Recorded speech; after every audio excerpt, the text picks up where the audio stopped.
Harper Audio presents The Midnight Bell by Jack Higgins. Read by Jonathan Oliver. The bell tolls at midnight, but only when death requires it. Irish proverb. Washington and London. Chapter 1. An east wind with driving rain and sleet pushed across the airport as the Gulf Stream landed. It was immediately approached by a security limousine from the White House, which Blake Johnson, alighting from the plane, was surprised to see was being driven by his longtime secretary, Alice Quamby. He opened the passenger door, tossed his valise inside and joined her. "What are you doing here?" "Protecting your back, you idiot," she told him as she drove away. "You were supposed to bring Jake Cazalet back with you from London, and here you are, alone. I'm a nervous old broad when it comes to my boss, so I'd like to know why." "Sorry, Alice, it's for the ears of the President only." "Well, it better be good. With his second term coming up, he needs to show who's in charge. And here's former President Jake Cazalet, a fine president in his day, mind you, dining with the Prime Minister and giving interviews to the media as if he's the official mouthpiece for American foreign policy. You know the White House isn't pleased about that." "I know. But enough about that. Anything else come up?" "Apparently the President has made a new friend." "Really? Who?" "A Colonel Samuel Hunter. I did some research, don't ask me where. He has a decent Black Ops record in the Army, nothing spectacular, and since then he spent 5 years with the CIA, where he runs a Special Projects Department. He gets around a lot." "So what's the special project he's come up with that appeals to the Oval Office?" "The President has become interested in the private army business since you were last here." "Mercenaries?" Blake was amazed. "What on earth for?" "The new name for them is private military companies, so you might as well get used to it. It seems they've been having some success in Mali, and South African companies have been busy recruiting." "With plenty of casualties, no doubt." "No doubt. And some units have apparently done very well supporting the Nigerian army in its struggle with al-Qaeda." "Aided by the military supplies we pump in there." "Not in Nigeria, I think. My research suggests the CIA wouldn't touch this one with a barge pole, if left to their own devices." "Like that, is it?" Blake said. "That's what they say, but who knows?" "Exactly," he said. "You're an old cynic, Alice, but somehow you always get it right." "Blame it on the White House, Blake. I've been there longer than anyone else. It breeds cynicism." They were moving along Constitution Avenue toward the White House, where they found demonstrators, in spite of the hour and the heavy rain. "Try the east entrance," Blake suggested. Alice did, and a Secret Service man on duty saw to the Mercedes, then escorted them to the President's secretary, who delivered them to the Oval Office and withdrew. The inclement weather outside had darkened the room, and yet the President kept it in shadow, glancing up from papers now and smiling hugely. "There you are at last. And you, Alice, it was way beyond the call of duty for you to pick this rascal up at such an hour." "I guess it's gotten to be a habit, Mr. President, after all these years." "You're the wonder of the world. Now, if you would, go and get yourself a coffee while Blake and I talk." Alice withdrew, and the President called, "Join us, Colonel Hunter. I'd like you to meet Blake Johnson." Hunter emerged from the Chief of Staff's office, a man much as Blake had expected, around 60, with a moustache, tanned face, and an expensive suit of blue flannel. He held out his hand briefly. "Your fame precedes you, Mr. Johnson." "Colonel," Blake said formally. Hunter's smile was false and dismissive as he turned to a more important quarry. "As I was saying earlier, Mr. President, we must present our opponents with the unexpected and seize the day. It's been one of the greatest precepts of warfare since Roman times." The President turned to Blake. "Would you agree?" "My experience of warfare was being up to my armpits in some swamp in the Mekong Delta in Vietnam, so I guess I never had time to find out," Blake said. Hunter was annoyed, and let it show. "We all have to move with the times," he said to Blake. "Modern thinking, that's what we need. For instance, I'm surprised that a man in your position has an elderly woman as his secretary. How computer-savvy can she be?" "She could write the book on the White House," Blake said. "She's better than any computer." "And apparently has been poking her nose into Langley's business illegally for her department's purposes," Hunter said. "That would be my personal security department," the President said. "It's called the Basement. Blake Johnson runs it, and Alice Quamby has served every president in office since the Basement was first conceived."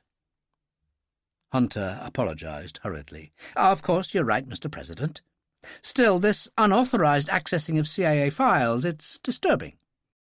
"You may be right, Colonel, but as I am the President, I'm the one who'll make the decision about it. If you'd show the Colonel out, Blake." Blake was at the door in a moment. Hunter followed, hesitated, and turned. "And what we discussed, Mr. President, about Havoc and the support system?" "We'll see, Colonel," the President said. And as Blake closed the door, he added, "Come and sit down and bring me up to date. Did you bring President Cazalet back?" "Unfortunately, no, Mr. President. He said he's agreed to deliver a lecture at the London School of Economics about terrorism and ISIS, and he can't leave just yet." The President frowned. "You did give him the envelope that contained the presidential warrant ordering him home again?" "Of course. He said he was going to leave, but then Downing Street informed him that they'd all be attending the lecture, so he felt he had to stay. The profits, by the way, are going to charity, the children of Syria." "So how can I possibly complain about that?" the President said, then laughed reluctantly. "Damn you, Jake Cazalet. You've left me wrong-footed on this one." "Actually, Mr. President, if I can make a suggestion." "By all means." "Why don't you send a message to the Cabinet Office congratulating the Prime Minister and President Cazalet on their joint efforts, and announcing that the U.S. will match the money raised for the children of Syria? That way it's as if you've been a part of it the whole time." The President was smiling now. "What a great idea! I'll see to it at once. With one stipulation." "What would that be, Mr. President?" "You climb in that Gulf Stream, return to London tonight, and don't show your face back here without him. When he's finished his gig, I want him back and no arguments, even if he is a billionaire. Let's have a drink on it." The President was smiling as he rose, went to a cupboard and produced a bottle of scotch and 2 glasses, one of which he handed to Blake. "Sit down for a moment." The President settled onto a couch. "I imagine you think I'm crazy being so concerned about Cazalet, but I can't help thinking about what happened last year." The President had sent General Charles Ferguson, the head of the Prime Minister's private army, and his people to Cazalet's house on Nantucket, so that Cazalet could thank them on the President's behalf for the success of a recent operation. But al-Qaeda assassins had been waiting for them. Charles Ferguson, Sean Dillon, Captain Sarah Gideon, and Cazalet himself, they could all have died. "Well, they didn't," Blake said. "None of it's your fault. Besides, Sean Dillon is the most dangerous man I've ever met. They picked the wrong target. But they'll try again, especially after Dillon and company shot the al-Qaeda master behind the attack." "I agree with you there. I've a feeling in my gut that al-Qaeda won't let us forget that," Blake said. "Which is why we've spent so much time keeping in touch across the Atlantic." "My basement," the President said, and the Prime Minister's private army." He shook his head. "United by a common purpose, and yet so far away from each other." Blake finished his drink and stood up. "Not in the world we live in, not these days. I'd better get going." "Of course. Take care." Blake turned. "Always do, Mr. President," he said, and left. The President sat there, thinking of what Blake had said. Not in the world we live in, not these days. For a moment he was touched by despair. But that would never do. There was work to be done, and he sat at the desk and started to go through his papers. Frank Dillon, once a master sergeant in the Rangers, now Hunter's personal assistant and chauffeur, was waiting for the colonel as he left the White House, an umbrella high against the pouring rain. "Everything go according to plan, sir." "Sergeant, some truly crazy people work in there, and that includes this president, his security guy, and the old bag working for them." "Well, that must be her dozing in the Mercedes over there," Dillon said, as he started to drive away. "I looked him up. Blake Johnson, right? Decorated 3 times in Vietnam." "Hell, they gave medals away like candy in those days," Hunter said. "He was FBI for a while, too. Took a bullet meant for Cazalet when Cazalet was a senator." "Well, bully for him," Hunter said, staring out.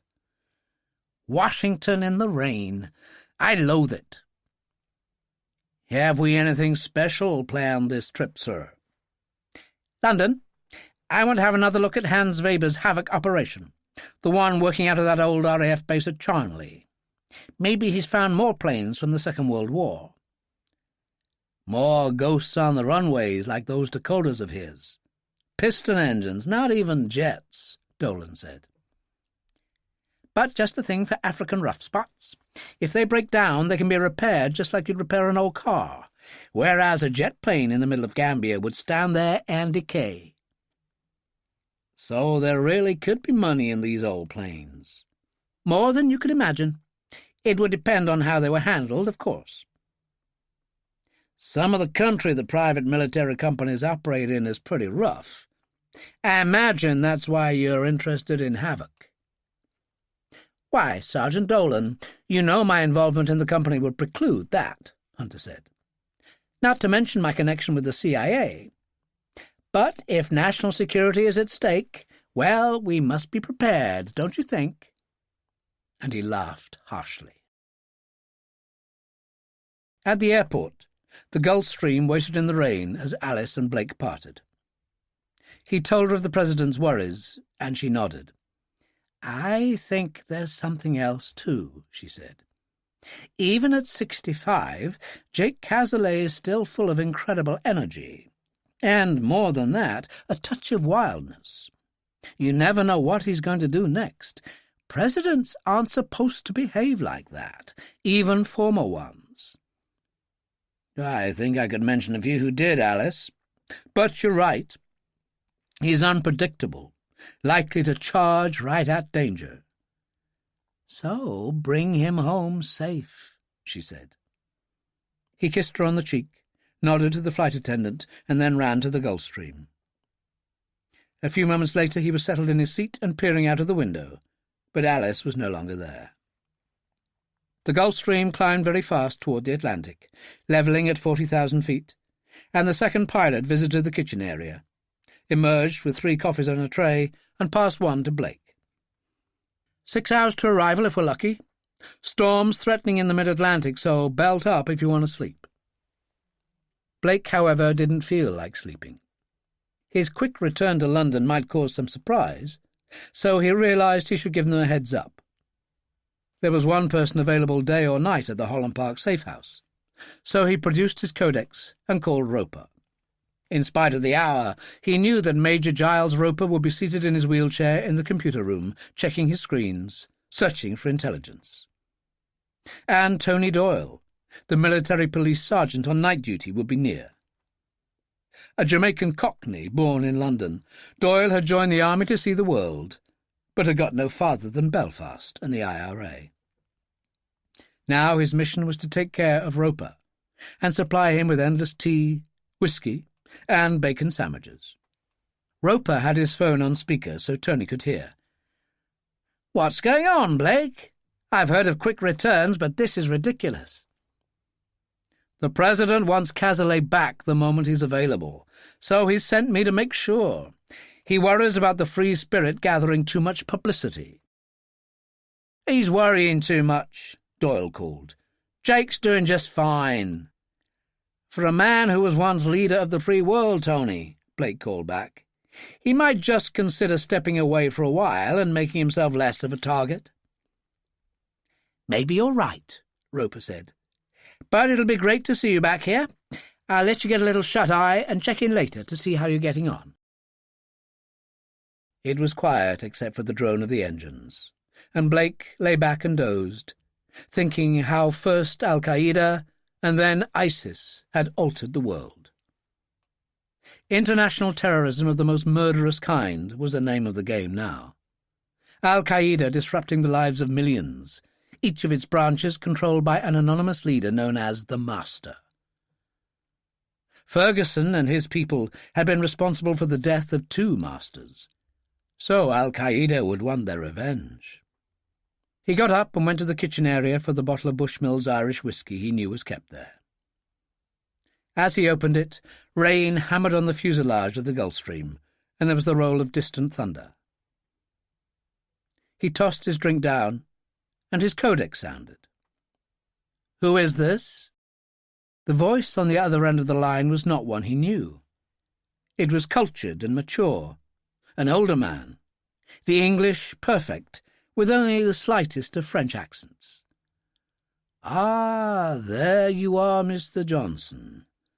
A dirty night to be crossing the Atlantic.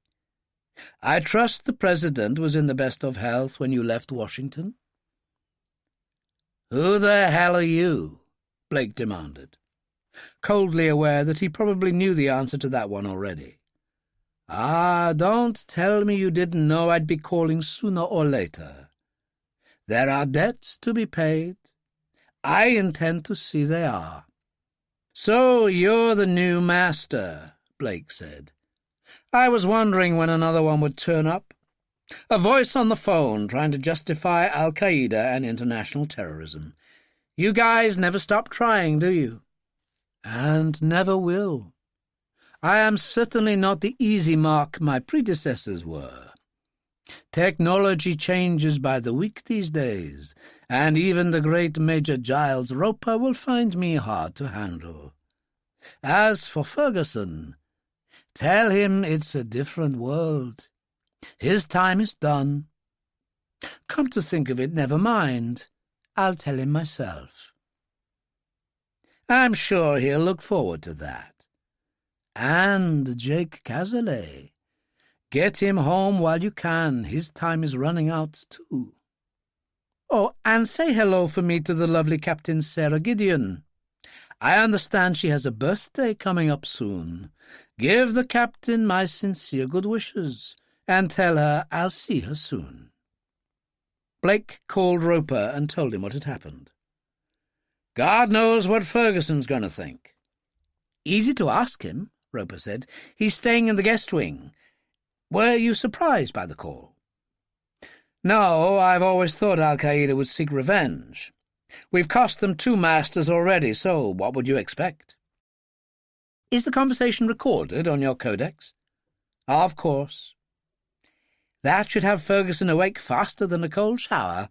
We can all listen." Ferguson answered 5 minutes later. "Morning, Blake. Are you linked in?" "Ready and waiting, General." "So, let me listen to what he's got to say." When it was finished, Ferguson smiled. "Cheeky sod. Run it through again." Roper complied, and this time Ferguson didn't smile. "He's going to give us trouble, this one. The smooth approach, the familiarity, all designed to mask his true self." "I agree," Roper said. "But he can't believe his charming approach is going to fool anyone, so what's his game?" "Maybe it's just meant to confuse," Blake suggested. Ferguson said, "He's a clever bastard, I'll give you that. And well-informed. Sarah's birthday, for example. Use the secure link to let all our people know a new master is back to plague us, and alert the Cabinet Office, Security Services, and MI5. I think that's it. What about President Cazalet, General?" "Oh, certainly, him too. Call him at the Dorchester. Ask him to join us for breakfast. But not a word on the matter to the White House. It's exactly the kind of thing they want to avoid." "Leave it to me, General." "I fully intend to, because I'm going back to bed for a couple of hours." He turned to Tony Doyle. "As for you, Sergeant, when it's time, drive up to Farley Field and pick up Blake Johnson." "My pleasure, General," Doyle told him. "Drive carefully, you rogue. The hint of a scrape, and I'll have your stripes." Ferguson went out, and Doyle turned to Roper. "So we're going to war again, Major." "So it would appear. I can smell the powder," Roper said. Doyle left, and Roper poured a large Scotch, tossed it back, and lit a cigarette. Then he pressed the master switch by his right hand, turning on everything in the computer room, and he sat there, brooding over dozens of screens. "Don't worry, Master," he murmured softly. "I'll find you in the end. I always do." Chapter 2. On the London waterfront, fog had descended early, rolling in across the Thames at Wapping, a mile downriver from Harry Salter's place, the Dark Man, where an old pier jutted out from Trenchard Street, an early Victorian pub standing back from it. There was a motor launch painted blue and white, tied to the pier with 2 chains, giving it a permanent look, yet allowing the launch to ease itself in the 5-knot current that was running that morning. The name of the boat was Moonglow, and the fact that the painted sign hanging outside the pub indicated that the landlord's name was George Moon amused many people. It didn't bother Moon, though. His family had owned the pub since Queen Victoria's reign, which made him proud, and he liked sleeping on board the launch as he had the night before. But now there was work to be done, which meant a visit to his office. He went up the steps from the pier, a small, insignificant, balding man in steel spectacles, clutching his raincoat across his body, an umbrella over his head, and approached the front door of the pub. 2 notices faced him, one of which said, "Closed for the winter," the other, "Moon Enterprises Limited." And as he approached, the door was opened for him by his cousin Harold, a hard, brutal-looking man with the flattened nose of an ex-boxer. "Late this morning, George. Posh geezer called twice on the house phone in the last half hour. Said he'd call back." "So it'll keep," Moon said. "I've told you before, you worry too much. I turned my mobile off." "I just wanted to make sure you didn't miss out on anything tasty," Harold told him. "I know, sunshine." George tweaked the big man's cheek. "Now get me a mug of scalding hot tea and an Irish whiskey, and we'll wait for your posh geezer to turn up again." It was quiet in the bar, everything peaceful, bottles lined up against the Victorian mirrors behind the bar. This type of establishment would usually be a thieves' den for serious drinkers and drug users, but Moon had long since knocked that on the head. Development along the Thames had opened a whole new world, and his portfolio was considerable. Life was good. His mobile sounded, and he answered, "Moon Enterprises." "How grand that sounds, Mr. Moon." Harold had been right. A posh geezer indeed. Moon beckoned, putting his mobile on speaker so Harold could listen. "Who is this?" "A master who is looking for a willing servant. I've just deposited £75,000 in your bank account as evidence of good faith. There could be other payments later." "Do me a favour," Moon said. "Go away and die somewhere. You think I believe that?" "I'll call you again in 15 minutes. If you say no, I can cancel the deposit. But as I can't envisage your being that stupid, I don't think it likely. I suggest that you check with your bank." "A crazy one, that," Moon said, turning to Harold. "How'd you know?" Harold said. "You haven't been in touch with a bank." "OK, just to keep you happy. Waste of time, though." He made the call, shrugging, and within minutes received the astonishing news. "I can't believe it," he said hoarsely to Harold. "What's this geezer's game?" "George, I couldn't care less. All I know is it's real money." "Here, let me get you another whiskey," Harold said. "Put a little lead in your pencil for when he gets back to you." Which the master did as Moon was drinking it. "Satisfied, Mr. Moon?" "Who wouldn't be? So who are you, and what you want?" "What I want is your experience of the London underworld, like your family before you. Generations of thieves and river rats. How did Charles Dickens put it? Those who made a living finding corpses in the Thames on behalf of the river police. There is not a criminal enterprise you failed to touch on." "I'm proud of it," Moon said. "You've been especially busy running booze and cigarettes from Europe, but no drugs. You're too cunning for that, which is one reason I chose you. You've also done well with warehouse developments by the Thames, while Cousin Harold can haul in hoodlums by the score any time they're needed." "And happy to do it, mister," Harold called. Moon said, "OK, you know a lot about me. So what?" "I know everything about you, my friend. Even the fact that some years ago you were employed by Russian military intelligence, the GRU, making yourself useful in many ways right here in London. Remember your recognition code. The midnight bell is ringing. MI5 would have been interested. You could have got 25 years for treason." Moon was transfixed. "But how could you have known that?" "You have heard of Al-Qaeda, I'm sure. Our information system is as good as the CIA's. Better. And I can access it by pushing a button." "So this is a Muslim thing?" "Is that a problem?" It was Harold who cut in then. "No problem at all, master. Whatever you want, you get."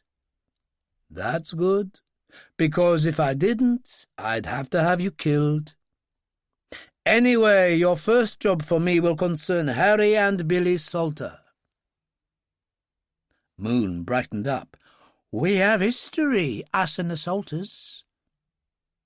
Harold said, "What do you want us to do? Smash their restaurant up?" "Not yet. Something more subtle, give them just a hint of what we can do." "You can leave that to me," Harold told him. "Mayhem is my speciality." "I'm delighted to know you can spell it," the master said. "Well, I can, and it'll be a pleasure to give the Salters a black eye." "To a fruitful association, then, gentlemen. I'll be in touch." Moon said, "He's gone, but I can't say I'm happy about working for a Muslim. Didn't you tell me that we had a great-grandfather who was an Indian seaman who jumped ship in the Pool of London? True? Then stop being racist. Join me in the kitchen and I'll cook you breakfast." "I wonder where he lives," Moon said. "I wouldn't mind betting that he'd rather you didn't know. Besides, it could be anywhere. London, Madrid, Timbuktu." "You think so?" "All you need these days is a coded mobile, and you can cover the world." Harold was right, of course, for the master did move frequently for obvious reasons. At that moment he was living in Paris, on a furnished barge next to the other barges moored on the Quai des Brumes on the Seine. The master thought the business with the Moons had gone well. Despite a certain criminal cunning on their part, they had missed the fact that he had taken complete control of them. They'd sold their souls to the devil, which amused him. Just like Faust. Life was all about power. Things had gone well so far, and he could proceed with confidence to the next step. But there was always the unexpected in life. There had just been a death in the family of the other people relevant to his plans. For the moment he hesitated, waiting for God to select the right time to move, for, as in all things, there was only one God, and Osama was his prophet. But he decided the time was now, and he took out his coded mobile and made a call to Drumore House in County Down in Ulster, still the old family home in spite of a certain decay of the McGee family. Finbar McGee, seated at the breakfast table in the farm's kitchen, pushed away his plate and reached for the half-glass of whisky that his cousin Eli had shoved over to him. "Who the hell's bothering me now?" Finbar said, taking out his mobile and putting it on speaker. Eli, white-haired and bearded, was pouring tea. "Answer it, for God's sake." Finbar did. "Who the hell's this? I'm not in the best of moods." "Well, you wouldn't be," the master told him. "I've heard about the accident that killed your wife. You're being treated very unfairly. Come to London, and I'll help make it right." "That takes bloody money, you madman!" Finbar shouted. "Which is why I've placed £20,000 in your bank account for travelling expenses." "Damn you! I've no time for jokes." Finbar switched off. "Did you hear that idiot?" "I did, but I didn't hear you call in the bank to check the situation," Eli said. Finbar stared at him, frowning, then did just that. Minutes later, he was staring wild-eyed at Eli. "It's true. The money's been deposited." "Then you'll have to hope he calls back." In the same moment, the master did. "Are you happy now?" "Why should I be?" Finbar said. "But how do you know about the accident? And why should it concern you?" "I represent an organization that has had problems with a certain General Charles Ferguson and some people who work for him, including an IRA assassin named Sean Dillon." "That bastard!" Finbar slammed his clenched fist down on the table. "May he die before I do, so I'll have the satisfaction of knowing he's dead." "I can imagine. I also know about the unfortunate business concerning your son some years ago, when he left one of your boys crippled for life. He's given you a very rough time." "Too bloody true," Finbar said, and shook his head. "How do you know so much?" "Because I represent the most powerful organization of its kind in the world, Al-Qaeda. Our access to information is limitless, and the money I have given you is just the beginning. I know you've got your phone on speaker. This concerns your cousin Eli as well." "And if I say no?" Finbar asked. "That would prove how stupid you are, and I would have to arrange for your disposal." Finbar laughed harshly. "Well, we can't have that. I'm in, and that includes Eli." "I knew you were a sensible man. Who knows, we might even solve the mystery of the Maria Blanco and its cargo." "You know about that, do you? £25 million in gold bars when it was taken. God knows how much that'd be worth today." "A lot," the master said. "It could have kept the IRA going for years, and they let it slip through their fingers." "I think it was Dillon, the bastard." "Could it have been?" "Supposedly he was in the deserts of Algeria at the time, training new recruits for the IRA.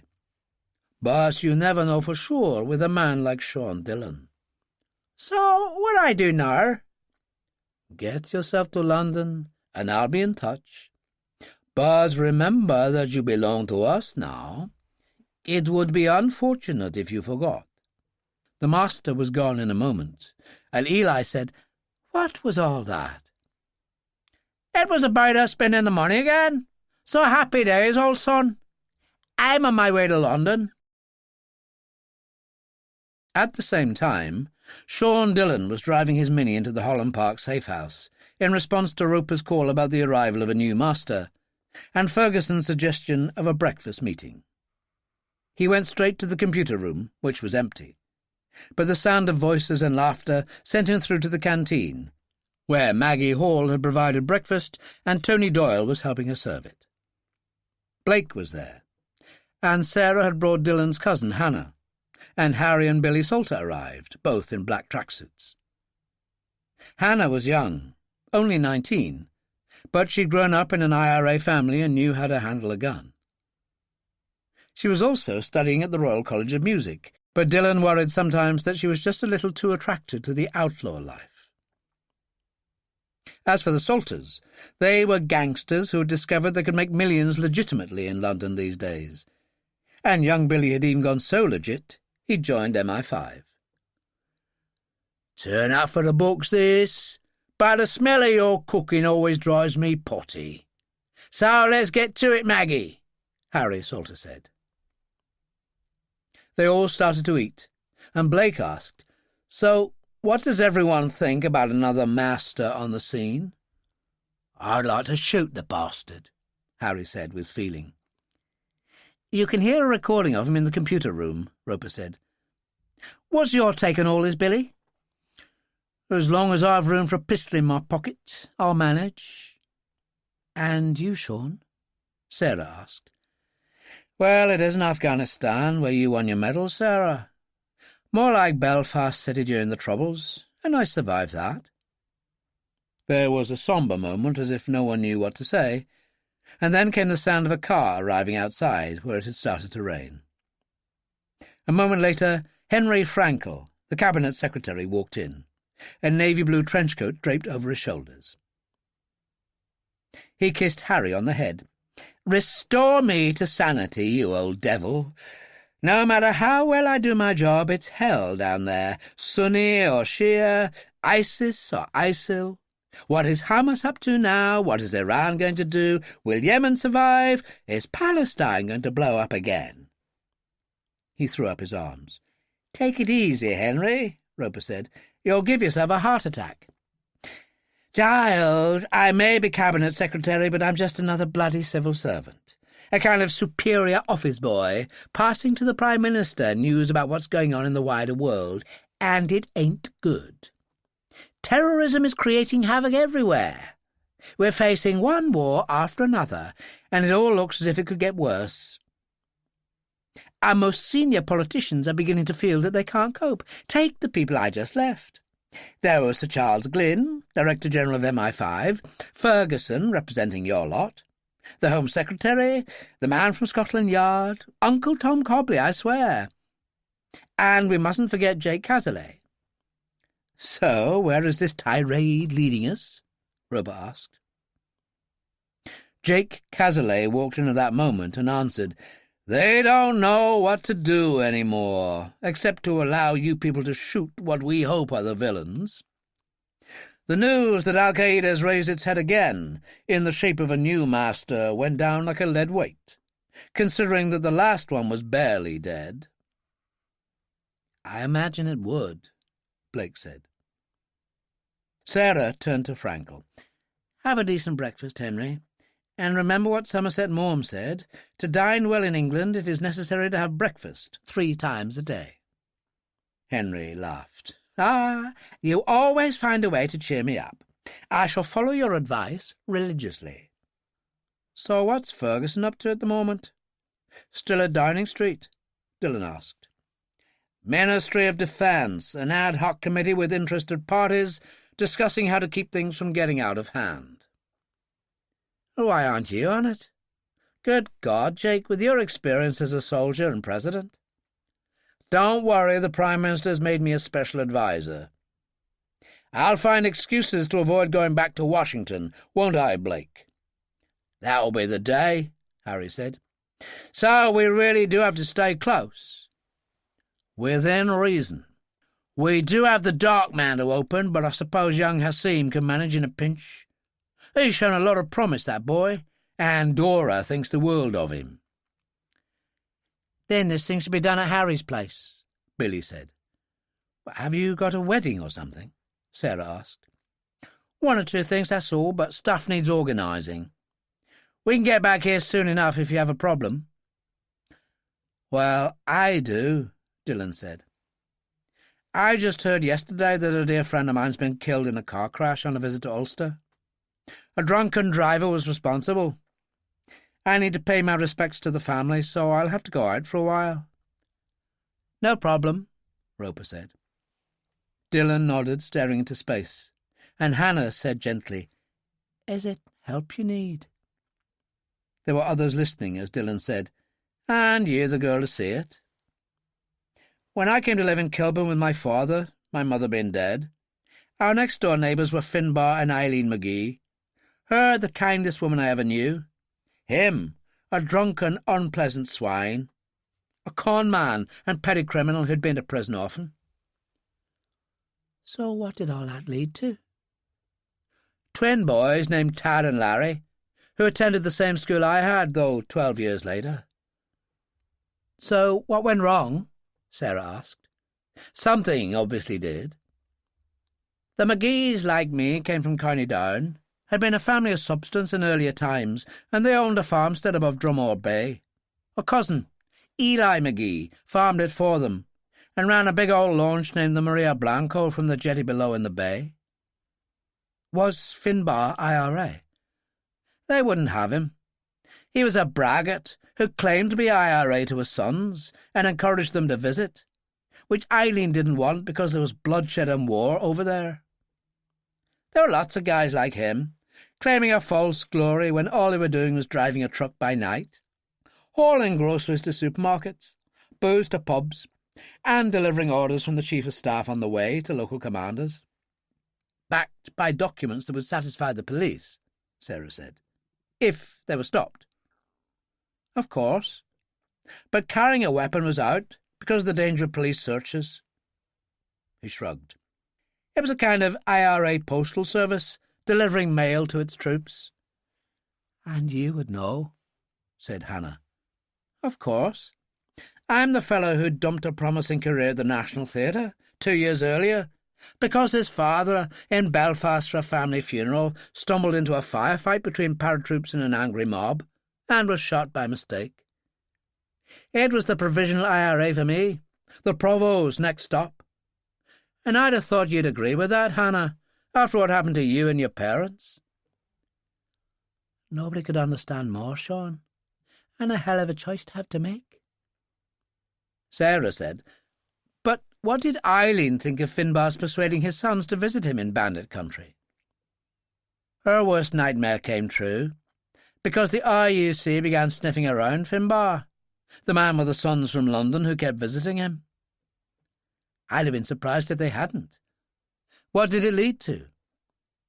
He produced a Browning handgun from his pocket one night, just to give himself the right kind of macho image, drunk as usual. Refused to stop for a police car. Crashed in the chase." Hannah said, "So 10 years in the Maze prison?" "No. Because he was drunk, he had a problem handling his gun, and the police opened fire." "They shot the bastard?" Hannah said. "No, but they did hit Larry McGee twice, one in the right leg, the other in the back. A legal response to attack. But as the police had done the shooting, it was an awkward one. They solved it for the moment by dropping the boys off at the local cottage hospital." "So, obviously, Finbar was arrested," Sarah said. "Of course. But the doctors at the hospital, knowing which side their bread was buttered on, but not what to do with Larry, approached the IRA Chief of Staff for County Down, Hugh Tully, who sent a top-end forcer to clear things up, which he did." "Would that happen to have been you?" Hannah asked. Sarah cut in, "What did you do?" The IRA had plenty of money in those days, plus the right connections.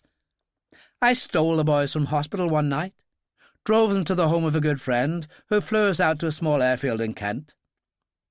Using our connections, I'd been able to arrange a discreet private hospital to receive a young man who'd been in a car crash abroad, back injured, leg broken. Very clever, Hannah said. So Ulster, the gunplay, never happened. And Eileen?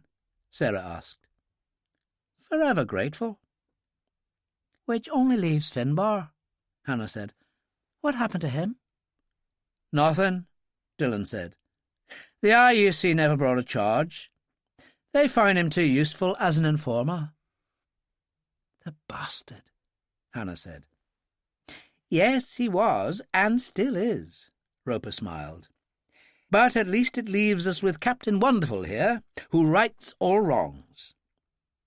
Not really. Larry was crippled for life, Dillon said. But at least Eileen got her boys back home. Billy cut in. All these years, Dillon, and you never mentioned you knew the McGees. He appealed to Hannah. They were the most famous gangsters in London when they were active. Gangsters? Hannah was astounded. Harry said, He's right, Hannah. Only the best for them, suits from Savile Row, shoes from Lobbs, one of the nicest houses in Curzon Street, not too far from the Dorchester, which you've got to admit is rather convenient. The Green Harp near Shepherd Market, one of the best gaming clubs in London, with Tara Place on the upper floor, specialising in Irish cooking. Which I haven't sampled since the improvements, Dillon said, but intend to. What a story, Dillon. You're always full of surprises. Come on, Billy. We got work to do, Harry told him. Billy stood up and said, And Finbar? What's happened to him? Eileen was over in Ulster to discuss legal matters concerning the McGee farm, where he'd been living for years. He picked her up at the railway station, drunk as usual, had one of his crashes, and managed to kill his wife. Cuts and bruises where he was concerned, but it appears he'll walk free. Dear God, Hannah crossed herself. Damn him to hell. A truly dreadful man, Sarah said. But still their father, that's the problem. What do you think the brothers will do? I haven't the slightest idea, Dillon said. I don't even know whether the funeral's today or tomorrow. I'm going to see Tad and Larry now. How often do you see him in a black suit? But this one is just in case. Can I go with you? Hannah asked. Mine's dark blue, but acceptable. Roper said, It's okay by me, but if there's a funeral, I want you back here as soon as it's over. Dillon grabbed Hannah's hand. They hurried out, and Roper turned to the Salters. You are the only two I can accept living out, so off you go. Harry grinned, said, Let's move it, Billy, and they were gone. Blake, Henry, Frankel, and Jake Cazalet had been talking quietly. They turned expectantly. The guest wing can meet your needs, unless you care to return to the Dorchester, Roper said. I'll hang on here for the moment, Blake told him. Any word from General Ferguson? He'll be here as soon as he can. Begs your indulgence. How wonderfully British of him, Cazalet replied. So let's have tea or something, and resume our conversation. I'll join you in a few minutes. Roper moved out into the computer room. He was followed by Doyle with a mug of tea and a bacon sandwich on a small tray. You haven't eaten a thing, sir. Too busy talking. Sarah came in, and at the same moment Roper's codex sounded. He picked it up but didn't answer at once, saying to Sarah, We need to talk about Highfield Court. Your grandfather and Sadie. Obviously it's a concern. Just give me a moment. He raised the phone in his hand. Giles Roper. Who is this? You know me as the Master. I thought it time we had a chat. Tony Doyle was shocked. It's him all right, Captain Gideon. I recognise his voice from the recording. "Go and get the others now," she said, and shoved him out of the door. "A pleasure to hear your voice, Captain Gideon. I am a great admirer." The others came in, Henry Frankel leading. "What in the hell's going on?" "Ah, the reinforcements have arrived," the master said. "Not necessary. I'd intended to speak to each of you individually, but I'm happy to tell all of you together. You'll get no warning of the gun that barks at you from the darkness when you least expect it, or the car bomb that will launch you into eternity." "I'm trembling in my boots," Henry Frankel told him. "I can hardly stand." "Ah, Mr. Frankel, your partner must have a permanent smile on his face. You're such a funny little man. Why is that?" "It's the only way I can cope with the prospect of being bored to death by a creature like you." "Ah, you have claws. I'll have to think of an answer to that. I'll let you know next time." "And when will that be?" Roper asked. "Whenever I want, wherever I want. I can find you, but you cannot find me. I have a network of true believers and criminals who will do anything for money. I am invisible." "So there you are, gentlemen," Henry Frankel said.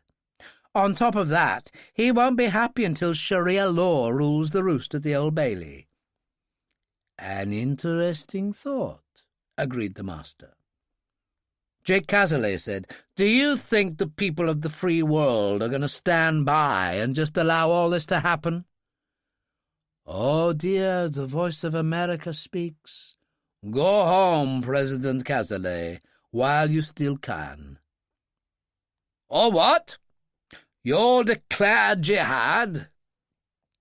Charles Ferguson, alerted by Tony Doyle on his arrival, had eased in quietly behind them and heard enough to realize what was going on. "Why, yes, you have earned jihad," said the master. Ferguson called, "Charles Ferguson here. On me too, then?" But the master had switched off. There was quiet. Then Ferguson said, "I think a drink is in order. Let's all go get one, sit down, and decide what we're going to do about this creature." In the barge on the Quai des Brumes in Paris, the master sipped coffee and considered the call. He had enjoyed baiting Ferguson and company at Holland Park, but it was time to get to business. He should speak to the new Army of God man at Pound Street, Yusuf Shah, freshly arrived from Oxford University, where he had lectured in comparative religion. As Dr. Yusuf Shah sat at his desk in the office of the Army of God charity, beginning the task of familiarizing himself with his many duties, he was shocked at what the quiet voice had to say when he answered the phone. "There is only one God, and Osama is his prophet." Yusuf Shah's reply was automatic. "Osama is risen." "This is the master wishing you well. Has the Grand Council in Paris warned you about what you will be up against in this appointment? Supplied you with details of our particular enemies here?" "Such material has been supplied to me in full, and I've already started to work through it." "You will find strong backing in the Army of God and the Muslim Brotherhood. Those numbers we gave you, call upon them in a time of need, and the people will follow your orders without argument, because they know the word of Osama is behind you." "May his name be blessed," Yusuf Shah answered automatically. "And may it be so. But remember at all times that there is a particular danger there. We have had 2 masters killed because of the activities of a British intelligence group led by Major General Charles Ferguson." "I shall take care at all times, I promise you, particularly with these people." "The blessings of Osama go with you," the master told him, and hung up. Yusuf Shah sat there, thinking about the call. then reached for the information file he'd been given and started to look for Charles Ferguson. He read the information he was seeking, then phoned the Brotherhood special number and identified himself. A house called Highfield Court at the end of South Audley Street. The people are Jewish. The name Gideon. Check the situation at night thoroughly, and I do mean thoroughly. At your orders, Imam. He sat back. He had no idea what he had done or intended, but it was a beginning. Chapter 3. Unaware of the high drama they had left behind them, Dillon and Hannah drove toward Hyde Park as it started to rain. She said, "What exactly did the brother do? Not drugs, I hope?" No, Eileen wouldn't have stood for it, and her voice was low in the home, especially after the marriage broke up and Finbar cleared off to Ulster. Good for her. Only an idiot chooses that game these days when 10 or 15 years hard times what you draw. But what about the other things? Eileen's family were bargees who worked the Thames from one end to the other and stole anything they could lay their hands on. A way of life. I suppose to young boys it must have seemed normal, Hannah said. Booze, and especially cigarettes, have always been much cheaper in Europe than Britain, where they're heavily taxed. So that's where they started, working for other smugglers until they saved enough for their own boat. The people in that game would raid other boats. There was open warfare, and the legend of the McGee brothers was born. A tough life, but that's the way they all started on the Thames, even Harry Salter. So they were thieves. Still could be, as far as I know. Tad's the hard man, Larry the brain. A few years ago there was a rash of robbers in London involving gold, diamonds and stuff like that. Millions disappearing into the maw of Europe. Scotland Yard believed the McGees were responsible, but could never prove it. And it's too late now. They're living on their reputation. Part of the elite. Too well off to have to steal any more. What about women in their lives? Tad was deeply in love some years ago, but she died of a brain tumour. He's never taken another woman more seriously than a night out. As for Larry, I suppose the back shooting took care of him. She was uncomfortable, and it showed. I suppose so, but I can't wait to meet them. I tell you one thing, they're going to love you. And Dillon turned out of Park Lane into Curzon Street, drove halfway down, and paused for the gates of the magnificent Georgian townhouse to swing open. He drove inside and parked beside an Aston Martin. What a contrast, Hannah said as she got out. You're Minnie, and this Aston Martin. Indeed so, but my old Minnie is supercharged, and Tad McGee's been trying to buy it for years. They approached the front door, which opened, and a white-haired woman of 60 or so, wearing a belted white smock over a blue dress, stepped out smiling. I was hoping you'd come, Sean, she said, as she opened her arms to him. He turned to Hannah. Molly Ryan, a friend from my youth, and the housekeeper here. Hannah held out her hand. It's grand to know you. Molly embraced her lightly. What a lovely Irish girl. Where'd you find her, Sean? This is my second cousin, Hannah Flynn. She is at college in London. Her uncle and I were young boys together in Collyban. Served in the Provost later. My respects to him, my dear. He's well, I trust. Dead, Hannah told her. A UVF hitman finished him off. It was amazing how Molly's face hardened. May he rot in hell. But never mind. Come away in and meet the boys. They've known Sean all their lives. She led the way. They followed, and Hannah was enraptured. The furniture, the carpeting, the pictures on the walls. It was serious art by any standard. An archway gave way to a conservatory crammed with tropical plants, small palm trees at the back, the two McGee brothers in elegant black suits seated at each end of a glass table, dark hair and tanned faces with a look of highwaymen from some romantic tale about them. Molly advanced, smiling, Dillon following. "Cheer up, darlings. For haven't I got Sean Dillon with his cousin Hannah Flynn? She's at college here in London, although I don't know what she's studying." Hannah, who'd held back, now showed them, with a touch of bravado, for there was a Bechstein grand piano beside the archway, the lid open. She remained standing, leaned down and played one-handed the opening bars of a rather dashing Italian sonatina she was fond of. Larry McGee pushed himself up in an instant, leaning on his walking stick, then came forward and held out his hand. "I don't know where Sean's been keeping you, but that was a wonderful intro." "Did you play yourself?" "I did my poor best to please my mother, but never got far, and nowhere near your standard." "You wouldn't, and her studying at the Royal College of Music," Dillon told him. "Well, I'm pleased to hear it, and hope to see a lot of you. I'm Larry McGee, and the facsimile at the other end of the table's my twin brother Tad, a fearsome creature with a bad reputation." McGee smiled and gave her his hand. "I tell you where to go, brother, but there's a lady in the room," Tad said. "Please join us, Hannah. I see you're walking wounded like Larry. With Sean involved, that smells like the troubles to me." "Car bomb," she said. "Took my parents and left me with the stick." "Are you from County Down, like Sean here, and my own family?" "No, I have a horse farm at Drumgool in the Republic. Inherited, of course, and my Aunt Meg is running it while I'm at college." "And what will you do when the concert halls start calling?" Dillon inquired.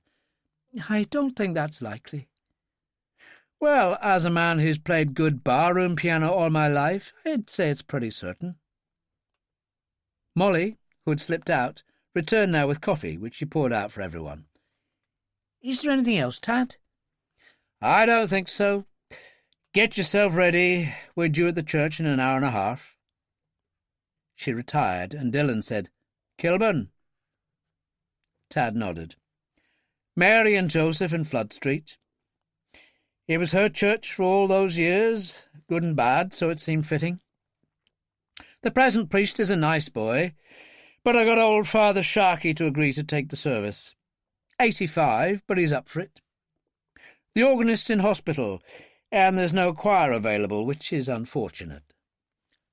"I can manage the organ," Hannah said. "I've been playing the one in my parish church in Drumgool since I was 14. I can't help with the choir. Was there any special piece of music your mother liked to hear?" It was Larry who answered, "Danny Boy. She used to sing it around the house when we were boys." "I remember it well," Dillon said. "Then Danny Boy's what you get." Hannah turned to Dillon. "We'd better be off. We need to change into something suitable." "Well, go to my place," Dillon said. "There's a boutique around the corner that can find something for you."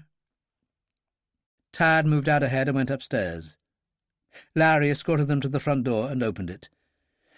"Our lawyers have made it clear to us that my father will be charged with only the minimal offence of drunk driving.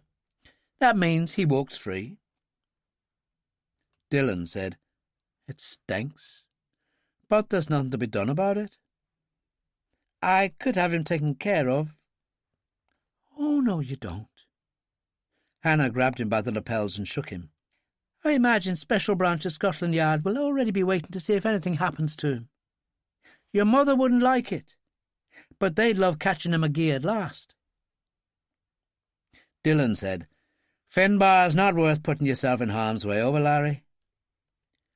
"I know, but he's never been able to get his head around the mystery of what happened to the Maria Blanco.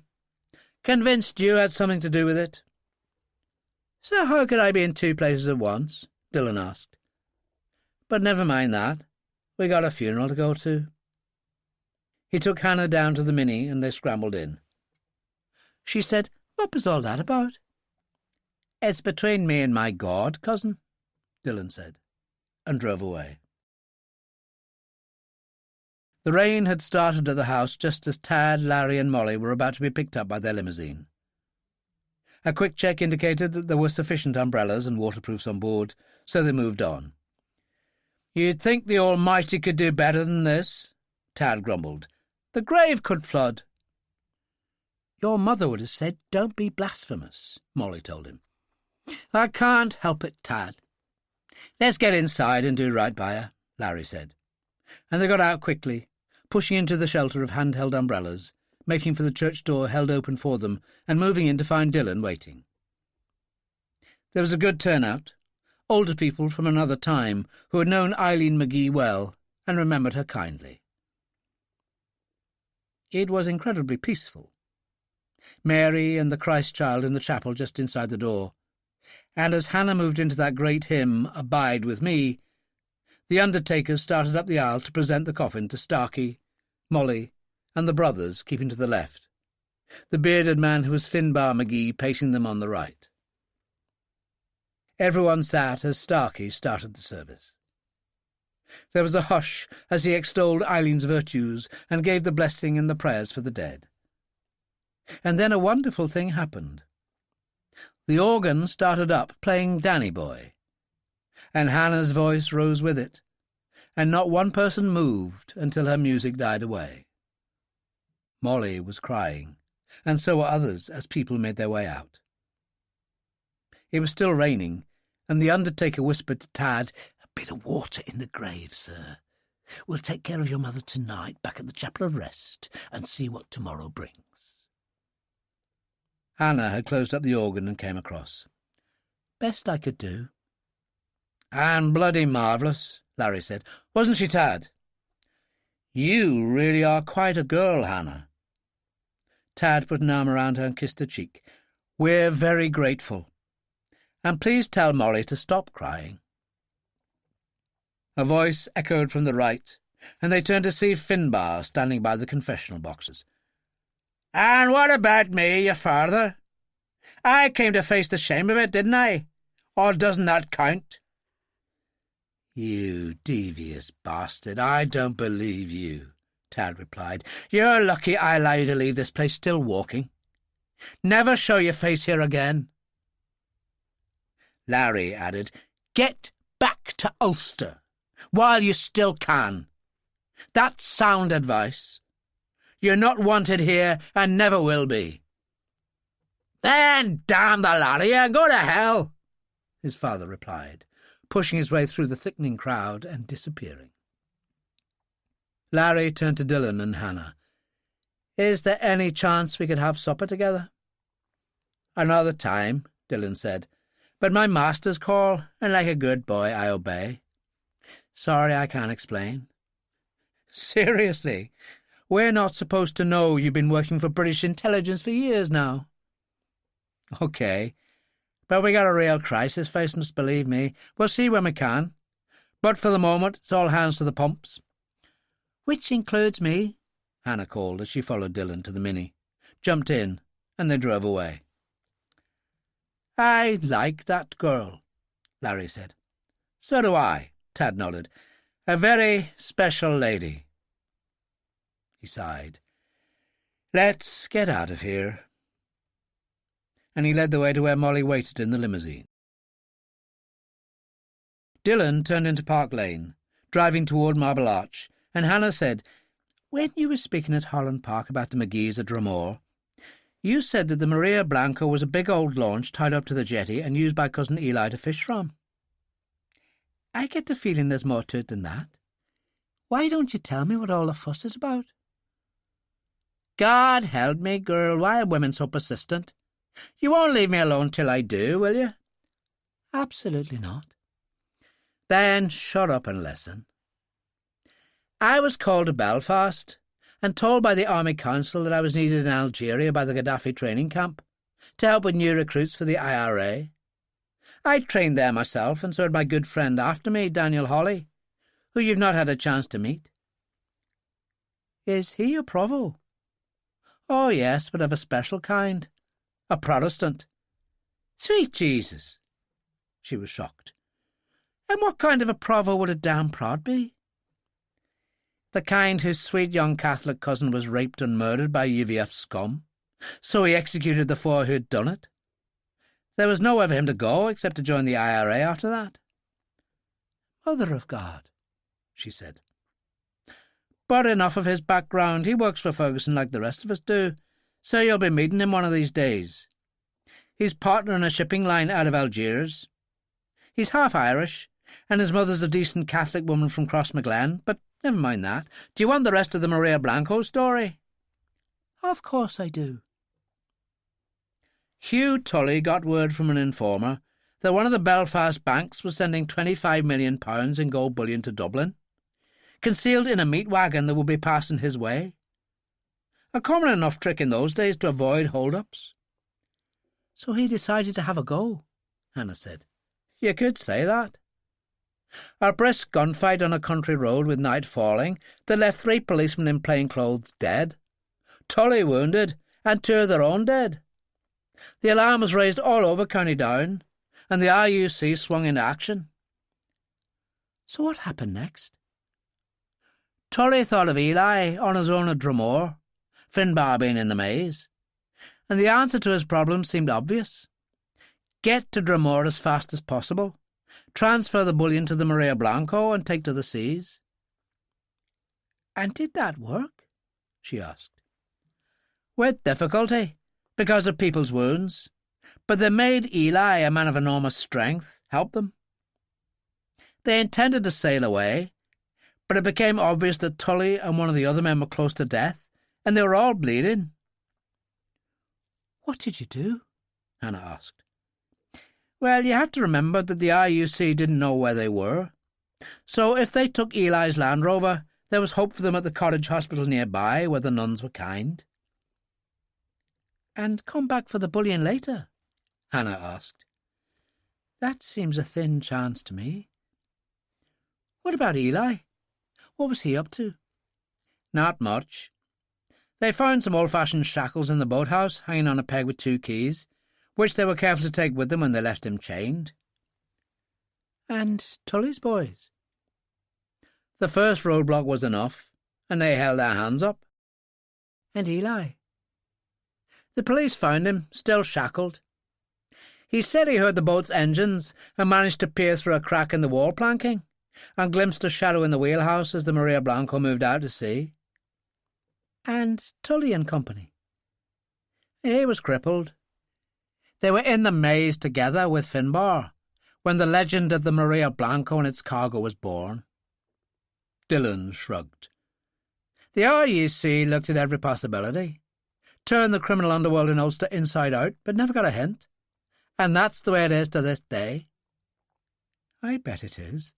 So what happened to Eli? Well, as he'd been a victim, life went on. Finbar serving his time in the maze for another year, obsessed with the knowledge of what had happened. I think it was the fact of it all having taken place in Dromore, and because of that, having it somehow slipped through his fingers, that got to him. Hannah nodded. I can see that. She was frowning. Sean, I hope you don't mind my saying that you seem incredibly knowledgeable about the whole business. Did you, by chance, have anything to do with it? Thank God I didn't, he said cheerfully. Booked out of Belfast on the afternoon plane to London Heathrow, which I left the following morning on the 10:30 flight to Algiers. You wouldn't lie to me, she said. Of course not. You can't be in 2 places at the same time. So let's leave the mystery of the Maria Blanco to continue to torment Finbar. That's all very well, cousin, she replied. But I think it'll continue to torment a lot of people, including me. 25 million in bullion. How much will that be now? I wouldn't think about that. It'll ruin the rest of your day. Dillon laughed and turned into the safe house at Holland Park to find Ferguson's Daimler parked there. And as he and Hannah got out of the Mini, Ferguson, Cazalet and Blake emerged from the main entrance. Ferguson said, Everything go all right at the funeral? Not really, Dillon said. The father turned up drunk as usual, and distinctly not wanted. Always bad news, Finbar, Ferguson said. But we've been having a further development here. The master's on the phone again. Roper'll fill you in. Henry Frankel's returned to Downing Street, and we're off to join him in the Prime Minister. Is there anything I can do? Dillon asked. Yes, actually. Since you're an old IRA hand, the Prime Minister may value your opinion on Al-Qaeda and ISIS, and the possibility of them hitting the streets of London. If you can spare us the time, that is. Dillon, at his most Irish, said, God save you, General, for giving me the opportunity to serve. Get in, damn you, Ferguson ordered, which Dillon did. Ferguson turned, a smile on his face. Impossible, man, but what can one do? You'd better go and report to Major Roper, Hannah. He climbed in beside Doyle. The Daimler moved away, and Hannah turned and went in. Roper, smoking a cigarette, a glass of whisky in his hand, leaned back in his wheelchair. Sarah sitting beside him enjoying a coffee. Where's Dillon? He asked. The General decided he should accompany them to Downing Street, and that Sean might be useful because of his IRA experience. Well, Dillon could certainly write the book on that. Hannah jumped to Dillon's defence. He had reason enough. His father died in a firefight in Belfast, so he was fighting a just cause. So was I, diffusing bombs all over Belfast, the kind that murdered your parents and crippled you. I thought he was your friend. Hannah was angry, face flushed. But he is, Roper said. Also an enigma. Fought the revolution worldwide. Found it just as easy to work for the Israelis as he did the PLO. Learned Arabic when the IRA sent him to one of the Gaddafi training camps, and discovered he had a gift for languages, and now he speaks several. She looked bewildered. I didn't know all of that. And you probably don't know this, Roper said. His attempt to blow up the Prime Minister and the War Cabinet almost succeeded. That was during the Gulf War. Hannah took a deep breath. Damn him. He even plays the best barroom piano I ever heard. A lively lad. They were on their way into lunch, but they got no farther than the door when an alert call sounded. Hang on, Roper said. Ferguson wants a word. Ferguson's face came on the screen from his office on the third floor of the Ministry. Hannah could see panelled walls, a picture or two, and a mahogany desk that somehow suited Ferguson's personality. Henry Frankel and Dillon sat on either side of him. Frankel said, Just to let you know that President Cazalet has made it clear he intends to honour his speaking commitment, so we'll need to keep the security high. He's at Downing Street now with Blake Johnson, and I'll be joining them soon. Sarah said, I imagine the White House will be annoyed that he's not returning to the States. Perhaps, Ferguson told her, but these are troubled times, and good friends need to stand together. So what do we need to do? It's like we're going to war. Dillon cut in. Someone once said that in war, all a soldier knows is his own small part of the front. Al-Qaeda may be all over the world, but this is our part of the front. We've disposed of 2 masters already, and now we have a 3rd. Our battle is to give him what we gave them. Well said, Sean, Ferguson said. There you go, Dillon said, calling me Sean again. On your way, you rogue, Ferguson told him. And don't forget to check underneath your car for bombs. As if I would, Dillon said, and the screen faded to black. Any questions? Roper asked Sarah, but it was Hannah who replied. If we're going to war, who exactly are we going to war with? You've got your studies, Sarah told her. Nobody's suggesting you should get involved in this. But I live with you, Hannah said. For 4 years, that was the deal. I think I managed to prove myself last year when the going got tough. You have a point, Roper said. And I know you also break the law by carrying a gun in your pocket. But your primary responsibility is the Royal College of Music, and don't you forget it. I won't, Hannah said. But to take care, I need to know who the enemy is. All right, Roper said. Besides the new master, Our own small part of the front, as Sean puts it, has to do with the Muslim Brotherhood and the rascals at the Pound Street Mosque. They had a go at us when Imam Hamid Bey was in charge there. His death was none of our doing, a car crash. But a new man has just moved in there. His name is Yusuf Shah, an Oxford graduate and an unknown quantity. We're going to be keeping a very close eye on him. If I meet him, I'll remember to give him Sean's favourite greeting, Hannah said. God bless all here. Roper laughed and said to Sarah, I think she'll do just fine.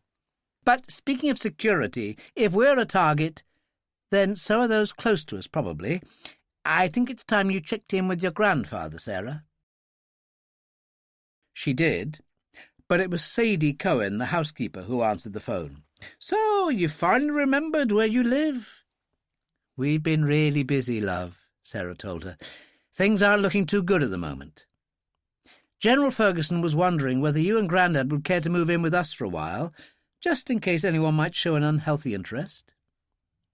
You could be offering the Dorchester, but it wouldn't do you any good.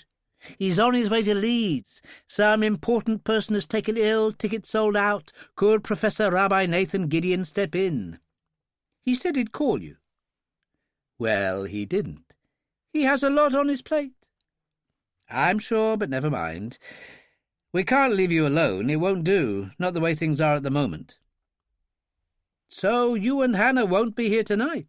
Sadie asked. Well, that is the general idea. Leaving the house with no one in it? What nonsense! I haven't the slightest intention of doing that. Now you take care of yourself, and we'll see you when we can. And she cut off. Sarah said to Roper and Hannah, I can't leave it like that. I must go and try to make us see sense. And she made for the door. Roper called, Just watch your back. Hannah took the silenced Colt 25 from her pocket. I'll take care of that department. Yes, but who's going to watch your back? Roper said. You're getting to be worse than Sarah. Tell her to use the Land Rover. And take care. Which sent Hannah running out of the door, smiling. Chapter 4. The late afternoon rain came with a sudden rush at Highfield Court that sent Sadie Cohen running upstairs to see that no windows were open.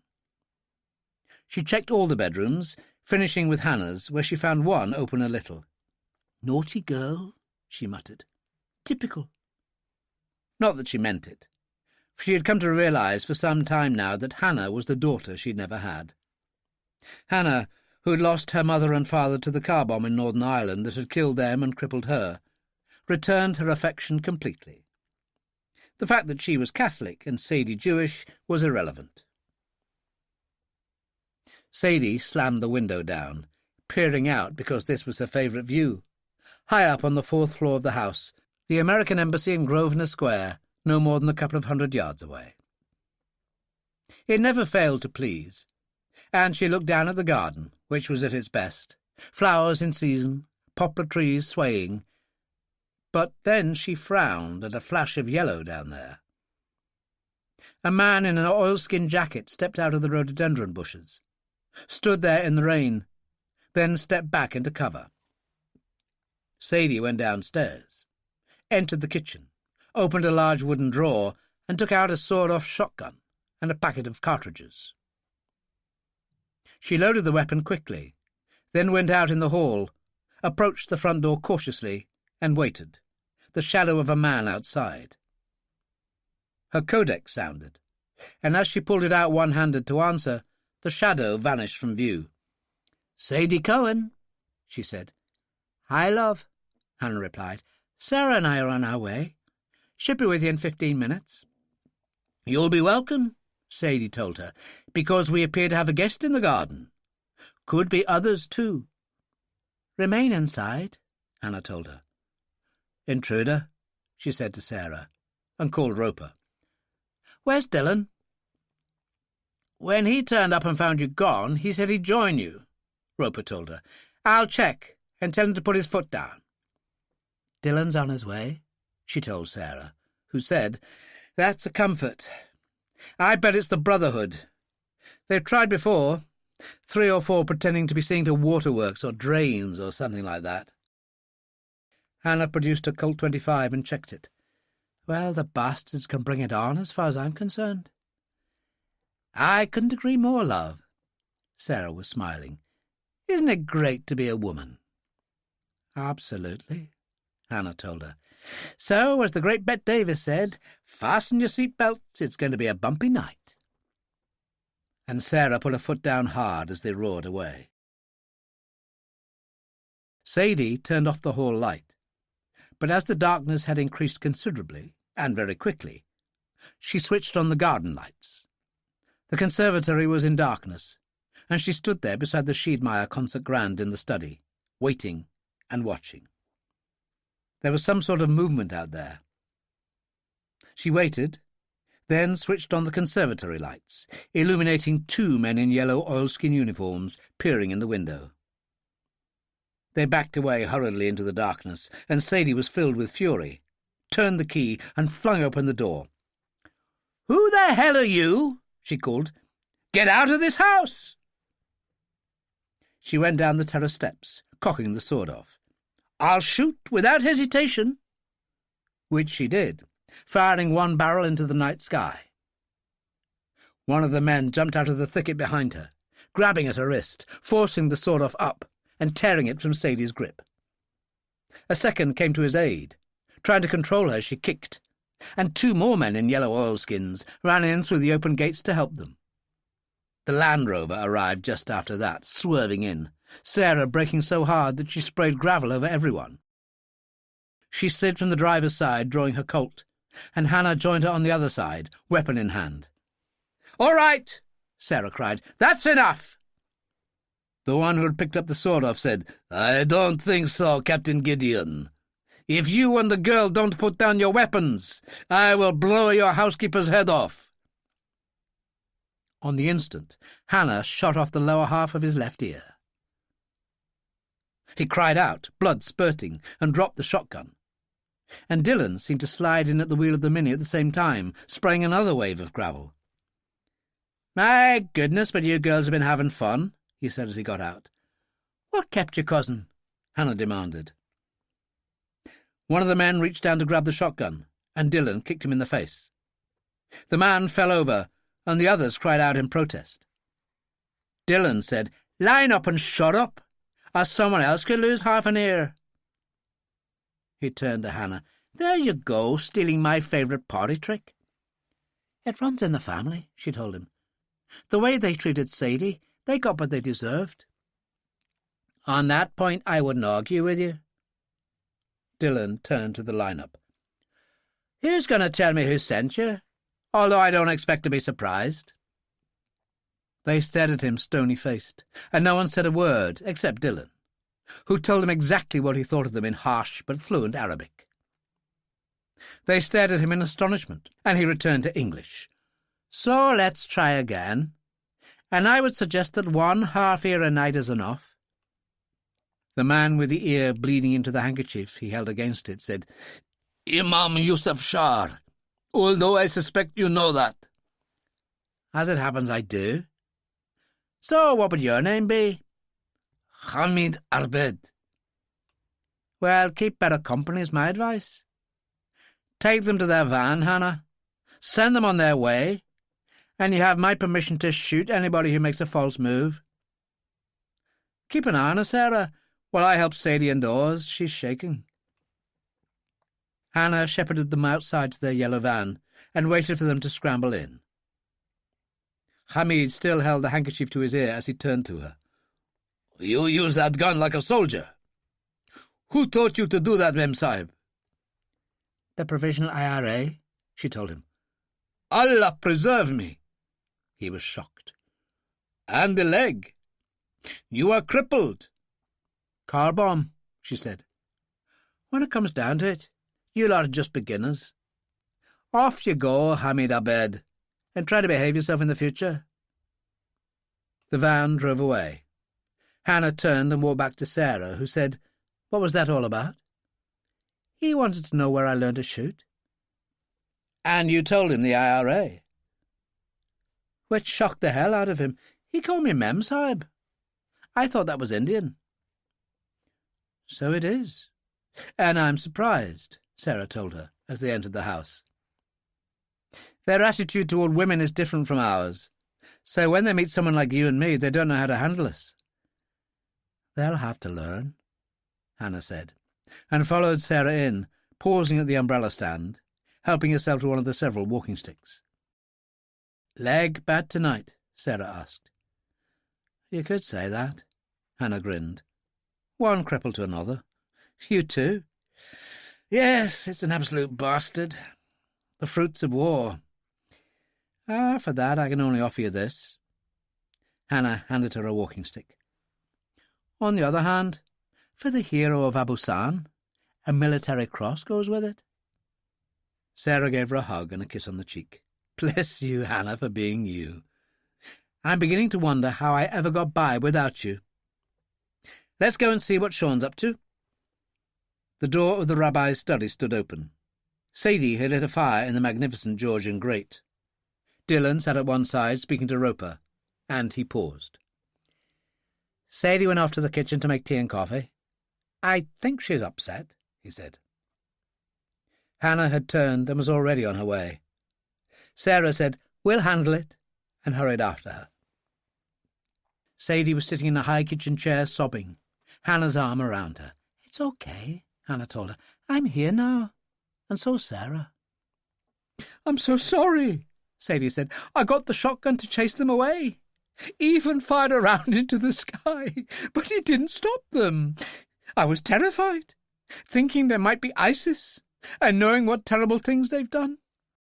Well, Sarah and I soon put them in their place, Hannah said. And as we know exactly who was responsible for the attack, we'll be able to do something about it. Sadie brightened at that. True enough. She took a deep breath. Go and see Sean in the study, and I'll follow you with the trolley. Dillon was putting logs on the fire when they joined him. How is she? He asked. Nerves shot, Sarah told him. Thank God we were able to get to her in time. Too true. But I won't allow it to happen again. I've just made that clear to Roper. And what did he say? Ferguson's still at Downing Street, but sends his best. He'll be with us soon. So let's have a drink, or sit down and have a cup of tea, Irish style, and relax. At that moment, Sadie wheeled in the trolley, obviously trying to be brave. Tea up. I've managed salad sandwiches and scones. Oh, I forgot to say, God bless all here. Is that right, Sean? Sadie, you're the wonder of the world. The Daimler was on the road, Sergeant Doyle at the wheel, and Ferguson, Cazalet, and Blake Johnson in deep discussion, when Ferguson's codex rang. He answered, his smile changing to a frown. Roper, he said, let me put it on speaker. He has rather dramatic news for us. Roper then gave them a detailed account of the events at Highfield Court. The bastards, Blake said. Those Brotherhood guys. I agree, Cazalet told him. But no match for a woman who was one of the few to be awarded a military cross in the British Army. Charles Ferguson chuckled. Or an even younger one, raised all her life in a household that was a hotbed of the Provisional IRA. What do you want to do? Roper demanded. We'll call round to see them, Ferguson said. First, get me Imam Yusuf Shah on the line. There was a pause, and then, Shah here? Charles Ferguson. I shouldn't think any of the theology departments at Oxford will be too proud of you tonight. You and your Brotherhood. I have no idea what you're talking about. The Muslim Brotherhood has no connection with this mosque. You must look elsewhere for whatever disturbs you. A nice turn of phrase, Imam, but I was actually considering what might be the best way of disturbing you. I appreciate the warning, the Imam told him, but take care. My appointment in Samara could be yours. May Allah go with you." He went off, and Roper said, "Shakespeare would have loved him." "Good point. But we'll be off to Highfield Court. And do a favour for me. Tell Sadie we're coming, and make it clear we aren't expecting dinner or anything. She takes her hospitality very seriously, you know." "What a hypocrite you are, Charles," Roper said. "A fault I readily admit," Ferguson told him, "but so useful in this game we play, Giles." It was 2 o'clock in the afternoon in Washington when Alice Quarmby, summoned by the President, arrived at the Oval Office. "Do you have the slightest idea what it's about?" she asked the secretary. "Afraid not. It might be a minute, though. Colonel Hunter's been in there for 40 minutes. "Then it's me for the powder room, Elsie. Be right back." In the Oval Office, the President was sitting behind his desk, Hunter standing as he talked. "The use of private military companies in the recent ISIS attacks in Mali certainly proves their worth. As glorified security men, protecting business or preventing the theft of Muslim treasures, yes, I'll grant you that. Meanwhile, the French flew a hit force of Marines and a fleet of aircraft all the way from Paris by night and caught ISIS with its pants down. Rather more impressive, I'd say." There was little Hunter could say to that. But as he turned to leave, the President said, "Actually, there's something you could do for me, Colonel. You're heading for London now, right?" "Yes, sir." "Now, do me a favour, and help Blake watch out for Cazalet over there. Don't let them know. Just be my extra eyes and ears. He's putting himself in harm's way. Too public, Colonel. I want him back here where we can protect him. The damn fool seems to court death every time he speaks in public." "Yes, I can see what you mean, Mr. President. I'll take care of it." "Excellent. You may need some extra authority, so I've made you a presidential aide with a pass to prove it. Don't forget to call on the ambassador. He'll be expecting you, but won't know why. Elsie has an envelope for you on the way out, and I'll phone you from time to time. Remember, this must stay secret, even from the ambassador. Philip Hardy is a good man, but has a mind of his own." "Of course, Mr. President. I understand perfectly now." Alice, standing in for Elsie for a few moments in the outer office, had heard everything as Hunter stood with the door ajar. She ducked into the filing cupboard a second before Hunter emerged from the Oval Office, and Elsie entered. "I believe you have an envelope for me?" "Yes, I do, Colonel," Elsie said, and passed it to him.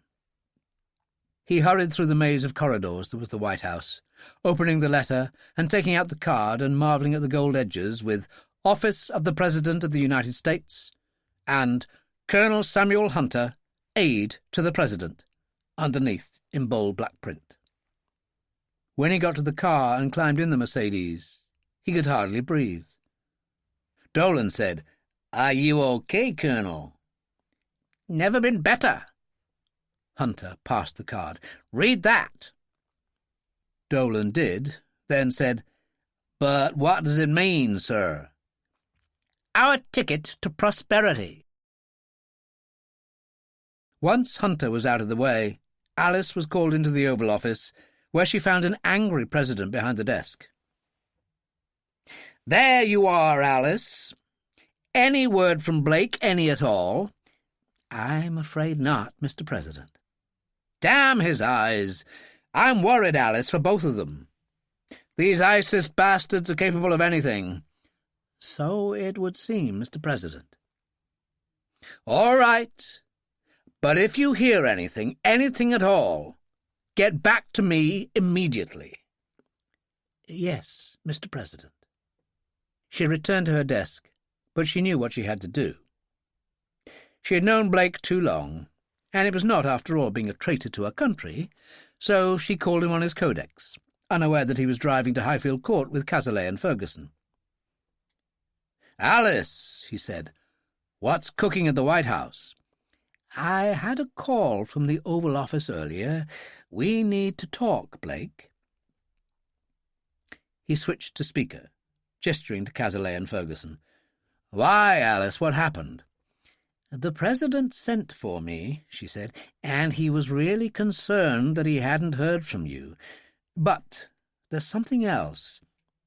He had a visitor.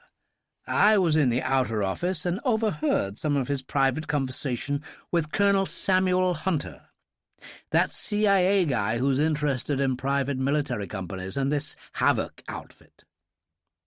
Charles Ferguson tapped Tony Doyle on the shoulder.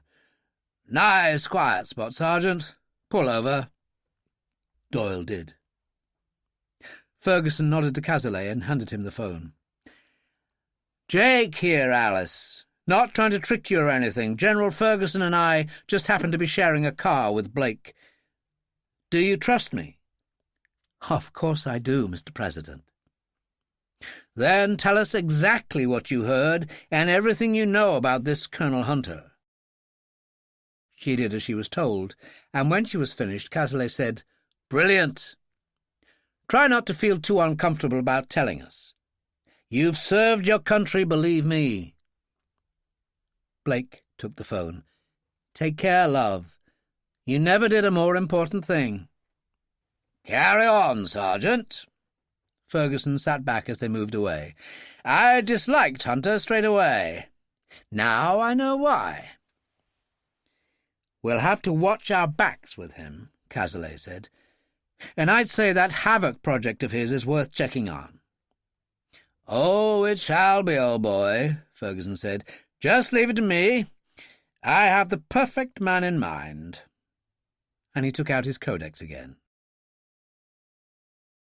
Daniel Hawley was pounding alongside the Seine, which was his habit when in Paris. He had a superb furnished barge, which he was running toward now, Notre Dame on the far side of it, hauntingly beautiful in the floodlight. His codex sounded, and he paused to answer. "Good evening, Daniel. It's Charles Ferguson, intruding into your life again. Well, if that means doing something about ISIS and the bloody mess they made of this city, I'm your man."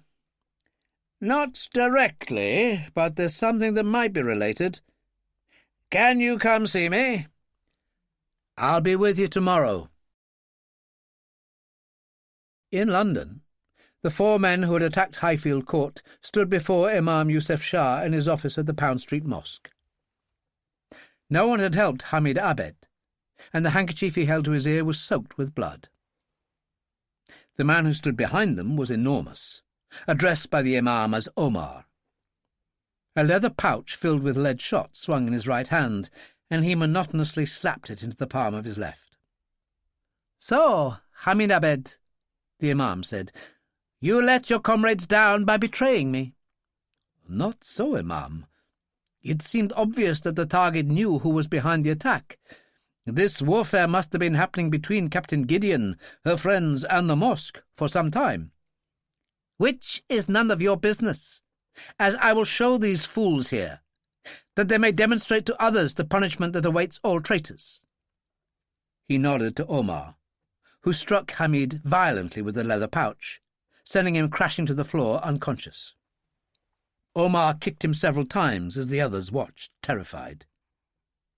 He said, "What do you want me to do with him, Imam?"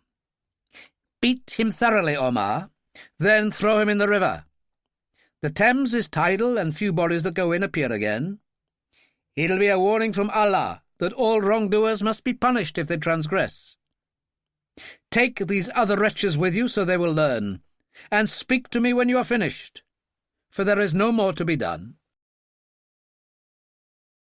Unconscious in the pouring rain on an old wharf in Battersea, Hamid barely felt the pain of the blows, while the others watched in horror as Omar gave him a last kick. "So, a final lesson for all of you." And he heaved Hamid up and tossed him into the Thames. "There he goes. Food for the fishes." The river churned, the sky echoing the thunderclap above that brought Hamid Abed back from the dead, a vivid flash of lightning illuminating the river. Ships were anchored on each side, old warehouses rearing into the night as he raced by, for there was a 5-knot tidal current taking him out to sea fast. It was the Thames that was saving him now, its icy grip freezing the pain from the terrible beating, leaving him completely numb. But he was conscious when the current took him toward one side of the river and deposited him on a set of ancient steps.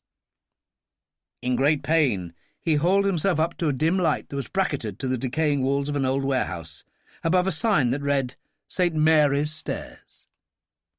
For a moment he was dumbfounded, but then he laughed helplessly. Saved by the Mother of Christ.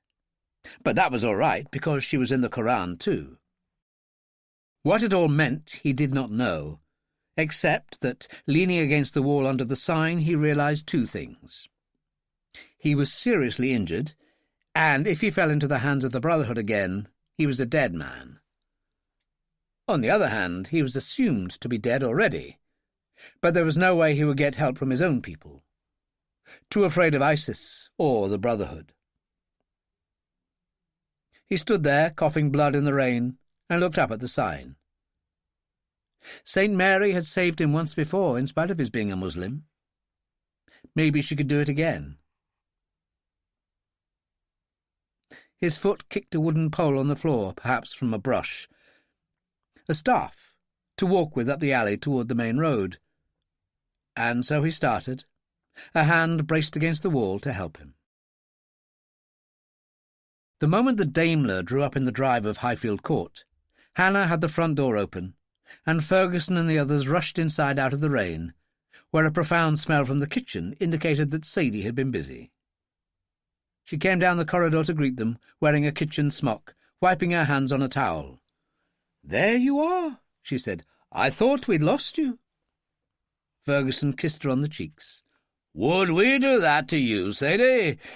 I can't believe you've been cooking after what you've been through."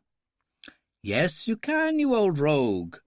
But it's nothing special, considering the number at the feast.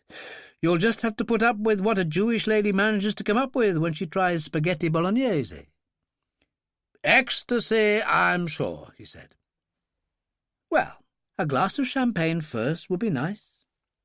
She vanished toward the kitchen, and Sarah said, "We'll go in the study and be comfortable. I'll light the fire." "Where's Hannah?" Blake said. "Slaving in the kitchen, helping Sadie like a decent Irish girl should. Ah, here's the footman, come to serve the champagne." And Dillon entered, pushing the drinks trolley. The meal was as excellent as everyone had expected, and afterward, over coffee and tea, the situation was discussed. "The problem is the night time," Cazalet said. "I think Blake and I should come up from the Dorchester and move in for the night. Would that suit?" "That would be fantastic," Sarah said. "Then can we say that's a given?" Cazalet asked Ferguson.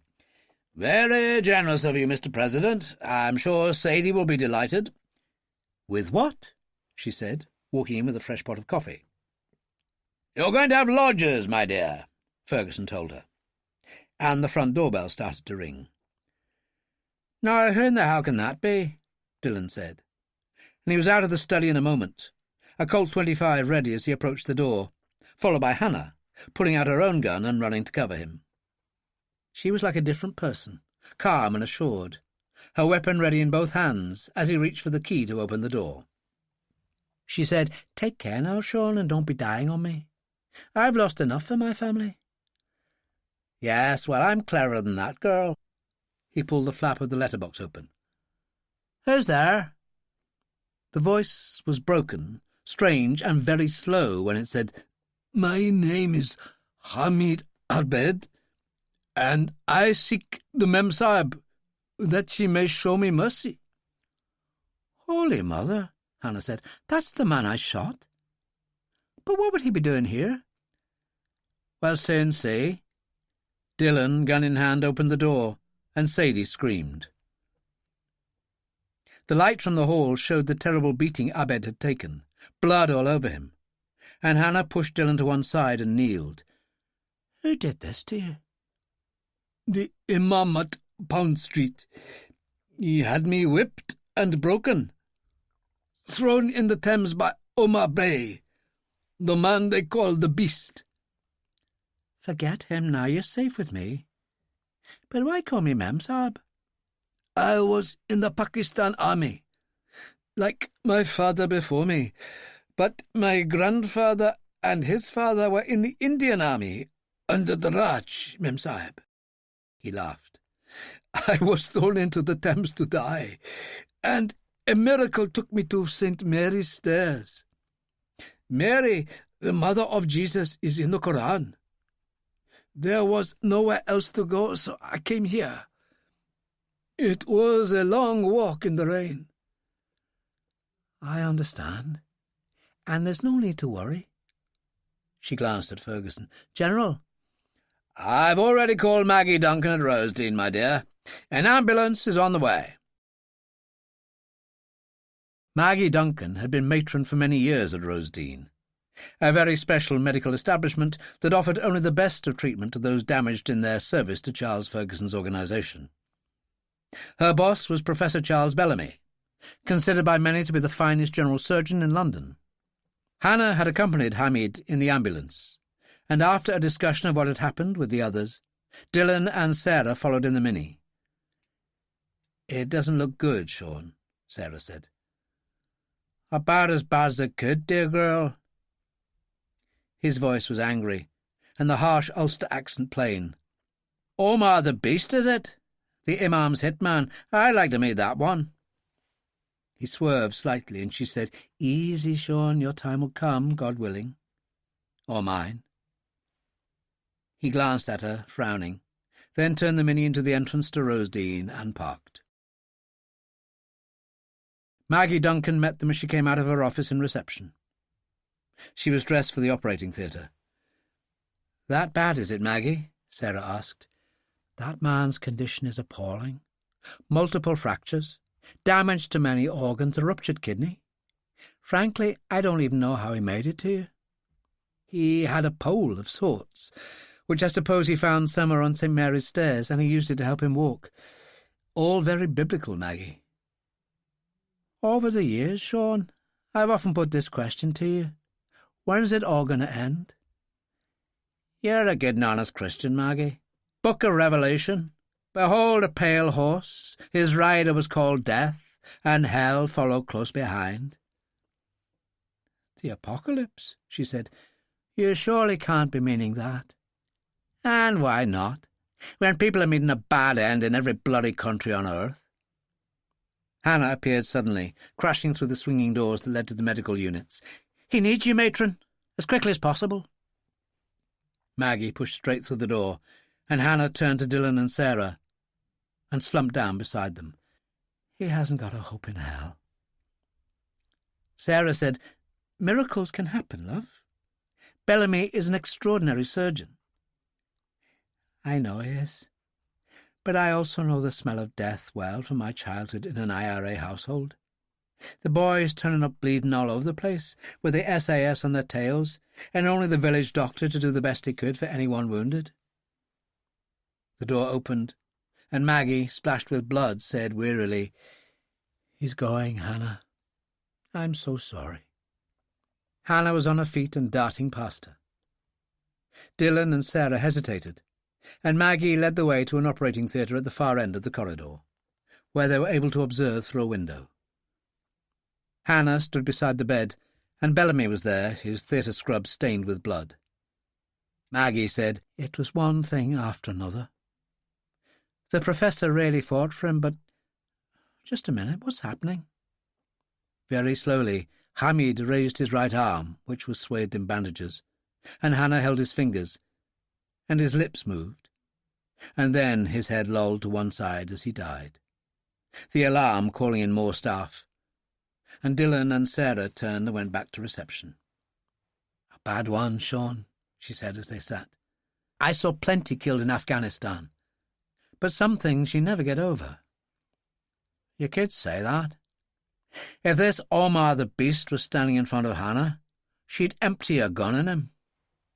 Before Sarah could reply, the entrance door swung open and Ferguson entered, face grim, followed by Tony Doyle.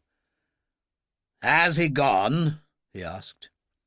"I'm afraid so," Sarah told him. I thought he might. He offered a folder to Dillon. Roper looked up this Omar Bey for you. MI5 have him on file. Dillon opened it, and Sarah leaned over to look at the enormous animal that Omar Bey appeared to be. "My God," she said. "A monster.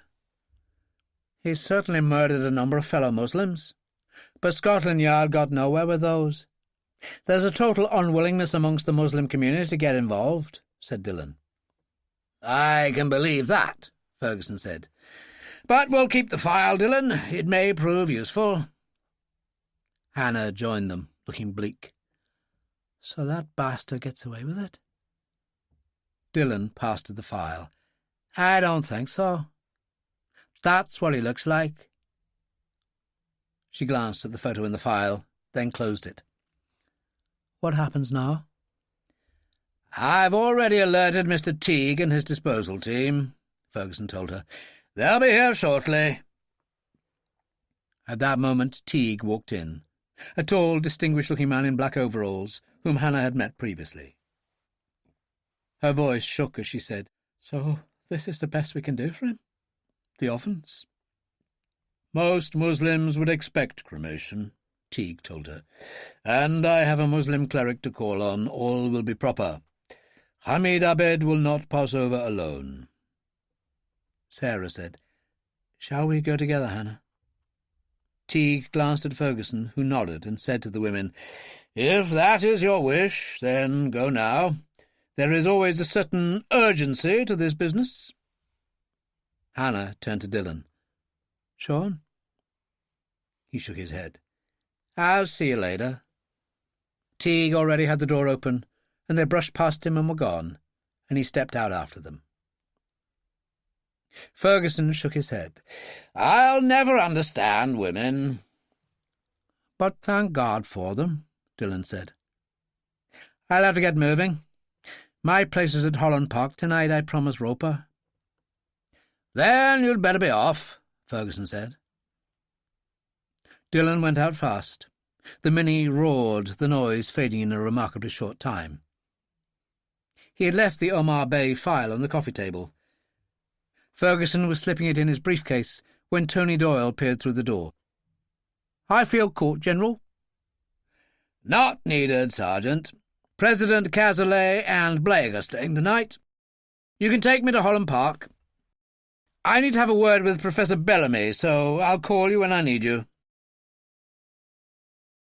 Roper had tried to contact Dillon for quite some time without success, so it was obvious that the Irishman had turned off his communication system, and that meant he was up to no good.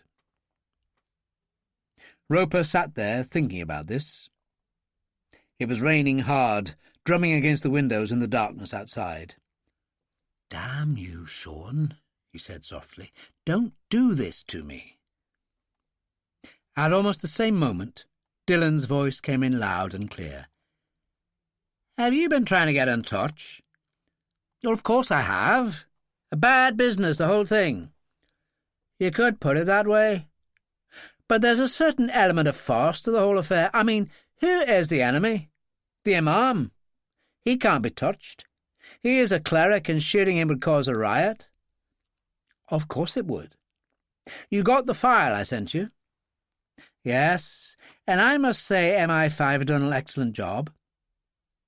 Omar Bey rides around in a yellow van provided by the Brotherhood, lives in a tenement behind Rangoon Wharf, and eats late most nights at Patel's, a Pakistani restaurant at the other end of the wharf. He parks his van outside. I'm looking at it now."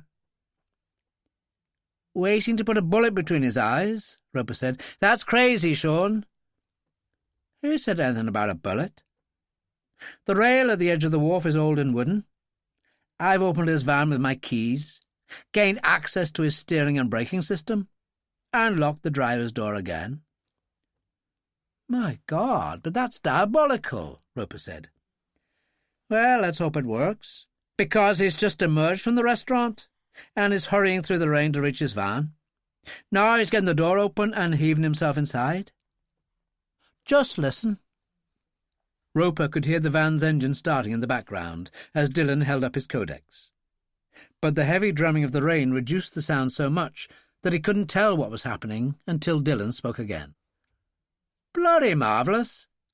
He swerved to the right, went straight through the railing, and nosed down 40 feet into the Thames." "Then get the hell out of there," Roper said, "before you're seen." "Giles, nobody's come running out of the restaurant because they haven't heard a thing. And I'm already retreating through a maze of back streets to where I parked them many a quarter of a mile away. I'll see you soon, old son." Dillon held his arms up into the night, rain battering his face, then started to run. Chapter 5. At Holland Park, Ferguson was troubled and restless. So much had happened, so many things to take into consideration. He slept with difficulty and was not in the best of spirits when he awakened and discovered it was 9:30, with heavy rain still beating against the window. He felt old beyond his years, with a foul mouth and a splitting headache, but thank God for the swimming pool and the steam room. So he pulled on a tracksuit and slippers and went downstairs. It was unusually quiet, which surprised him, so he moved toward the computer room and found Maggie Hall looking anxious along with the chef and several members of the kitchen staff, all peering through the half-open front door and talking nervously among themselves. "What on earth is going on?" Ferguson demanded. "It's Major Roper, General," Maggie told him. "There was a special delivery, a very nice suitcase President Cazalet left here not long ago. Major Roper isn't happy." "Then what in the hell are you and your staff hanging around here for?" Ferguson said. "Back to the kitchen, the lot of you!" Which they did. And he helped himself to the umbrella from the stand at the door, ventured outside, raised it, and hesitated at the spectacle before him. The safe-house's Subaru was parked in the opening in the pouring rain, its tailgate raised, giving Giles Roper some sort of shelter as he leaned forward to examine the contents of the open suitcase inside the car. Staff Sergeant Tony Doyle stood beside him, holding an umbrella to give him as much protection as possible, his own combat cape streaming with rain. Ferguson took a deep breath and went to join them. "It would be an insult to ask what you're doing," he said. "I'm certainly not wasting my time, General, but then I was warned." "What's that supposed to mean?" "Sergeant Doyle and I were enjoying a cup of tea when we heard a vehicle drive in and out of the courtyard. He investigated and returned with what he found, the suitcase. A few minutes later the master called, sent his respects to President Cazalet, and said I didn't have long." "The bastard!" Ferguson said. "It's not just talk, I presume?" "I'm afraid not," Roper said. "As I advise you to make clear to whomever is driving through the gate now." He carried on, and Ferguson hurried across to the Mini as Sarah and Hannah got out. He spoke briefly to them, explaining the situation, and they started forward. "Don't be stupid and get inside," Roper said. "If there's one thing in this life that I'm an expert on, it's bomb disposal. 30 years of the troubles in Ireland got 2/3 of the people in my business killed, and put others, like me, into a wheelchair." Hannah looked dreadful, but Sarah took her arm. "We'll leave Major Roper to it. He's got enough to worry about." Ferguson said, "What about the howler, Giles?" The howler was an experimental gadget Roper had acquired many years ago for bomb control. "I've got it here, but nothing is 100%, General," Roper told him. "It's got real power, but harnessing it takes patience and a lot of know-how. The man who created the howler was a genius, no doubt about that. It does about 80% of what he intended, and that requires real effort and ability. You could argue it's better than nothing." "Why couldn't he finish it?" Sarah asked. "Because I shot him dead," Roper said.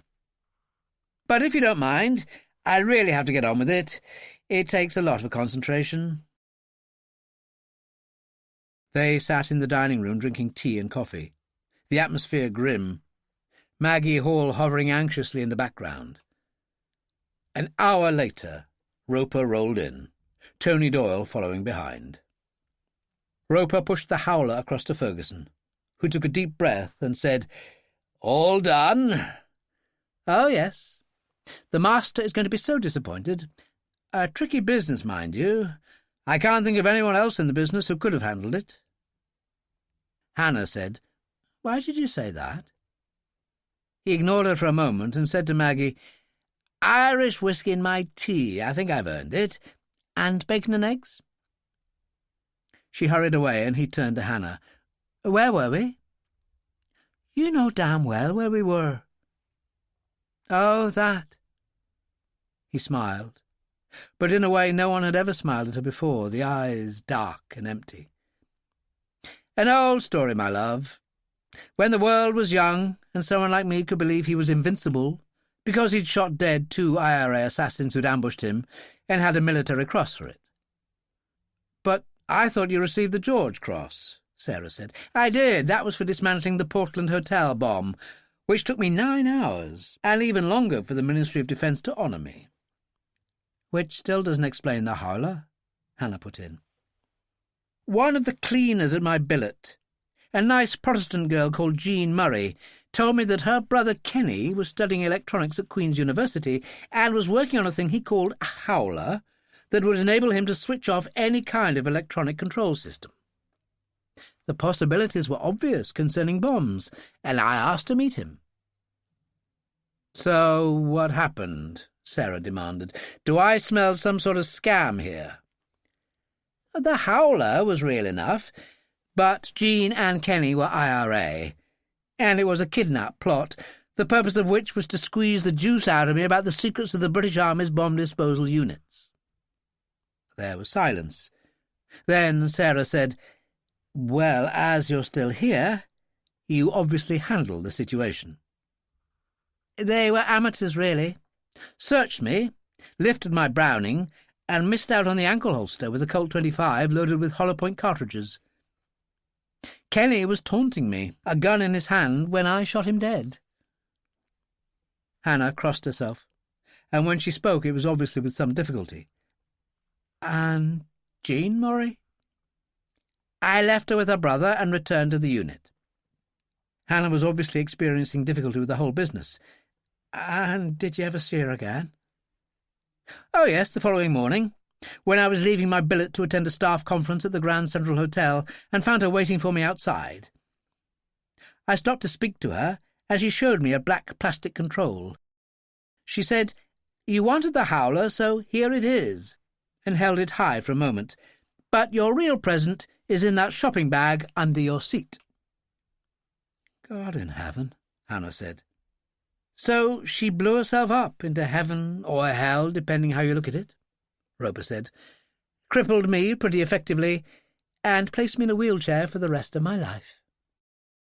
There was a dead silence, broken only by Maggie pushing in the breakfast trolley. Roper looked down at the eggs and bacon. "Having said all that, I suppose things could be worse." And he started to eat. The others followed him as Maggie served them, subdued by what he had said. It was his codex sounding that broke the ice. He switched it on, and the master spoke. "Ah, you're still with us, Major Roper. You must be as good as everybody says you are." "That's quick, damn you," Roper said. "How on earth do you do it?" "I've told you before, our people are everywhere. That's why we will win and you will lose, my friend. It is inevitable." "Why don't you go to hell, mister?" Hannah called. "Master, Hannah, not mister. And as for hell, I have been there during my lifetime, and it wasn't nice. Allah protect you." He switched off. Roper said, "A considerable nuisance, that man. What are we going to do about it?" "Nothing we can do until you find him for us, Giles," said Ferguson. "Easier said than done, General. Trying to penetrate the Al-Qaeda network is the same as trying to penetrate the highest levels of the CIA." It was Hannah who broke in. I thought you were Major Giles Roper, king of cyberspace. Never been known to fail. Where'd he go?" Sarah almost choked on her cup of coffee, but Roper ignored her. He chuckled, and then the chuckle turned into a full laugh. "Thanks for the challenge, Hannah. I accept it gladly. I'll run him down if it's the last thing I do. And since I don't want it to be the last thing I do, I suppose I'd better get on with it." He pressed a button, reversed his wheelchair, and went out. Tony Doyle said, "I'll see if he needs anything," and left. Dillon walked in wearing a terry-cloth robe, his hair damp, face flushed. "Breakfast over?" he said. "Good God, where have you been?" Ferguson demanded. "I didn't go to bed until the early hours. I was busy making sure that the bastard Omar Bey came to a bad end in the Thames at the wheel of his van. I thought Roper would have told you." "Well, he didn't," Ferguson said. And Sarah interrupted. "You're sure, Sean?" "Absolutely. No bullet between the eyes, General. He drove straight through the railings on Rangoon Wharf." "With a little assistance from you?" "Of course." "Bad system and good riddance," Hannah said. "Ah, the fierce one, my cousin," Dillon said to Ferguson. "But what would you have us do next?" "I presume our American friends are still at your house," he said to Sarah. "Yes, they are," she said. "Go and check on them. Should Johnson and Cazalet have to leave for any reason, I don't want Sadie to remain in the house alone. You must bring her here." "She's stubborn enough to say no, General. And probably so will Grandpa when he gets back." "Well, Dillon will never stand for that. But we'll cross that bridge when we come to it. Anyway, you go back and assess the situation." Sarah started out, and Hannah said, "What about me, General?" "I don't know," Ferguson told her. "Aren't you supposed to be at the Royal College of Music, practising scales or something?" "Very amusing, sir," she said, "but it happens to be the autumn holiday." "Well, I suppose you could practise here. Perfectly good piano over there. Dillon plays it all the time." He turned to Dillon. "Don't you?" "I do indeed, but not like she does." "Oh, sort it out, Sean. I'm expected at Downing Street." "There he goes, calling me Sean again when he needs something, Hannah." "Complete nonsense," Ferguson said, and went out. "So," Hannah said, "what do we do, cousin?" "Oh, someone'll turn up," he said. "I'll go and make myself presentable." Kilburn, the Irish quarter in London since late Victorian times, was famous for its pubs, and the Green Tinker was one of the best. Its landlord, Pat Ryan, a popular man, who in his youth had served in the IRA for several years, but all that was behind him now. Trouble was the last thing he needed, particularly when it was called Finbar McGee, who had been at the height of drunken rage the previous night, cursing his sons to hell at the bar, challenging other customers to fight with him. It had taken 4 members of staff to handcuff him and put him in a back room to sleep it off. Head barman Jack Kelly had looked in to ascertain Finbar's situation and returned to find Ryan drinking tea at the bar and reading the Times. He glanced up. "How is he?" "Terrible. You should have gone to the police this time. It can't go on." "I couldn't do that to Tad McGee's father." "Who was mouthing Tad off terribly last night? Cursing him and his brother Larry, making serious threats." "You and the McGee brothers go back a long way, Pat. Together in the IRA in your youth." "True enough, though not to be mentioned." "So give Tad a call and get something done once and for all." Ryan said, "I suppose you're right. Pour me a large Bushmills Irish whiskey, and maybe another, and I'll give it a go." In need of a change of clothes, Dillon was being driven to his cottage, Hannah at the wheel of the Mini, when Tad contacted him on his codex. "Sean, are you doing anything?"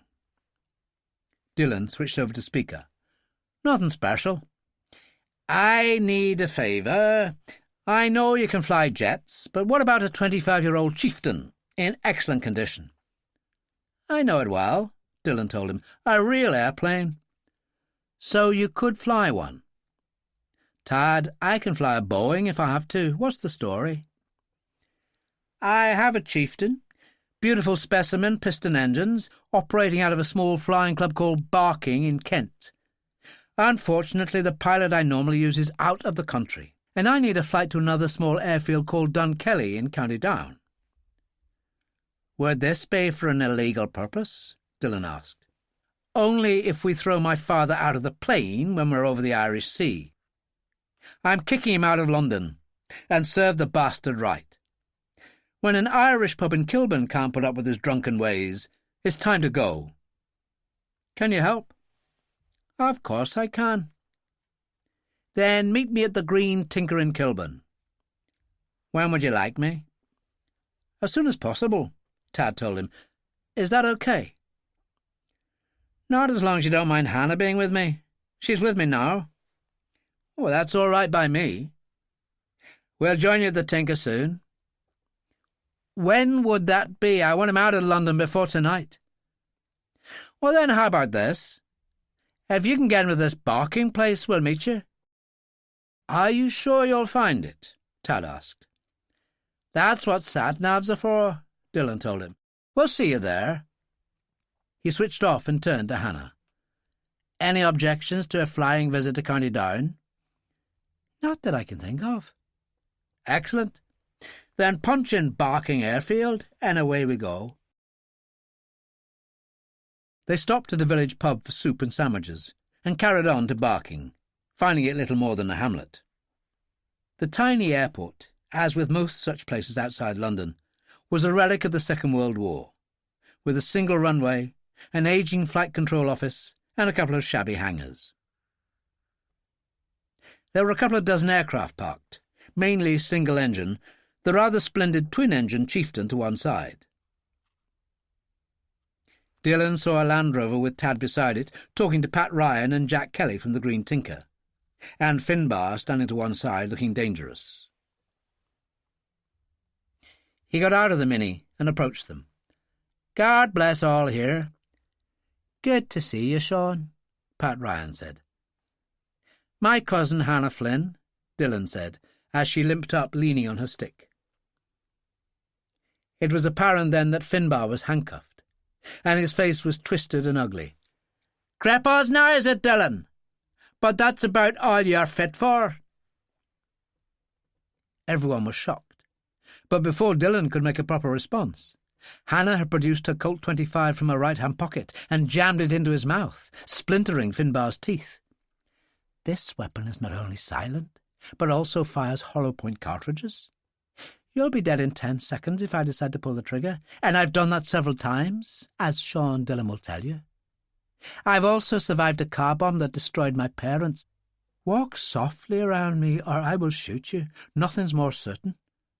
Now get on the damn plane and behave yourself, or I'll open the door over the Irish Sea and shove you out myself. Finbar's mouth gaped. He turned to the plane and heaved himself inside. To the others who were gazing at her, including Tad, Dillon said, She plays great piano too. But you know what they say about provos. Once in, never out, Tad said, and the others nodded, including Dillon, as they watched Hannah mount the steps into the plane. A man in brown overalls was approaching from the flight control office. Ready to go, Mr. McGee? That's it, then. Tad shook hands with Kelly and Ryan. We'll get off. I'll beg a lift from Sean and Hannah when we get back. Any time, Tad, you know that, Pat Ryan said. Is that it, then? Dillon asked Tad as they went to the plane. No one's asked to see my pilot's licence. No flight plan. What's going to happen when we land at Dunkelly? Someone will check the engine and refuel for the trip, Tad smiled. Sean, you did the same thing for me and Larry all those years ago when we got shut up by the RUC and you needed to get us to England. That was then. This is now, Dillon said. Some things never change, Tad told him, so be grateful. Tad led the way up the steps, found Hannah in a seat up front, Finbar farther back holding a cloth to his mouth. Dillon closed the air stair door and then went forward, brushing past Tad and Hannah and entering the cockpit with its double seats. Everything seemed to be in order, so he checked out the wind and weather with the man in the flight control office. "I'm ready to go. How's it look?" "No wind to speak of. Possibly heavy rain on your first approach. Tad said you are a very experienced pilot." "You could say that." "Then you'll see this aircraft has been fitted with a much more advanced navigation system than the original. I've inserted all the usual flight details necessary to reach Dunkelly. If you check the folder I've left you on the right-hand seat, you'll find it's simple." "I'm feeling unnecessary already." "I can see how you would, but in a way a lot of pilots are these days." "Whatever happened to romance and high adventure? But thanks anyway." Opening the cockpit door a crack, Dillon bellowed, "Here we go! So belt up!" Then started to move toward the end of the runway. He turned, giving the engines full throttle, and rose above the trees as he eased back on the control stick, his spirits lifting as they always did. About 45 minutes later, Hannah appeared with coffee, sitting in the left-hand seat as she offered it to him and opened a tin box of assorted biscuits. Dillon put the plane on automatic pilot, drank the coffee, and sampled the biscuits. "They don't seem to have heard of tea," she said. "Sorry about that." "Not your fault. And all that tea to look forward to in County Down." "Spoken like a true Irishman." "Who lived in London from the age of 12 and only returned home at 19 when his father met a bad end in the Troubles. A funny old life when you look at it. How are Tad and his father getting on back there?" "Well, Finbar's not speaking too well, which is my fault entirely." "You've nothing to reproach yourself for. The things he said were unforgivable." "The point is, what you going to do about it? Dump him on Eli?" "I don't know. His responsibility for his wife's death's impossible to deny," Dillon said. "Only a quirk in the law allows him to walk free. He's an easy man to hate, and always has been. Tad and Larry have no time at all for him now." "Which still doesn't deal with my original question," Hannah said. "I certainly don't have an answer. But perhaps Tad has one," Dillon nodded. "Some sort of solution. I'll go back and see how they're getting on." He got up, and Hannah said, "What you doing? You can't leave me. Who's going to fly the plane?"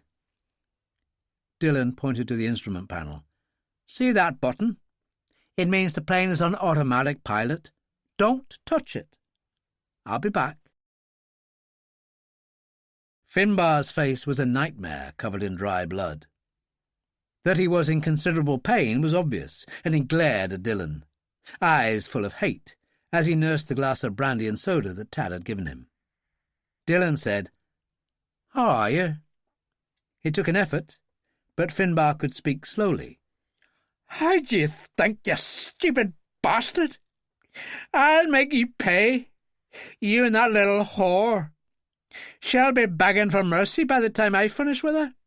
As for you, Dillon, you'll never see the Maria Blanco. But I will. You see if I don't. What do you have to say to that?" "That if you try to do harm to my cousin in any way, I'll find you wherever you are, and I'll put a bullet between your eyes." "Just try it," Finbar said, shaking. "I'll show you." "You'll show me nothing, you shite. You're a fantasy man, Finbar, and you can't see the difference between fantasy and reality anymore. Keep quiet from now on, or I might really open the door and throw you out." Dillon moved away and sat opposite Tad, who had been reading a newspaper, and now put it down.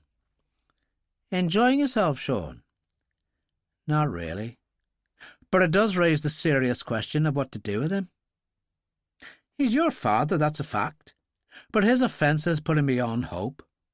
I doubt if a priest could help." Dillon shook his head. "He'll be off to London again when your back's turned." "Not if I clip his wings for good." Dillon frowned. And you think you could do that? How? I don't think this is the right place to discuss it. Later, perhaps. Dillon nodded, a slight smile on his face. I look forward to it. He went back to the cockpit, and Hannah said, Thank God you're back. He smiled as he sat, and she added, You look pleased with yourself. What's happened? Something or nothing. Dillon took control again. Onward to Dunkelly, and we shall see. Heavy rain enlivened the situation considerably as they crossed the County Down coast, but the approach to Dunkelly, a small airfield very similar to Barking, gave Dillon no trouble at all, as he landed and taxied to where Eli stood beside a Ford estate car, talking to a middle-aged man who was wearing an old leather flight jacket. They stood waiting as the chieftain rolled to a halt. A few minutes later, the air stair door opened, and Dillon was first out, followed by Hannah.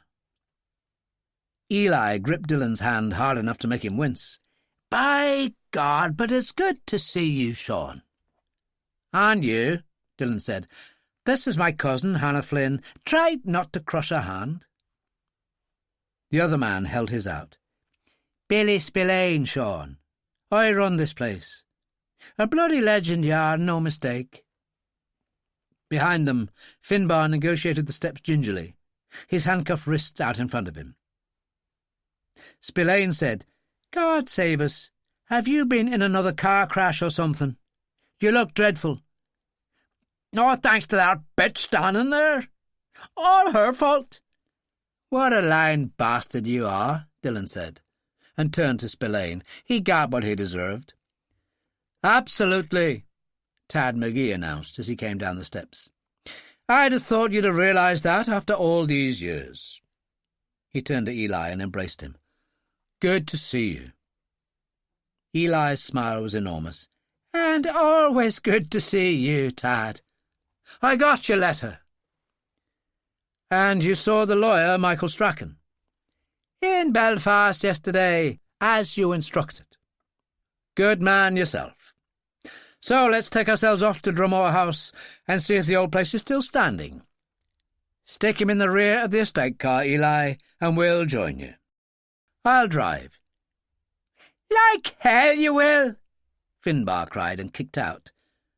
But Eli squeezed him around the neck with his enormous hands, and a few seconds was enough for Finbar to end up in the rear seat, gasping for breath. Excellent, Tad McGee said. Let's get moving.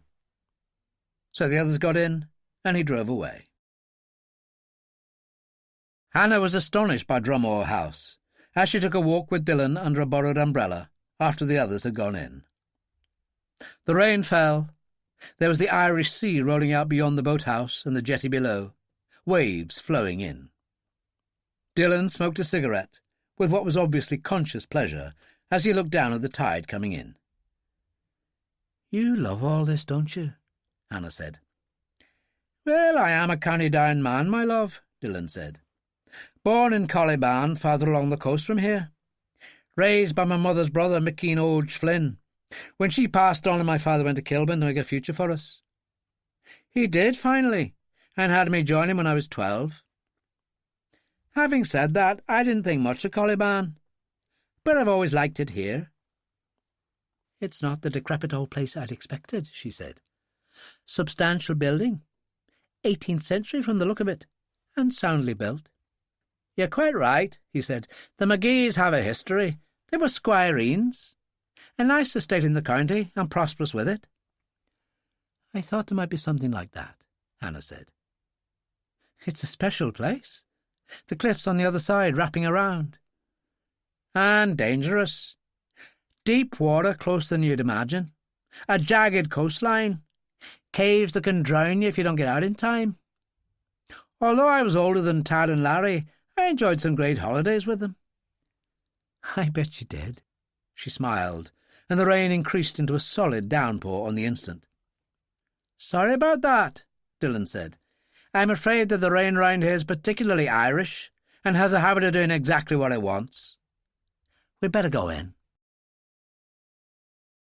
Tad and the other two were seated at the huge old kitchen table. He was drinking tea at one end, a folder of paper in front of him. Eli was shoving logs into the ancient oven, and Finbar sat with handcuffed hands wrapped around a large glass of beer. When Dillon and Hannah entered, Tad said, "There you are. We've been waiting for you." Finbar said, "What the hell do those two have to do with anything?" Tad ignored him. "Join us, Sean. And you, Hannah."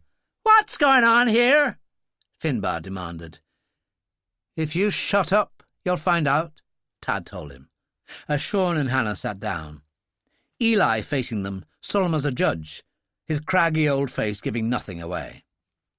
Tad opened the folder, took out several documents and spread them on the table. 10 years ago, my mother approached Larry and me in great distress, because life had become unbearable with your drunken ways. You were in constant debt, besieged by creditors, and she begged us to help in some way, which we did, paying over the odds through our company for the small house in Kilburn. Did that make you feel good or something? Not particularly. Since you carried on in exactly the same way during the years that followed, we had to do the same thing for this place. You seem to have forgotten that in both cases you put your mother's name on the properties, Finbar said. And you expect to inherit them? Of course I will. I was her husband. There was a pause, and it was Hannah who spoke. What a truly despicable creature you are. You shut your mouth, you bitch, he said. I was her husband. I'm entitled. Don't worry, Tad said, and picked up one of the documents before him and held it up. Have you read her will lately? Finbar glared at him. I've told you I was her husband, so I'm entitled to inherit. No, you're not, Tad told him. She cut you out of her will a long time ago. The house in Kilburn was sold, so you've no decent base in London any more. If you attempt to stay, you'll have a nasty accident one night, I promise you. You can't do that, Finbar said. But for the first time there was an uncertainty in his voice. I suggest you stick to County Down, Tad said. I don't know what you could do to make a living, but perhaps the new owner of Drummoor House will find you something to do. He smiled across the table. Would that be possible, Eli? I'd say it would depend on how he behaves, Eli said. Eli? Finbar croaked. She left this estate to him? Actually, she left it to me, Tad said. But I'd rather keep it in the family, and Eli has agreed. So as soon as I've signed this deed of transfer that Sean and Hannah will witness, it goes to Mr. Strachan in Belfast to put through court. He pushed the document along the table, rolling a pen with it, which Hannah caught, did her signing and passed it to Dillon, who did the necessary, then pushed it back to Tad. Then he reached across the table and shook a massive hand. Good luck, old son. Hannah joined in. I'd say this wonderful place deserves you, Eli. He smiled, and Tad pushed a key across to him. The handcuffs, if you want to release him now, but don't trust him, not even a little bit. He'll never forgive you for having what he sees as his. Promise you'll take what I say to you seriously. Eli didn't say a word, simply went to Finbar and unlocked the handcuffs. Finbar stood there rubbing his wrists. Bastard, he said. I'll fix you for this, if it's the last thing I do. Eli swung him around, giving him a kick in the backside that sent him staggering into the corridor, then returned to the others. That's the way, Dillon told him. Show him who's boss and keep it up. Eli sat down. There is something I have to tell you about Finbar, he said to Tad. Something serious. He turned to Dillon. It involves you also, Sean. He was on a phone call, and the man on the other end described you as an IRA assassin, working for General Charles Ferguson in London.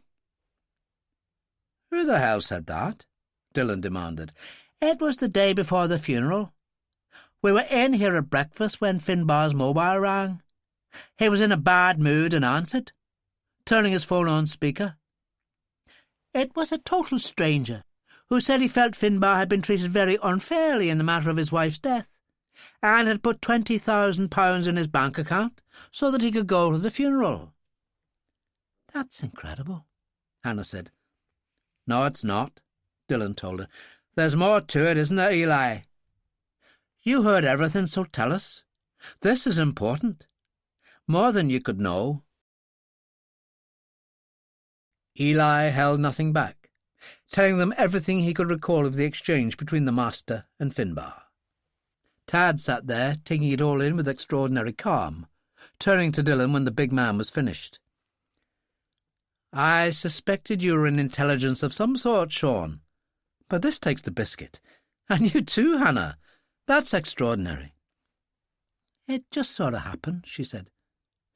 There are a lot of bad people around these days, but music is still of prime importance in my life. And so it should be, Tad said. You have a remarkable gift for it. Which I won't let her forget, Dillon said. You don't need to worry about that, but let's consider the present. You're involved with the wider situation, Tad, whether you like it or not. The people I work for out of Holland Park have been up against this master business before and have enjoyed some success. But whoever the individual is, he's controlled by the Al-Qaeda Grand Council. Their knowledge is amazing. They seem to know everything there is to know about everybody. So be prepared. It can be unnerving if the master decides to call. What about ISIS? Tad asked. Rubbish, as far as AQ are concerned. There's only one God, and Osama as his prophet. That is their creed above everything. All very complicated, Tad said. And at that moment, Dillon's phone rang. When he was with Hannah, he got into the habit of leaving it on speaker, and the master's voice echoed clearly. There you are, Mr. Dillon. You have been active. Good morning to you, Hannah, and welcome, Mr. McGee. You have been busy too, I must say, as opposed to your father, who I see is no longer centre stage. I had promised to help him solve the mystery of the Maria Blanco, but not now. He can stew in his own juice. That's his problem, Tad said, and I think you'll find me an entirely different kind of man to deal with. Not that I plan to deal with you at all, you shite. Tusk, temper. Who knows? In the world we inhabit today, anything is possible. We'll be in touch, Mr. McGee. Have a good flight. Dillon switched off, and Tad said, Incredible. Yes, quite a performance, Dillon said. But you heard the man. Let's say a fond farewell to you, Eli, and get back to the airfield. Don't take any crap from you-know-who. And you've got my phone number so you can let me know if you hear from this guy again. We'll get off now, up into the wide blue yonder. Just give us a lift back to the airfield. Chapter 6. On the Quai des Brumes, the master opened the door leading out to the stern of the barge. The awning stretched tightly, rain pattering down, and he stepped out, a cup of coffee in his right hand, and stood there savouring the damp smell that was a mixture of the rain and the River Seine. He loved it all completely, and never tired of it. But there was work to be done. What a stupid fool Finbar McGee had turned out to be. But his son was obviously an entirely different proposition. The gangster was still there, lurking under the surface. The hard man waiting to move in spite of the Savile Row suit and the Aston Martin. He would have to be careful there. And Samuel Hunter, a dishonest man by nature in spite of the medals. He reviewed what he knew. On a previous visit to London, Hunter had discovered the old RAF base at Charnley in Essex, where Hans Weber operated half a dozen Dakotas. Weber traded mainly with West Africa under the rather grand name of Havoc International, shipping cargo mostly to Ghana and Nigeria, and then carrying on to Mali to pick up any general cargo needed in France and England. But Timbuktu had been invaded by rebels operating under the black flag of Al-Qaeda. Ignorant tribesmen, unaware that Timbuktu had been a centre for Islamic learning for hundreds of years. The books and manuscripts in its libraries were worth many, many millions, especially on the black market, although it was an affront to Islam to sell them.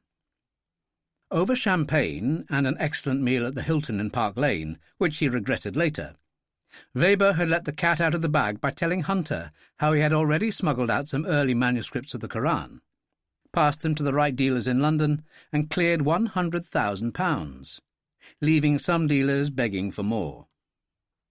It had been obvious to Hunter that by increasing the cargoes and loading a Dakota to full capacity, several millions could be made out of such valuable items, and he was determined to have his way in spite of Weber's reluctance.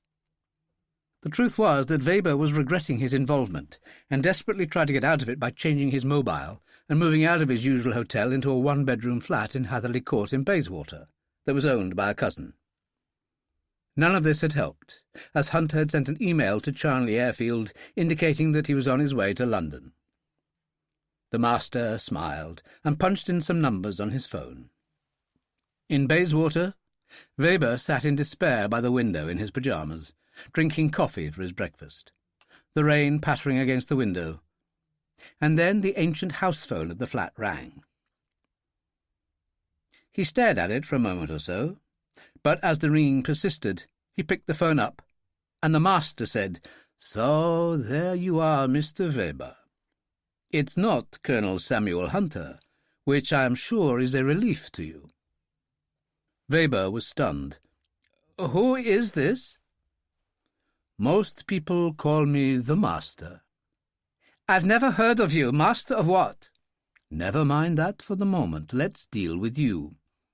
You own a small aircraft company operating out of an old RAF base at Charnley in Essex called Havoc International.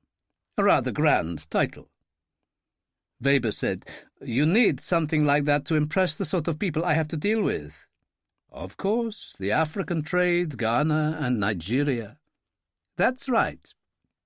"Yes, those old Dakotas are perfect for that kind of thing," the master said. "A remarkable aircraft. Many have been flying since the Second World War. Perfect for the desert trade." Weber said, "That's right, but where is this going?" "To Timbuktu and Mali, and rebels under the black flag claiming to be the followers of Al-Qaeda. In fact, they're a murderous rabble who shame the ideals of Osama bin Laden, whose name be praised." Weber said carefully, "Look, who are you?" "I serve the holy cause of Al-Qaeda. There are others like me who serve the movement all over the world." "But what do you want with me?" "To save you from yourself, Herr Weber." And here the master broke into German. "You have behaved dishonourably in trading on false documents supplied by dishonest government officials in Mali. You have been guilty of removing precious Muslim relics and selling them to unscrupulous dealers in London. Most Arab countries would execute you for such offences." Weber was sweating now and replied in English, "Many of these things were being burnt, destroyed by the mobs." "A poor excuse. But let me move on to the arrival of Colonel Samuel Hunter on the scene and the man Dillon, his servant. Villains of the first order, under the guise of representing the President, although I'm sure he would be as disgusted as the rest of us at such behaviour." Weber said, "He damn well would be if he knew what they were up to." "Okay, I've been a complete fool, I admit it, but Hunter is something else again, and it's driving me crazy. He's insisting we run things as a major operation, and I don't know where to turn." "But I do," the master told him. "Al-Qaeda will not allow this wretched man to succeed. But for the moment it's essential that he believes he has the upper hand, and we must fool him completely. Does this appeal to you?" "Absolutely." Weber's spirits lifted at once. "Excellent. If you have a pen available, I'm going to give you a very special number. Write it down and destroy it later when you've memorized it. Hunter will keep getting up to no good, I'm certain, and it would be useful to know what."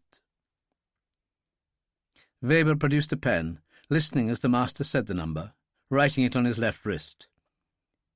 "And you trust me with this?" he asked. "You may have been a fool, but you're not a bad man, which Hunter is beyond question. You became a victim, hiding there in Bayswater, not knowing which way to turn. Now you have power, a belief in yourself that Hunter is not aware of." "You've saved my life," Weber told him. "He could be here at any time, and I expect he'll want to get moving at once." "Tell him it's proving difficult to procure the right trading documents from those dishonest government officials in Mali, and that he'll have to wait." "Thanks for the advice. You know, I was in despair. You're a great man." "There are many people who would take exception to that description," the master told him. "All I can say is that I was in despair, and now feel as if I've been resurrected." "Rather biblical, that," the master laughed. "My son, who was dead, is alive again. But for the present, I must go." Weber replaced the phone, his hand shaking slightly, smiling now as he thought about Hunter. "Right, you bastard. Just bring it on and we'll see where it gets you," he murmured, and went to have a shower.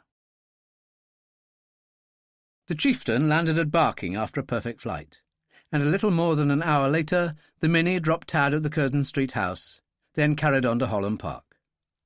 As Dillon and Hannah entered the safe house, the sound of laughter took them into the computer room, where they found Roper, Tony Doyle, and Daniel Holly sharing a bottle of champagne together. "Sean, me boy!" Roper roared. "Daniel only got here half an hour ago and brought us a bottle of Krug. You haven't met Sean's cousin, Hannah Flynn, Daniel?" "No, but I've heard only good things about her." Holly leaned down and kissed her gallantly on both cheeks, and Roper said morosely, "Another bloody proverb for you, Hannah. A rare bird, this one. A damn Protestant." "His mother was a decent Catholic woman from Crossmaglen, and don't you forget it," Dillon told him. "Oh, shut up and help us finish this champagne. We'll need help because this is the second bottle, but you can amuse us with an account of what happened in the Emerald Isle." "Well, Tad McGee really put the boot into Finbar," Dillon said, as Tony Doyle filled glasses. "And how did he do that?" Holly asked. Dillon had just raised a glass to his lips and said to Hannah, "You tell them." So she did, not leaving out a thing, and when she reached the matter of the estate ending up in Eli's hands, Roper roared his approval and raised his glass. "Finbar McGee has been a bastard of a man all his life. His drunken driving killed his wife, and due to the vagary of the law he walked free. Tad McGee could have had him put down for good." "He didn't need to," Dillon said. "He's turned him into a dead man walking. Killing him would be easy. Is Ferguson in the house?" "Yes, but he's resting," Roper said. "The Prime Minister was speaking in the House of Commons last night, didn't finish until midnight. Then there was a meeting of the Action Committee at Downing Street. It was 3 o'clock in the morning when he got back here and announced he was going to bed. Before he could, I had to put a call from the White House to him, another hour there. He's been sleeping ever since, because he's got Cazalet speaking at the London School of Economics at 3:30, which they've estimated could take 3 hours if we include questions. I have to check on him in an hour." "What's he trying to do, kill himself?" Holly demanded. "No, he isn't," Dillon said. "All this upheaval is meat and drink to him. He's a tough old bird, and he'll die in harness when he's ready and not before." He turned to Roper. "Are we all expected to join in to hear what J. Cazalet has to say?" "No, all the seats have gone, and we'll be surrounded by security, some of Scotland Yard's finest, plus MI5 and a sprinkling of SAS. They should be able to handle even the worst that ISIS could offer." "Well, I imagine they would," Dillon said. "On the other hand, the American ambassador, Philip Hardy, is to hold a reception this evening at the embassy in Cazalet's honour. We're all invited, except you, Tony. General Ferguson will expect you, as a good chauffeur should, to sit in the driver's seat of his beloved Daimler, guarding it with your life while watching a movie on your tablet." "Well, thank you very much, Major," Tony Doyle said. "For some reason I thought that's how it would be. I wonder why." It was Hannah who replied, "Well, at least you can eat with us, Tony. I don't know about the rest of you, but I'm starving. I'm sure Maggie Hall can provide us with a late lunch if we ask her nicely. So let's give it a try." And she got up and led the way out. Maggie, as usual, managed to rise to the occasion. Turtle soup and shepherd's pie, backed up by a mixed salad. Fat strawberries to follow, doused in cream, and the inevitable coffee. As they sat there talking, Ferguson walked in, smartly dressed in a dark blue suit that shouted Savile Row, a gleaming white shirt and a guard's tie. He looked remarkably well. "So there you are, Major," he said to Roper. "You all seem to be having a jolly time, I must say." "Well, you look amazing, sir," Sarah said. "I don't know how you do it." "It's what I keep the sauna, the swimming pool, and gymnasium for, Captain. I trust the rest of you use them with similar success. At the moment I'm in search of my chauffeur. Make sure the Daimler is fit to play, Staff Sergeant, and wait for me." Doyle was on his feet at once and disappeared outside. "So you and Hannah are back in one piece," Ferguson said to Dillon. "You must tell me about it, but later. You need to know, General, the Master had apparently been manipulating Finbar. He also spoke to me, Hannah, and Tad McGee." "My goodness, he has been active," Ferguson said. "We'll discuss it later. I've arranged a video conferencing chat with the Algerian Foreign Minister that should be coming through in the next 10 minutes or so. Sorry to inconvenience you, Major Roper." "No problem, sir," Roper said, and went out at once. "It seems you left the Minister a rather hurried note that you intended to visit us, Daniel," Ferguson said to Holly. "Yes, because he was away on a trip up country." "He was interested in your mention of Mali, and would like to know more, which is why he's asked for an opportunity to speak to you directly here." Holly was joint owner of the biggest shipping firm operating out of Algeria, and had dual nationality. He was also a special envoy for the Foreign Minister, with a diplomatic passport. "Then we'd better get in," said Holly. "I see no reason why the rest of you shouldn't observe." They were only just in time, for in minutes the Foreign Minister came into view, middle-aged, handsome, in a good suit and military tie. "That's a Sandhurst tie," Sarah whispered. "It would be," Holly whispered. "He was a cadet and afterwards served in the Algerian army." The Foreign Minister said cheerfully, "So you got there safely, Daniel. Good flight?" "Yes, sir. It would be. Those Falcons are wonderful planes. But to get down to business, General Ferguson has spoken to me about this firm, Havoc, that uses the quotas for rough trade in Ghana and Nigeria and tries to get away with anything it can in Mali. Those foolish rebels there, operating under the Black Flag, have been plundering the mosques and ancient centres of learning, of wonderful art, books, and treasured histories of Islam, destroying much through ignorance. I will not have what has survived fall into the wrong hands. Can I trust you to deal with everyone connected with this Havoc firm? I am sure you will find the solution." "Absolutely, sir. I'm happy to be of service.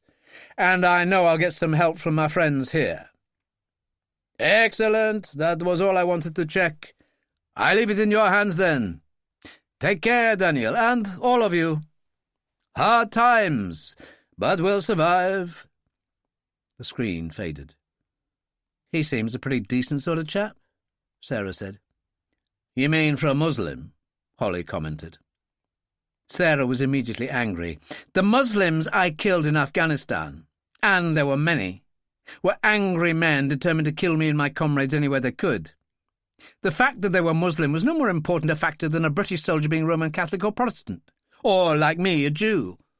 "Calm down, both of you," Ferguson said. "These are hard and difficult times, but if we can't pull together, we'll go under. Now, I've got to go. But I'll see you tonight at the American Embassy. No weapons allowed on the premises, and I expect nothing but goodwill from all of you. That's an order." He went out, and Dillon said to Sarah, "Too much champagne, my love. But having said that, I take his point." "I'm tired of the whole bloody business," she said. "We got rid of Saddam and Gaddafi, then Osama bin Laden, and it hasn't made any difference because we've now got ISIS. In Afghanistan, when our convoy was ambushed, I was wounded and crippled for life, but I managed to kill around 40 men with a heavy machine gun, so they gave me the Military Cross. These days there are British insurance lawyers who'd offer to sue me for damages if asked." "You're absolutely bloody right," Holly said. "Take Ferguson's advice," Dillon told her. "Take advantage of the swimming pool, sauna and gymnasium." "Do you mind if I join you?" Holly asked her. "Why not?" she said, and he followed her out. Roper put the kettle on. "I'm going to make a pot of real tea, just for you, if you'll join me, Hannah." "Of course I will." She held the lighter for him when he produced a cigarette. "Why was she so upset?" "2 reasons, my child," Dillon put in. "First, it's been a long, long war. And second?" "She and Daniel were a serious item." "Oh, dear," Hannah said. "Indeed. Things got in the way. This is the first time they've met in more than a year." "Well, all I can say is he seems to be absolutely lovely to me." "He's one of my best friends," Roper said. "A Yorkshire and half-Irish Protestant with a Catholic mother and a first-class honours degree from Leeds University. In Belfast, studying for an MBA at Queen's, he was walking his sweet young cousin to her lodgings one night when they were kidnapped by entirely the wrong sort of people from the other side in the conflict. He was beaten and tied up, and she was raped and murdered by 4 men. Hannah was truly horrified. "I can't believe it." "I haven't finished. He managed to free himself, grab a pistol one guy had left lying around, and shot all 4 dead. And after that?" "She was from a Catholic family in Crossmaglen, her brother very important to the Provisional IRA. Daniel needed a refuge from the other side and the law. He took the oath and was sent to one of the Gaddafi training camps in Algeria. He has served the cause ever since, a provo to the hilt and a brilliant mind, which has made him millions over the years." Hot, angry tears flowed, and Hannah wiped them away with her sleeve like a child. "That's the most dreadful thing I've ever heard of." "It shaped his life, but it's history now, so as the tea's gotten cold, would you be offended if I asked you to obtain some more, nice and hot, from the kitchen?" "What an idiot you are," she said, and went out. At the same time, Colonel Samuel Hunter and his bully boy Dillon were in a cab, having just arrived at Heathrow. Hunter told the driver to take them to the Park Lane Hilton, and sat back, relaxing for a moment. "You've got to admit it. London's the place to be these days. Can I ask you, Colonel, why you picked the Hilton?" "I like a run every morning, first thing. It's been part of my make-up since I was a cadet at West Point. It's why I'm in the shape I am. Hyde Park, on the other side of Park Lane, is a particularly pleasant place to exercise in. In fact, the Queen's bodyguard, the household cavalry, indulge their mounts there, enjoying a gallop each day." "I suppose it's nice for the tourists," Dillon said. "Which we definitely are not. That's another reason to stay at the Hilton. It's only 5 minutes' walk away from the Dorchester, where Cazalet and Johnson are staying." "Are you looking to follow Cazalet around?" "Nothing too obvious. I was reading the New York Times on the plane, and there was a write-up saying he's making some sort of speech at the London School of Economics this afternoon. It also said that the American ambassador is having a reception in Cazalet's honour tonight. The President told me to let the ambassador know I was in town, and I imagine it'll be easy enough to get an invitation." Hunter took out his mobile and made the call to the embassy as they came to Marble Arch. It felt strange, but he breathed deeply as he spoke. "This is Presidential Aide, Colonel Samuel Hunter. I've just arrived at Heathrow on official business for the President, and I'm calling on the ambassador as a courtesy. Please notify him that I'm staying at the Park Lane Hilton." Dillon said. "We'll see what that produces." "A result, I'd say. I booked us a Mercedes through the hotel, Dillon, so you'll have to play chauffeur again." "And what about Weber?" "No problem. He'll have to do as he's told, or else. I'll give him a call now. That'll be a nice surprise for him." Weber was still at the Bayswater flat, and was shocked to hear Hunter's voice on his mobile so soon, and even more dismayed to be told that the Colonel was already in London. "A nice surprise for you, Hans, but I managed to get away a couple of days earlier than I thought. We're booking in at the Hilton now, and we'll come down to Charnley to visit you later." "I'm in London at the moment. Had to come up on business," Weber said, his heart sinking. "Well, you'd better get back down again so we can talk," Hunter said, and switched off, only for his phone to ring again, the American ambassador himself. "Philip Hardy, Colonel. Welcome to London." "Why, that's very kind of you, Mr. Ambassador," Hunter told him. "I trust the President was well when you left him." "In excellent form, I assure you, sir." "A special day for us," Hardy said. "We have President J. Cazalay delivering a most important speech about the ISIS threat. All seats taken, I'm afraid, but perhaps you might join us at 7 this evening for a reception in his honour being held at the embassy." "So kind of you to ask. I'll be delighted to accept." Hunter switched off, turning to Dillon. "So that's taken care of." The cab was just pulling into the Hilton. "So now we book in, unpack, have something to eat, then get down to Charnley and sort Weber out." Meanwhile, Weber was checking his left wrist and calling the master. The call was answered on the instant. "So soon, my friend?" "Yes, he just called. I told him I was in London on business, and he told me to get back to Charnley so we can talk. What do I do?" "As he says, return to Charnley, listen to his demands, then point out again that bargaining with corrupt officials in Mali takes time, and that it's impossible to land there without such documentation. Having discovered the value of what's going on, the officials involved are demanding a fortune. I'll be interested to know what his reply will be." "I'll see what he says, but he's a hard bastard at the best of times. A thoroughly self-serving individual, and the Dillon man is an animal." "That is not the strength but the weakness of people like that," the master told him. "We'll speak later when you know where you are. Stop worrying, my friend. You've got me to do that." Weber, feeling suddenly empowered, did just that.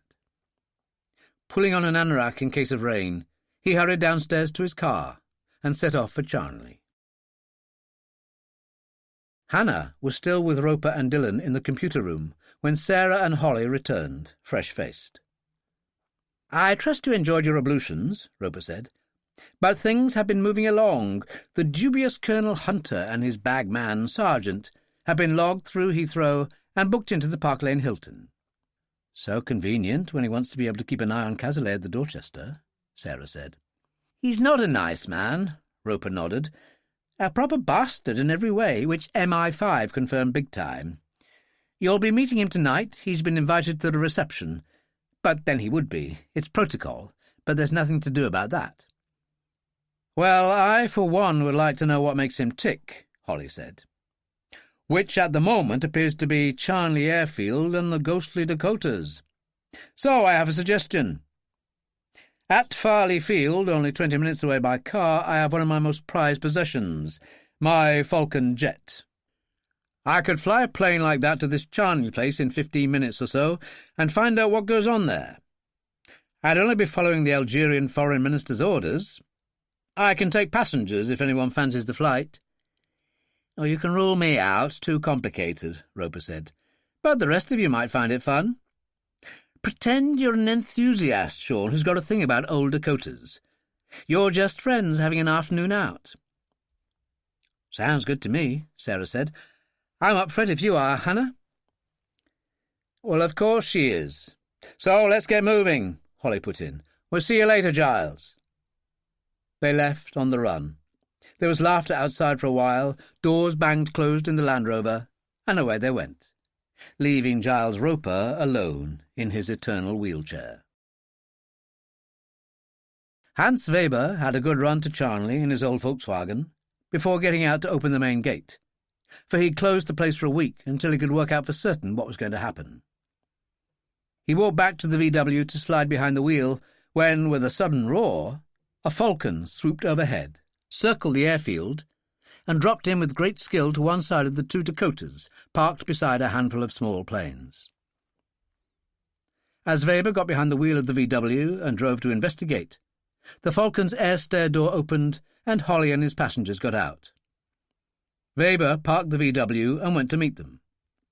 "Good afternoon. I'm Hans Weber, and I own this place. I'm afraid we're not open, but if I can help in any way—" He turned to the Falcon. "A superb aircraft." "True," Holly said. "But the two Dakotas there, what truly remarkable airplanes. The workhorse of the Allied armies during the Second World War and after. From flying over the Himalayas carrying essential supplies from India to China, to flying everything from coal to foodstuffs to keep people fed during the Berlin blockade in 1948. I hear you run a freight company carrying cargo to Nigeria and Mali." Weber immediately looked wary. "The odd flight, but there isn't really much call." "I suppose not," Holly said. "But we'd love to have a look in one of the Dakotas." Before Weber could reply, a Mercedes swept in through the open gates and came toward them, top down, Dillon at the wheel and Hunter beside him. They both got out, and Hunter said, "What in the hell's going on here? We're not open for business."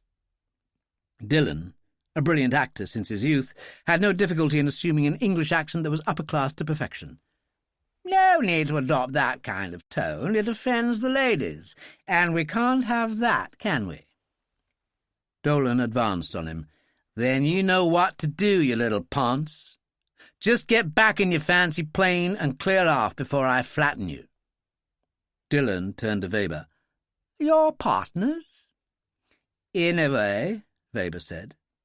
"One of the biggest mistakes of my life." "Then all I can say is I'm sorry for you. Such pity. One of those Dakotas would have complemented the Spitfire in my collection. Carruthers, you may fly us out of this shocking place as soon as may be." Sarah and Hannah played their parts beautifully, haughty and disdainful, as they followed Holly up the steps into the Falcon, Dillon bringing up the rear. Only after the door closed did the two women collapse with laughter, hugging each other, before dropping into their seats. "Carruthers," Holly called as he sat down at the controls. "Where in the hell did you get that from?" "Oscar Wilde, or it might have been Noel Coward," Dillon said. "A powerful performance," Holly told him. "You did well to keep your hands off him." "I wasn't going to do that. It'd prevent me from experiencing the look on Hunter's face when he meets us at the reception." "Oh, we're all looking forward to that," Hannah called. And then the Falcon roared along the runway, lifted up over the gate, and started to climb. "Who was that?" Hunter demanded. Thanks to the master, Weber felt a new confidence. "Oh, just some bloke. He said he collects old planes and would like to get his hands on a Dakota." "Just a big kid playing with toys," Dillon sneered. "I'd like to kick him right up his backside. And those two posh birds need a real man to take them in hand." "Which I presume would be you," Weber said. "You bet your life it would be." Dolan's eyes gleamed. "I'd show them who was boss." "Spare us the details," Weber said, and turned to Hunter. "You want to go, and I just don't have one moment right now. You can come into the office and examine the documentation. I'm trying every way to get a deal with those crooks in the airport at Mali." "Then up the price, offer them more," Hunter said. "We can afford it. We'll make a fortune if we can get the right kind of stuff out there into the world market. Everybody's got a price. Find out what theirs is." "That won't help in this case. Even the villains are Muslims, And as the facts become clear to the general population that the books, the documents, the art, everything looted in Timbuktu have enormous religious significance, even the bad guys will take it seriously. All the more important that you get this done right now, Weber. Don't fail me or you'll regret it. We're staying at the Hilton. I expect to hear from you soon. They drove away, and Weber called the master and told him what had happened. This hunter is a bad man with no honour in him at all, and his sergeant has the manners of a street thug, he complained. I couldn't have put it better myself, Mr. Weber. But don't worry, he'll be out of your hair very soon. Men with no honour die with no honour. Chapter 7. The American Embassy in Grosvenor Square was no more than 100 yards from Highfield Court, which is why Charles Ferguson's people gathered there before going to the reception. Sarah and Hannah arrived a couple of hours early to give whatever help was necessary, but discovered that they were not really needed. I can't compete with the American Embassy for food, and it would be madness for anyone bothered about their career to turn up drunk. Sadie shook her head. So, coffee and soft drinks, I think. Totally boring, but sensible, I suppose, Sarah told her. I think I'll go and have a shower and change. I'll do the same, Hannah said. We'll see in a bit, Sadie. Hannah was back some 40 minutes later, wearing a deceptively simple evening suit of black silk by Givenchy, that Sarah had insisted on buying for her the moment they set eyes on it in Harrods. Complemented by a white linen blouse and her fashionably short hair, Hannah looked sensational when she went downstairs, and found Roper in his wheelchair in the rabbi's study, where a log fire burned brightly. "My goodness," he said, "you look wonderful." "Even with this?" She raised the walking stick in her left hand. "Oh, you should try a wheelchair. But I love you enough to say stop feeling sorry for yourself. You, Sarah, and I, we share the same problem, and it's a bastard, but you have to make the best of it. So give me a kiss on the cheek, then slide back the partition to the piano room and play something." So she did, revealing the Schiedmeyer Concert Grand, the conservatory crammed with flowers and plants. To one side was a stand with candles and matches to light them, which she did, aware of cars arriving outside. There was a step behind her, and she turned and found Sarah in the full-dress uniform of a captain in the Intelligence Corps, an array of medals on her tunic. Hannah said, "I've never seen you like that. You look great." "So do you. We're going to have a special evening, so what do you think of giving it a special start with some vintage Cole Porter?" As Ferguson entered, leading Cazalet, Blake Johnson and Henry Frankel, Hannah sat down, but instead of playing Porter, she plunged into one of her favourites, the magnificent and shattering opening of Rachmaninoff's Fourth Piano Concerto. She took it up in a crescendo, cut it off suddenly, then turned on the stool to find them staring in awe. She felt like a fool for showing off, and tried to brave it out. Of course, when it comes down to it, what Rachmaninoff really needs is a fine orchestra and a world-class pianist. Ferguson led the enthusiastic clapping and called, "Make it Hannah Flynn with the London Symphony Orchestra at the Albert Hall. I'll be the first to buy a ticket. Where on earth have you been keeping such a talent?" "Oh, I have a marvellous teacher. It's all his doing," she said, as others crowded round to congratulate her. Henry Frankel kissed her cheek. "I wish I were your agent, love, I really do. I'd make a fortune." Then he clapped his hands. "I think it's time we started over to the embassy, everyone." Tony Doyle stepped behind Roper's wheelchair and led the way out. Sarah moved to Hannah's side and hugged her as they went forward. "It was so wonderful, and Sadie cried her eyes out. She loves you like a daughter, you know. But where did all that come from?" "Henry Frankel asked me that too, and I said I had a great teacher at college, and that's true, but I don't know. Something's happened inside me. It's like I'm discovering myself." Grosvenor Square was as busy as it always was when there was a reception at the embassy, with a sizable police presence and only a few cars allowed to park after being carefully checked. The Mercedes had been one of them when it had arrived earlier, and Hunter, resplendent in dress uniform, had gone into the embassy, leaving Dolan to fill his time the best he could. He was standing on the pavement, leaning on the Mercedes and smoking a cigarette, when he had a shock. Sarah, in uniform with all the medals, caught his eye, and then he realised where he'd seen her and the girl walking with her before. A couple of policemen stepped into the road to hold up traffic for Roper in his wheelchair, the others following him, Dillon and Holly walking together. As they crossed the road, Dillon recognised Dolan and waved. "Won't they let you in, old boy? What a shame." He and Holly laughed as they were passed through the security gates to be greeted by American Marines. Hunter's mobile trembled in his pocket with a text that said, "Call me." He retired to the privacy of the men's room and called Dolan. "What the hell is so important?" he demanded in a low voice. "I was watching people going in, and those crazy Falcon people from Charnley were there." "You must be mistaken." "No, I'm not. The two women were with the group, one in army uniform. She had medals." "Did she indeed?" "The bastard who was interested in the Dakota and his pilot, he saw me and shouted, 'Won't they let you in, old boy?' He seemed different." "What do you mean?"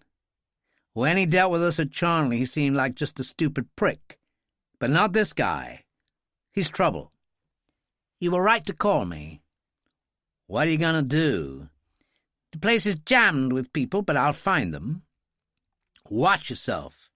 He and his friends could be awkward." "In the American embassy, I doubt it. Maybe I'll be the one to make trouble for these Falcon people. We'll see." Hunter went back to the crowd, lifted a glass of champagne from the tray of a passing waiter, and went hunting. It didn't take long. The crowd was heaviest where the ambassador stood, people hanging in there, hoping for a word or two with the great man, but their chance tonight was minimal. With him, though, was Cazalet, with Henry Frankel, Cabinet Secretary to the Prime Minister, and Major General Charles Ferguson, who also worked for the Cabinet Office. He recognised both of them from CIA files. The four people from the Falcon affair, however, who were there with them, were complete strangers, and so was the man in the wheelchair. The reason for his ignorance was Alice Quamby. Back in Washington, she had used the power of the President and the basement to access the related CIA files and wipe the slate clean. The Prime Minister's private army had ceased to exist, and so had the records of anyone who'd ever worked for it. Hunter believed Ferguson to be a military advisor to the Cabinet Office, as he pushed through the crowds toward the ambassador, who was listening to Jake Cazalet while Dillon and the others made small talk. Hunter emerged from the crowd. "Mr. Ambassador, a word if I may." They all turned to look at him. Noting the uniform, the ambassador said, "How can I help, Colonel?" "Samuel Hunter, sir. We spoke this morning. I'm an aide to the President in London on his behalf." "Behalf of what?" Dillon asked, and turned to Holly. "Aren't you an aide to the Algerian Foreign Minister, Daniel? What do you do?" "I must confess, not a lot." Hunter said, "Well, some of us take our work more seriously than that." "I'm pleased to hear it," Holly said. "Of course, I'm not an aide. I'm a special envoy. Maybe that's why I have so much fun." Sarah cut in. "Oh, I don't know, darling. I wouldn't have called it fun when you took that army of Tuareg tribesmen all the way down through the Sahara to save the city of Timbuktu from the Al-Qaeda rebels." "What a great story." Dillon smiled. "It's got everything but Beaugest, the French Foreign Legion and Fort Zindenerf." The ambassador said, "Of course, I suppose you started with Desert Storm, 25 years ago. We were meant to have finished with deserts after we toppled Saddam, but it seems to have gone on forever as a never-ending war in Afghanistan. A dreadful bloody place, but then you Special Forces people will have found that out for yourselves." "Yes, terrible people, the Afghans. Absolute savages," said Hunter. "Interesting," Holly said. "Which province did you soldier in?" "Helmond," Hunter answered. Sarah Gideon said, "Why, so did I. Of course, that was before you people took over and set up a base with showers, television and burgers. Quite a comfort zone. Are you suggesting the High Command was at fault to do that, young woman?" Jake Cazalet, who had been listening to the exchange together with Ferguson and the other guests, intervened. "She is not your young woman, Colonel, but a captain in the British Army. Her medals speak for themselves, as does her service record. Belfast, Bosnia, Kosovo, Iraq, Afghanistan, plus a military cross for bravery in action." Hunter's astonishment was plain to see. "I don't understand. What did she earn that doing?" Sarah broke in. "Just listen, you stupid man, and I'll tell you. I was in Sangin when a Brigade Reconnaissance Force Special Ops unit needed a Pashto speaker to go to Abu San, where they had a badly wounded Taliban leader who couldn't speak English. 3 chaps from the BRF supported me, Wally, Alec and Frank, who was the sergeant. They were dressed like Taliban and had an old Saladin armoured car left by the Russians, now mounted with a heavy machine gun. We joined on the end of a convoy going up country by night, when we were ambushed by a large Taliban force." There was music and laughter in the rest of the room, but Cazalet, Ferguson and company all moved closer, not wishing to miss a word. "The enemy came in yelling and screaming," said Sarah. "Alec started to fire the machine gun. I emptied my Glock. Wally was using his AK until he got shot in the throat. Frank had opened a box of RPGs and started to fire them one after another. A grenade in return put him down, and the shrapnel wounded me above the left eye. Then Alec went over the side, shot in the head. So I took on the machine gun while Frank, bleeding badly, kept launching grenades."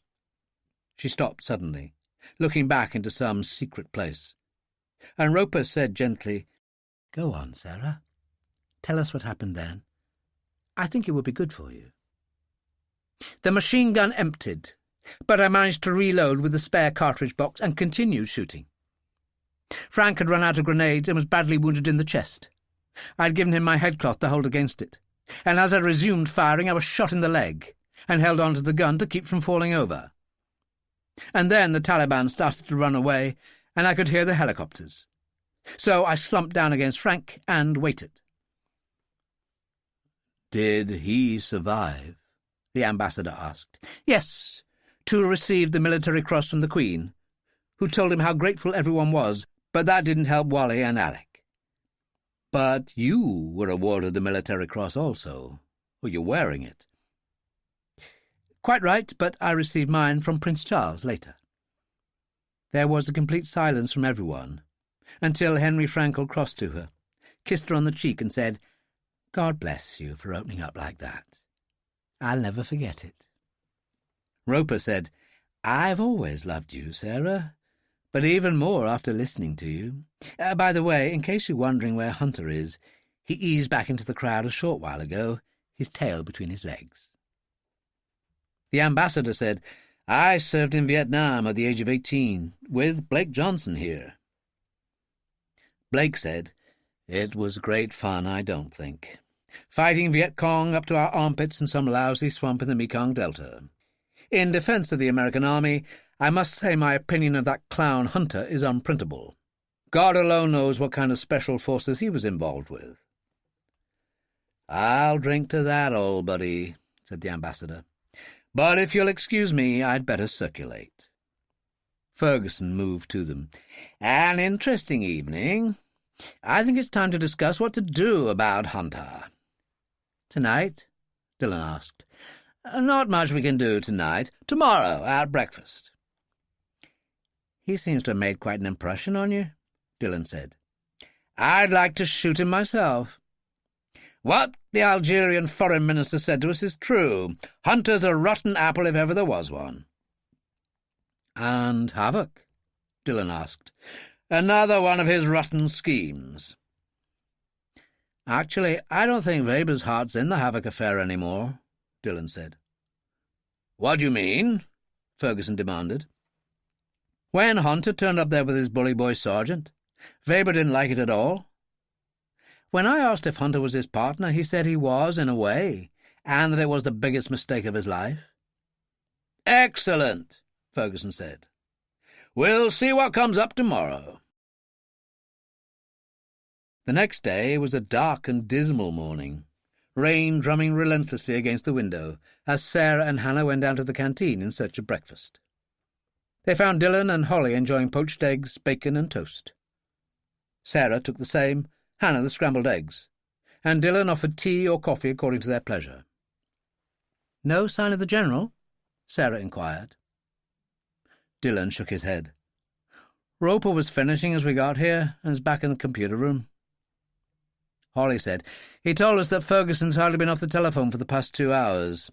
So when you're finished, I suggest we go and find out what's going on." They found Roper pouring a large Irish into a mug of tea. Tony Doyle was watching, dressed to go in a khaki trenchcoat against the rain and carrying an umbrella. "I hope you've had breakfast, Tony," Sarah told him. "You might end up asleep in that Daimler." Ferguson, on the way in, said, "And so he will, if necessary. Go and wait for me outside, Staff Sergeant." He looked at Roper and shook his head. "A bit early in the day, even for you, Major." "I couldn't agree more, General. But I don't worry about it. So much has happened to me, it's a miracle I'm here at all. Not that it matters. Hunter and his sergeant friend do, however. How do you want us to handle them?" "The problem is that this wretched man is a presidential aide, even though we know, thanks to Alice Quamby, that he's only got one task, to keep an eye on Jake Cazalet."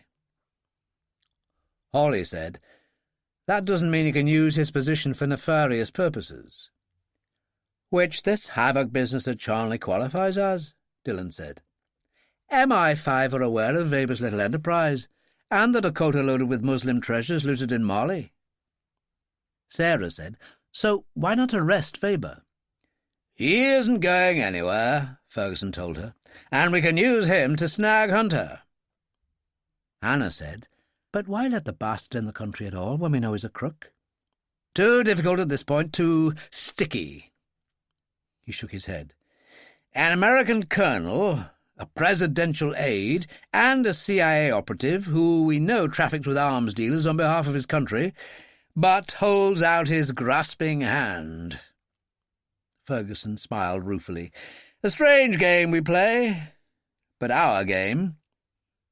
Mind you, there's nothing I'd like better than to fly Hunter and his sergeant by helicopter to Afghanistan, leave them to rot in Helmand Province, and fly away without a second look. What would you say to that, Captain Gideon?" "Why, that I'd fly the helicopter for you, sir. You did second me to the Army Air Corps 3 years ago." "I remember," he said grimly. "But, to be serious, we really must find something to do about the Colonel. Any sensible suggestions welcome, so keep thinking. Don't forget that Cazalet is speaking again tonight. This one I expect you all to attend. Let's go, Staff Sergeant." "There goes a remarkable man," Hannah said. "But one of these days he's going to drop dead in his tracks if he keeps up this pace. For a man of his age, it's ridiculous." "I wouldn't try telling him that," Roper said. Close to Belgrave Square, and adjacent to Buckingham Palace Gardens, Headley Court was the work of one Henry Headley, a Victorian entrepreneur who had made a fortune out of coal and railways, but was more interested in the cause of his fellow men. It had opened in 1850, a Victorian masterpiece that soon became the home of free thinking. As Benjamin Disraeli, the great politician and future Prime Minister, said of it, "Never the voice of government of whatever brand, only the voice of sensible people, whoever they are." The great hall at Headley Court could hold 300 people, and many more than that had turned up in the hope of seeing Jake Cazalet. But only ticket holders were admitted. A loudspeaker system had been installed, so that the speech could be heard by the large numbers who stood outside to listen, which explained the sizable armed police presence. The American ambassador, a special guest, sat with the Prime Minister and Cabinet colleagues in the front row. In deference to Roper's wheelchair, Ferguson's party had squeezed together into a balcony box, from where they could observe everything. which explained why Sarah saw Hunter and Dolan, still in uniform, sit down at the end of a road that was not too far from the Prime Minister's party. "Look what the cat's brought in, General," she pointed out. "It won't be long before he and his wretched sergeant are on television. The cameras are operating from the box opposite." Ferguson glanced down and exploded. "That bloody man's getting everywhere. And it's quite improper for him to be in uniform. The reception at the American Embassy was different." "I suppose you could say he's making his presence felt," Dillon said, and turned to Blake Johnson. "Don't you agree?" Ferguson exploded again. "Well, it's time somebody took him by the scruff of the neck and dropped him on another planet or something." "Difficult to arrange, General. But I'll see what can be done," Dillon told him. There was a sudden quiet as the music played by the television company came to an end, and the Prime Minister, without any fuss, nodded to Jake, and they walked to the lectern together. There was scattered applause. The Prime Minister said, "Please rise for the American National Anthem." With a great shuffling, the audience complied, and the music soared out, Cazalet with his hand on his heart, the Prime Minister with the same. And when the anthem finished and applause broke out, he waved it down. "You all know this man," he said, "a distinguished soldier and great President of the United States. I beg you to listen to him." And he returned to his seat. Cazalet jumped straight in. 9/11, the London bombing. Both were Al-Qaeda. So we went to war with them. And yet Al-Qaeda lives on. Sometimes it stands to one side, observing the barbarity of new groups such as ISIS. Yet there it remains. We thought that the death of Saddam, Gaddafi and bin Laden would cure the ills of the Middle East. But we never appreciated the extent to which those tyrants had kept the lid on their countries with an iron hand. Now, with Syria, we have an unprecedented refugee problem. There was silence for a moment. Then someone called, "What's to be done about the refugees? Can you tell us that?" Even in the remotest areas, people can look at a television screen. They see the best that Western civilization has to offer, and they want it. Europe, the United States, why wouldn't they want to go there? And with America's history of accepting immigrants in large numbers, why shouldn't their hopes be high? Hunter jumped up. "This is a disgrace. What gives you the right to even suggest that the United States might consider such people in any way suitable to be admitted to our country?" There was an angry muttering, but Cazalet waved a dismissive hand. "I knew Damascus before the war. The city had a reputation for being one of the most beautiful and civilized in the Middle East, and it was. Muslims, Christians, and Jews worked together happily. The stores and restaurants were full. No one fought." "Don't talk nonsense," Hunter said. "I'm warning about the thousands of migrants who stampede into Europe any way they can, like ravenous wolves. Including doctors, teachers, and many people with valuable professional experience to offer. I think our country might welcome a few." "Then all I can say is thank God you are not in the White House now," Hunter told him. "We don't need you." The angry voices started again, telling him to shut up or get out. But when someone called him a Nazi bastard, enough was enough, and two large policemen approached Hunter down the aisle and had words. He tried to argue the matter, but raised voices made their point, and he and Dolan left. Ferguson said, "And that's a Special Forces colonel." Roper nodded. "I must check his file again." Sarah said, "It's got to be the greatest work of fiction of all time." Cazalet was addressing the audience again. "Sorry about that, ladies and gentlemen. The charades are over. Could I have some serious questioning now?" A young woman, a few rows back, raised her hand. "Kate Munro, sir. I'm with The Spectator." "I'm flattered," he told her. "That's the oldest political magazine in the country. How can I help?" "What fascinates me is not so much that you were President of the United States, or that your family was rich and your father a senator. It's that you walked out of Harvard—" Cazalet cut in on her with a smile, "and went downtown to the recruiting office and joined the army for 2 tours in Vietnam." "Exactly. Your draft lottery number hadn't come up. You could have avoided it all. You were even wounded twice. Why did you do it?" The crowd was completely quiet, everyone waiting, and Cazalet started to talk. The Vietnam War was a bad business. Many Americans didn't agree with it, and unfortunately often took their anger out on the soldiers. One morning I dropped by my dining hall to have coffee and noticed a new student who'd lost most of his left arm, obviously a veteran. There was a pin-drop silence as the young woman asked, "What happened next?" "Oh, another student came in and started to give him a hard time. I suggested he leave him alone, but he refused, so I knocked him out.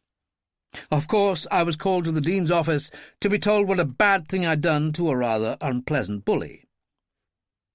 I realized at that time, for the first time really, that I had a different set of values.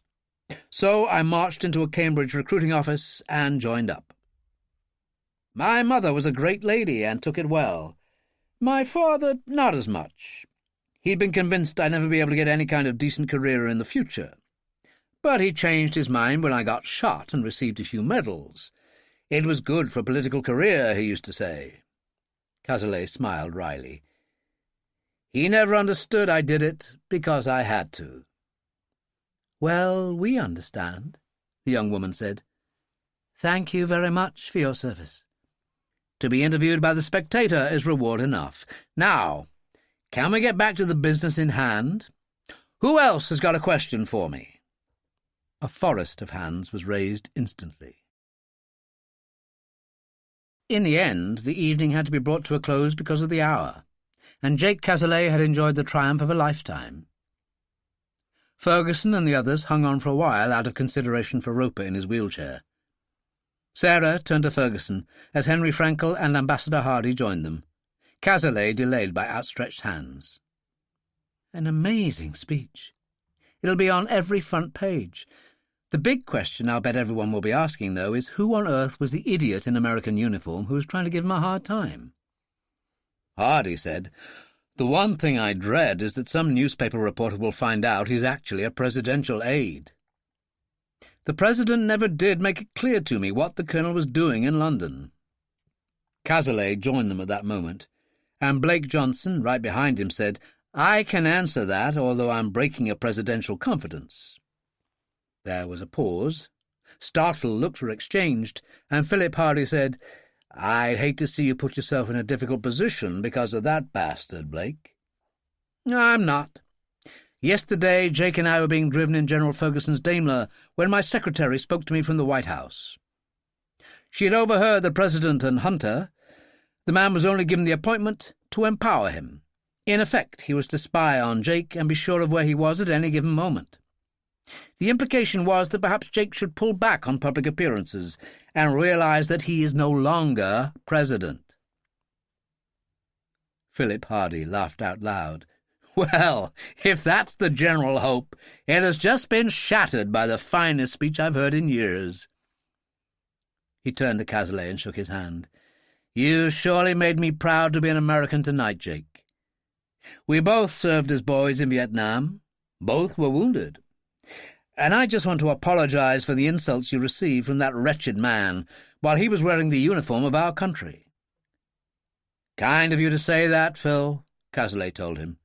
"Sticks and stones to guys like you, me, and Blake." "Of course," Hardy said, glancing at Ferguson and nodding slightly. "I must leave you now and prepare my answers for the publicity that I'm sure will come my way." "I'll go with you, Mr. Ambassador," Henry Frankel said, "just in case there are questions you may have for the Prime Minister." They departed, and Ferguson turned to the others. "I don't know about you, Lord, but I must say this was quite an invigorating experience. Now we must go home, my friends, and try to rest while we can to prepare for what lies ahead." Despite the hour, Weber was not asleep when the telephone rang in his flat, and the master said, "I imagine you've been watching television." "I wouldn't have missed it," Weber told him. "What a clown Hunter proved to be. He made a complete fool of himself." "That's because he is," the master said, "while Cazalet, on the other hand, was amazing. Having said that, it's very disappointing from Al-Qaeda's point of view. The last thing we were looking for was an American hero inspiring people." "What do you think will happen now?" Weber asked. "It's a great story, but on the other hand, what does it really mean? Cazalet was a fine soldier and a great president, but those things were then, and this is now. The unfortunate thing is Hunter. It was only his approach to you that brought him to my attention." "What do you want me to do?" "Get in touch with me when he approaches you again. He'll be desperate now, and his hope of getting into the illegal Mali trade is all he has left, because his little tirade could cause his recall to Washington at any moment. If he approaches you, let me know at once." "And what will you do?" "I'm tempted to have him shot, but we'll see." The master opened the door leading to the stern of the barge on the Quai des Brumes, and gazed with pleasure at the floodlit splendour of Notre Dame, a glass of red wine in his right hand. The stupidity of Hunter had been beyond belief. But before giving orders for his assassination, it would be sensible to see what the new day would bring. In a certain way, it would be quite entertaining. And he smiled, finished his wine, and returned inside. At the Hilton Park Lane, Hunter sat in his suite with Dillon, drinking heavily, and watching one news programme after another that featured the events at Headley Court. "Just look at Cazalet," Hunter said. "Thinks he's so damn marvellous up there on stage. Who does he think he is?" "I think he knows exactly who he is. And now so does everybody else if they didn't already," Dillon said drunkenly, holding up his glass. "God bless America." This infuriated Hunter. "Go on, you bastard! Get out of here! Who needs you?" "I'd say you do, Colonel, if only to back up your lies. As I recall, all you were doing in Sanguine was administering supplies to the PX. "I said get out of here," Hunter told him. "So do it, or I'll call security." "I'll be back," Dillon told him. "There's no one else who'd bother with you now." And he lurched out. Hunter sat there, afraid like he had never been. Why had he done it? Such a stupid thing, and in uniform. Everything had been going so well, and then came the icing on the cake, the totally unexpected appointment as a presidential aide. It had gone to his head, and puffed him up, and at the same time made him envious of the man. The medals, the glory, which explained his mad decision to attend the Headley Court function in full uniform and act as he had. He went to bed, slept badly, and was rung at 7 by a call from the American Embassy. "Colonel Hunter, you have a Master Sergeant Dillon with you on your trip," a woman's voice said. Hunter shook his head to clear it. "That's correct. Is there a problem?" "He was noticed staggering along Park Lane this morning at about 3 a.m. He stepped off the pavement and was swiped by a bus. He's ended up in Marsh Lane Hospital's emergency room. He had no identification about where he was staying on him, but did have his passport, which led to us." "How is he?" Hunter demanded. "It seems he's not good at all, but you can call the hospital yourself. I believe the police may want to have a word with you." Hunter had walked to the television set while talking, and found himself watching himself on an early morning news show. "Why would they want me?" "You'd have to ask them that, I'm afraid, sir." "Well, everybody knows he was with me. I should estimate that at least half the population of London saw me in action on television last night." "Yes, Colonel, I'm sorry, sir." Hunter was reasonably clear-headed by now. "Why would you be? Who are you?" Lieutenant Mary Smith, on attachment to the embassy, Colonel. I'm sorry about what happened to you last night. Not as much as I am. I was an unbelievable damned fool. But I appreciate your comments. I'll call the hospital.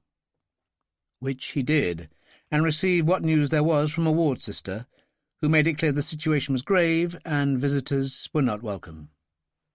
So that was that.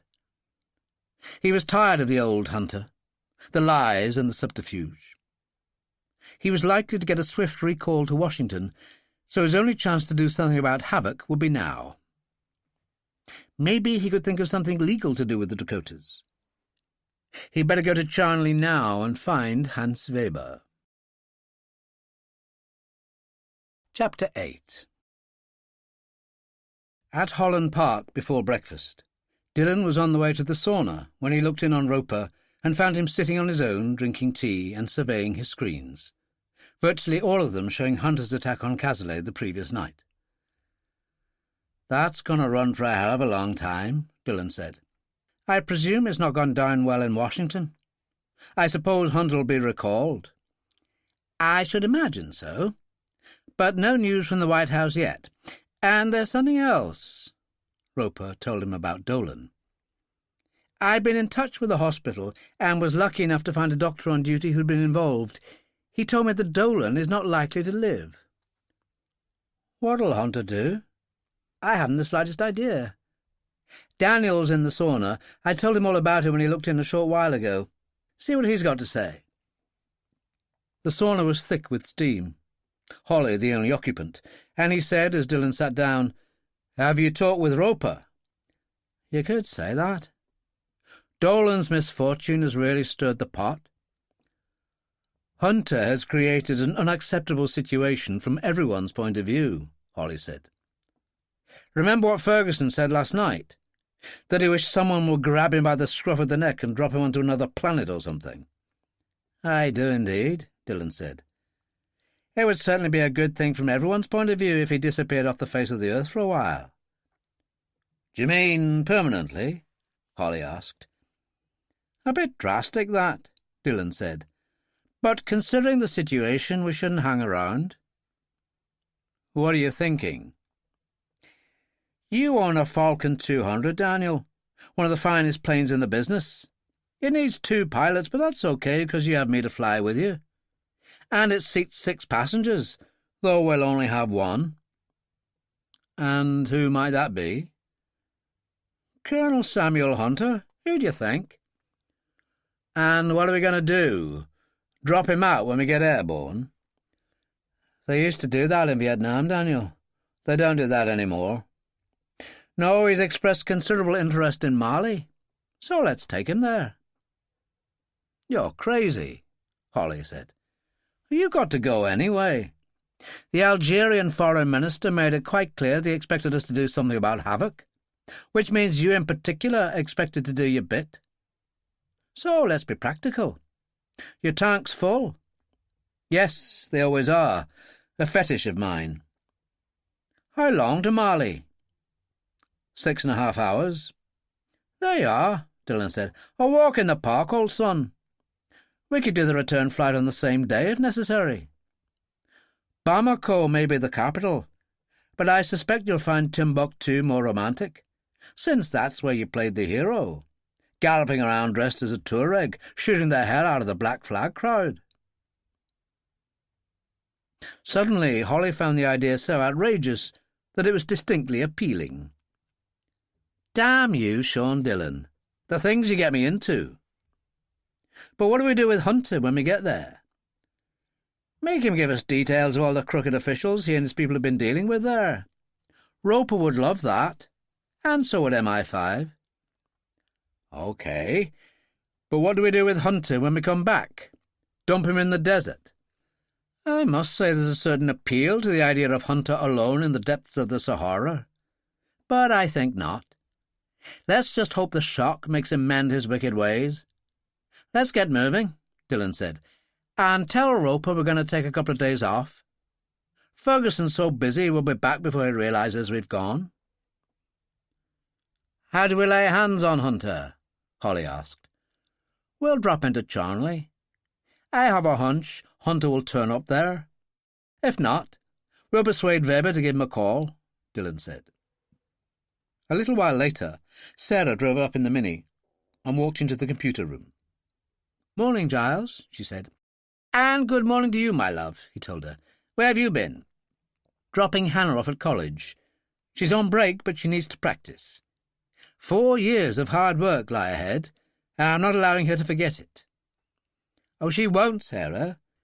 She recognises she's blessed with a gift that must be nourished in spite of her propensity to reach for the pistol in her pocket." "Have Sean and Daniel had breakfast yet?" "No, they're in the sauna." "Have you heard about that sergeant of Hunter's?" "No," she said. "What's this?" "Lying at death's door after being run down by a bus in the early hours in Park Lane. Drunk out of his mind, apparently." "So what happens to the good colonel?" she asked. "Any word from Washington?" "Not so far. Blake says he's spoken to Alice, and she's told him the President is stunned by the events, unsure of the right way to handle this." Sarah had been looking at Roper's control screen, and she frowned. "What's all that? The addresses in Timbuktu?" "Just something Sean and Daniel wanted." "What for?" she asked. Roper's delight in a certain civilized villainy rose easily to the surface. "Oh, they thought they might enjoy a day or two's fun in the Falcon." "To Timbuktu?" She was aghast. "Are they out of their minds? What does Ferguson think of this?" "He's so busy they didn't want to bother him." "Well, they bother me." "Let me guess, they're not going alone." "Right, as always. They plan to snatch Hunter, take him to Timbuktu, and have him point out all the crooked officials with their hands in the till." "Stupid idiots," she said. "I need a bulletproof vest, the right clothes and weaponry. Don't you dare allow them to leave without me." "I wouldn't dream of it," he told her, as she ran out and went upstairs to her room, where she dressed quickly in a light khaki shirt over a bulletproof vest, khaki slacks and desert boots, adding a flick knife in a sheath that she always wore around her right ankle, a Colt 25 with hollow-point cartridges that she carried in a rear belt holster, a shoulder bag with necessaries, Ray-Bans against the desert glare, and a crumpled khaki hat. When she went down, Dillon and Holly were waiting in the computer room, suitably attired, and Dillon said, "Sorry, my love, it didn't occur to us that you'd like to come along." Roper laughed, and Sarah said, "Come off it, Sean, you lying toad." Dillon turned to the other two. "I ask you, a nice Jewish girl, a rabbi's granddaughter, is that any way to speak?" "Go on, get out of here," Roper said. "I'll take the blame with Ferguson. 2 days. And don't worry about Hannah, Sarah. Tony'll take care of her. Here are the MI5 notes on Marley." Since Weber was still, as it were, hiding out, the only hope Hunter had of finding him was driving down to Charnley, which he did, only to discover that Weber wasn't there. So he sat in the rented Mercedes, waiting and hoping. The German, approaching in his old Volkswagen, paused on the hill, saw the Mercedes in the courtyard, and called the master. "I'm about to meet with Hunter." "Find out what he wants, and let me know as soon as you can," the master said. Weber coasted down the hill, drove through the gates of the airfield, and braked beside the Mercedes. Hunter got out and said, "Hello there, I wanted to have a word with you. The thing is, I think I've been a damned fool in a lot of ways, and I want to put that right. What I'm trying to say is, I'd like to have some sort of partnership with you, everything above board, I promise." Weber was astonished. It was as if a different man was speaking. "Well, I'm not certain of anything at the moment, Colonel. I could well be interested, but give me a chance to open the office, and I'll be back." "Of course," Hunter said, smiling. In the office, Weber was already talking to the master. "It's weird, that's the only word for it. I don't know what's happened, but he's a different man. Quietly spoken, extremely polite. Do you think he could be in shock or something?" "Remarkable," the master said. "It's like he's had a complete personality change." There was no further conversation, because with a sudden roar outside, just like before, the Falcon swooped into land beside the two parked Dakotas. The air-stair door opened, and Dillon said, "God bless all here," and walked with his hand outstretched to Hunter, who was standing beside the Mercedes. In the office at the window, Weber said to the master, "It's the Falcon pilot and a woman. They're all wearing desert dress." "Interesting. Get out there and find out what they're up to." "There you are, Colonel," Dillon said. "I'm sure you remember meeting us at the American Embassy." And the answer he got was surprising. "Yes, indeed, Mr. Dillon. But especially you, Captain Gideon. I found the account of your combat in Helmand Province to be incredibly moving. Your military cross was well earned." Before Sarah could reply, Dillon, who was slightly deflated, said, "Well, you really cocked things up at Headley Court last night." "I agree. It was one of the most stupid actions of my worthless life. I made a thorough fool of myself, something I've been prone to do for quite some time, and I'm not certain at all whether I can survive the consequences of my actions." He took a deep breath. "But how can I help you?" Dillon was more than a little confused by the way the situation seemed to be going, and it was Sarah who stepped in. "We're headed to Mali for a couple of days, Colonel. I've been looking at MI5 reports about the corruption of government officials there and the illegal trading in Muslim artifacts." Hunter shook his head, smiling. "I don't know where MI5 got such information, but it is not correct. There are other parties involved of a much more criminal nature, and then ISIS, of course, which has to replace its war chest." Sarah had never seen Dillon so taken aback, so she took command because it was the obvious thing to do. "We intend to go and see the situation for ourselves, and your experience will be very useful. I wonder if you'd consider coming along to give us the benefit of your knowledge. Nothing would please me more. I'm yours to command." She turned to Holly. "We can take off whenever you like, Daniel." She smiled at Weber. "I'm presuming I can interest you." "It's not possible for me, I'm afraid, but I wish you well," he said, and watched them go up the steps and enter the aircraft. Everything seemed to hang for a moment before the Falcon's engines burst into life and they roared down the runway and lifted off. Weber waited until the sounds vanished into the distance. Then he called the master back. "Well, there they go, just like bosom buddies," he said. "Do you think it's genuine?" "Hunter, you mean," the master said. "Only time will tell. One day or two, and we'll know soon enough." And he switched off. With Dillon and Holly at the controls, and Sarah and Hunter strapped into their seats in the cabin, the Falcon had climbed to 35,000 feet and was cruising on automatic while Holly discussed the route with Dillon. Bay of Biscay, Spanish mainland, across the sea to Algeria, and then south over the Sahara.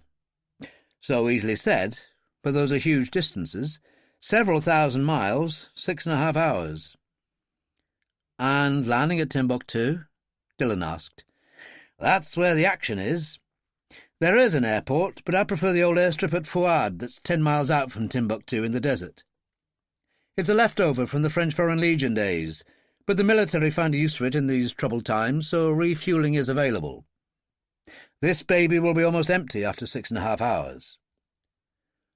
"You're sure they'll welcome us?" Dillon asked. "Oh, yes. The Algerian foreign minister stands for a lot around there." "Which means that as you are his special envoy, people know better than to give you a bad time?" "Something like that," Holly told him. "But we do have a small military presence there, commanded by a pal of mine, a Major Casper Selim. He's an army intelligence man. Interesting how many Arabs went to Sandhurst Military Academy." "While IRA roughnecks like us," Dillon said, Had to make do with the Gaddafi training camp deep in the desert. Once in, never out, Holly commented. I echo that, Dillon told him. If only because it's a bit bloody late in the day to nurse any regrets now. Why don't you go and have a chat with Sarah and the Colonel? Tell them all the good things you've been discussing with me and leave out the bad. I'll take the Falcon off automatic for a while. Holly went out laughing, and Dillon took control, leaning back, thoroughly enjoying himself, when suddenly his codex buzzed, and Ferguson said, "Enjoying the flight, Dillon?" "I have to be honest, General, it has a lot to commend it." "I'm sure it has, and if Daniel is willing to put his highly expensive aircraft to such good use, I'm delighted. On the other hand, it would be nice to have been asked." At that moment Sarah looked in, a plastic cup of coffee in one hand, which she passed to Dillon, who said, "I have the General on the line." "Morning, sir. I hope we're not being too outrageous. Colonel Hunter is proving to be a mine of information." "Is he, by Jove? What on earth has got into that man?" "It's as if he's been shocked into a complete personality change, and my goodness, he's being helpful. Before we left, Giles Roper passed on to me all the MI5 reports on Mali and the corruption of government officials. They implied a link with Havoc, and the Dakota full of Muslim artefacts that Weber flew into the UK seemed to confirm it." "So, what are you saying?" Ferguson demanded. What interested Hunter was that Weber's contacts had much more of a criminal background and nothing to do with officialdom. "I thought Al-Qaeda was involved in all this." "That's not strictly accurate, General," Sarah said.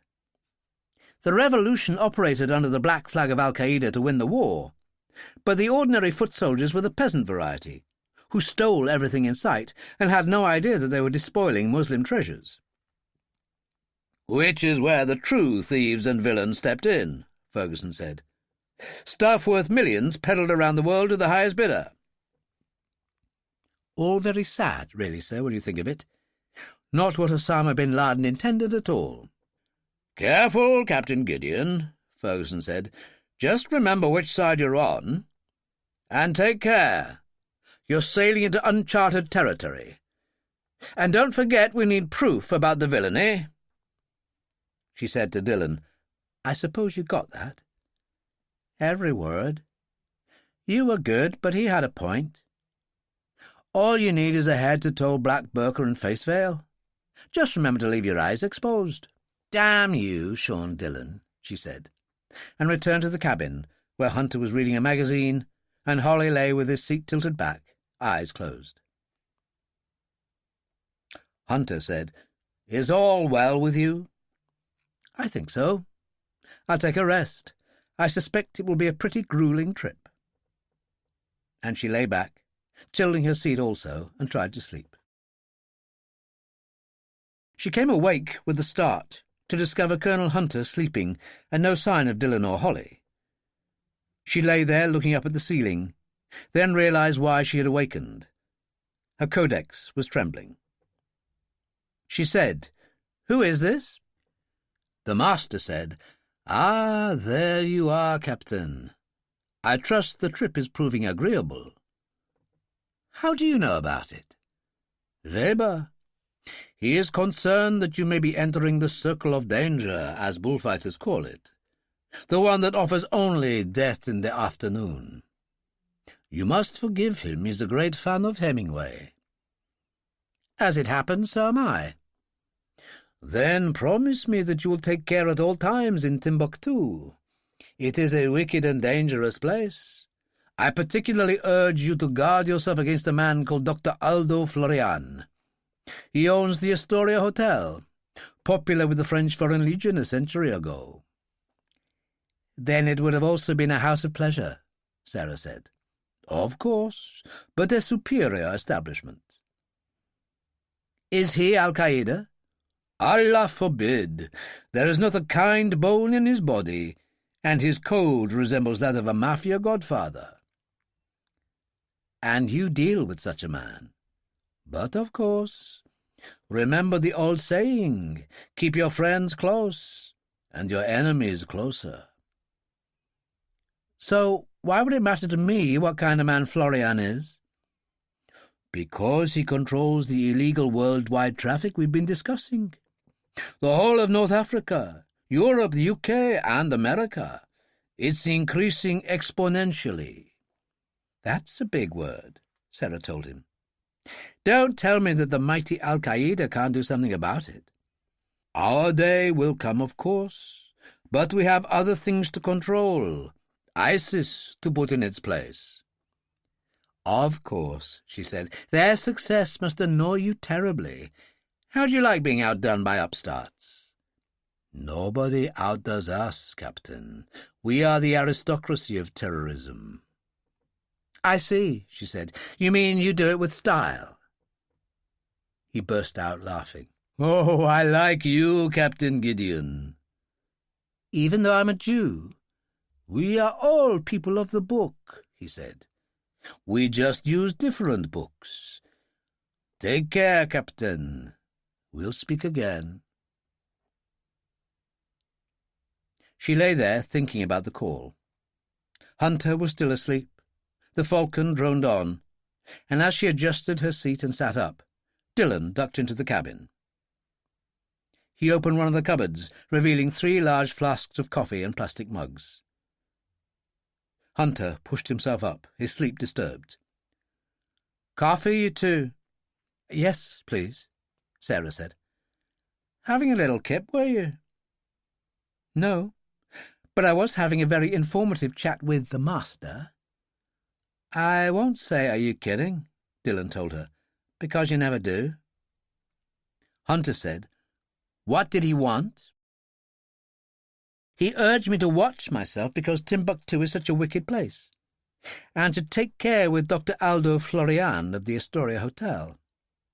Florian seems to be a kind of godfather, responsible for the worldwide illegal trade of Muslim artifacts.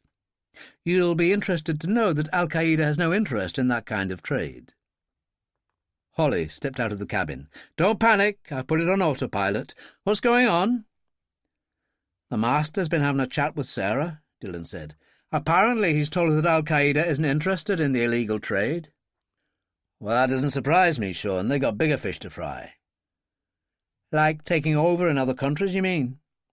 Yes, but that's because from a religious point of view they believe their system's the most important one in the world, Holly said, and they believe it was Osama's gift to them. Of course, the Vatican would dispute this, but that shouldn't bother us, as they proscribed the IRA years ago. I bet you can't even remember when you last went into a confessional box. So have a cup of coffee and shut up.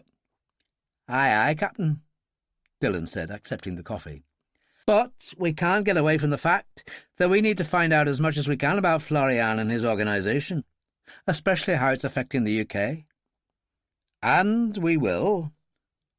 The Falcon lurched slightly, slapped by wind, and rain bounced off the windows. But not now, Holly said. I really think I'm needed back on the controls. There was a refrigerator, a microwave for snacks, even a television, although the signal varied considerably. But they'd run into bad weather and a darkening horizon. Are we okay on time? Sarah asked.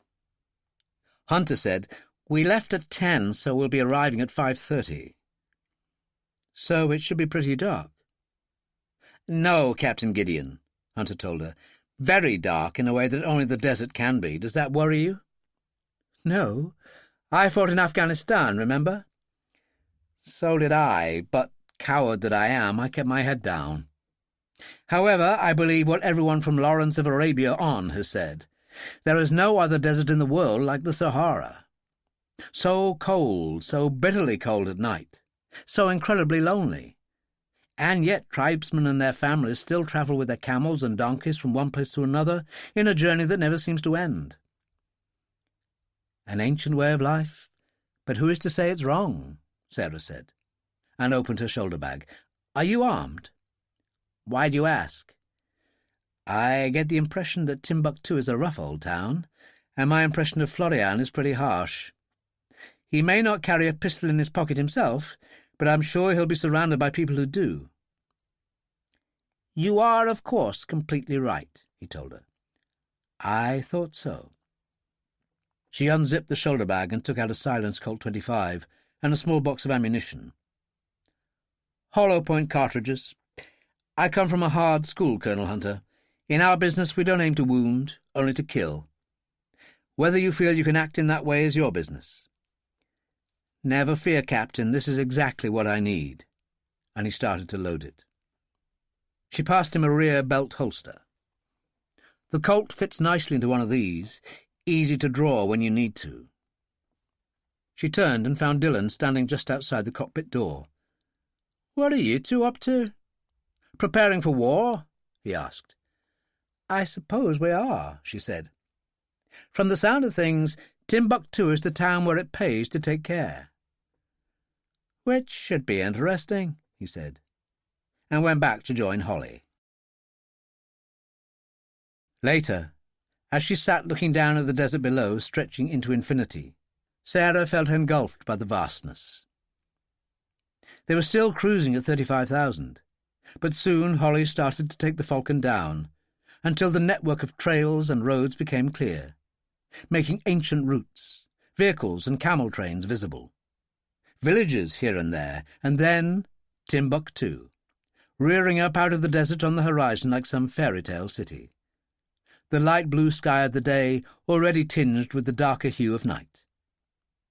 It was impossible not to be excited by the look of the place as they descended.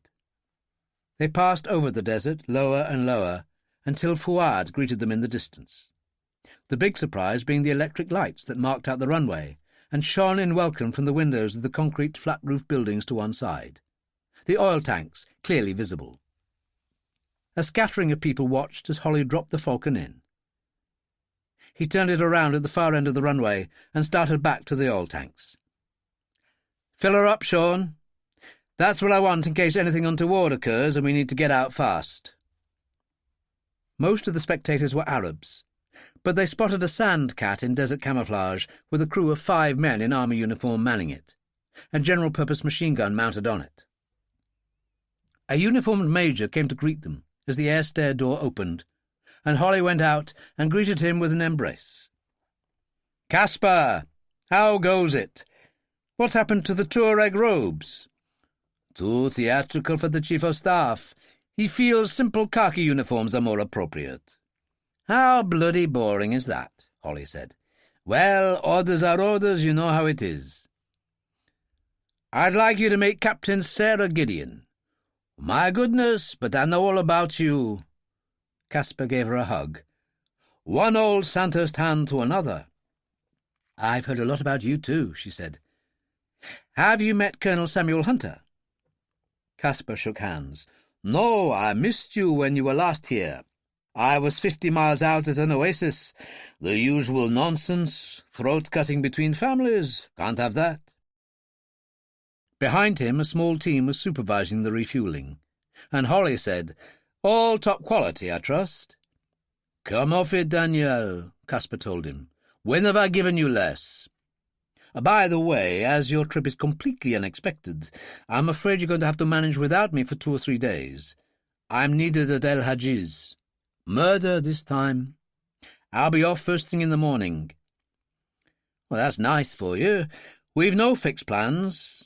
We could stay a couple of days or climb on board and clear off now." "Well, that's up to you, old son. Where will you stay if you remain here?" "The Astoria," Holly said. "Well, that's as good as you get anywhere else in Timbuktu. Watch your pockets where Florian is concerned. I'll let him know you're in town and need someone to lay your weary heads. You can borrow one of our people. I've got to go and check up on my men now. I may see you later, I may not. Be sure to carry a weapon at all times." The Jeep was a workmanlike military vehicle in khaki green. Algerian Defence Force stamped across the hood in Arabic, and the pennants that flew on either side were small Algerian flags. "With luck, this should be enough to frighten off any kind of troublemakers, and I know that you've all taken Caspar's advice to arm yourselves. So we will sally forth to experience 1,001 Arab delights, a finger on the trigger at all times," said Holly. The military jeep had been an excellent idea. The people in the crowded narrow streets jumped to one side to avoid it like the plague.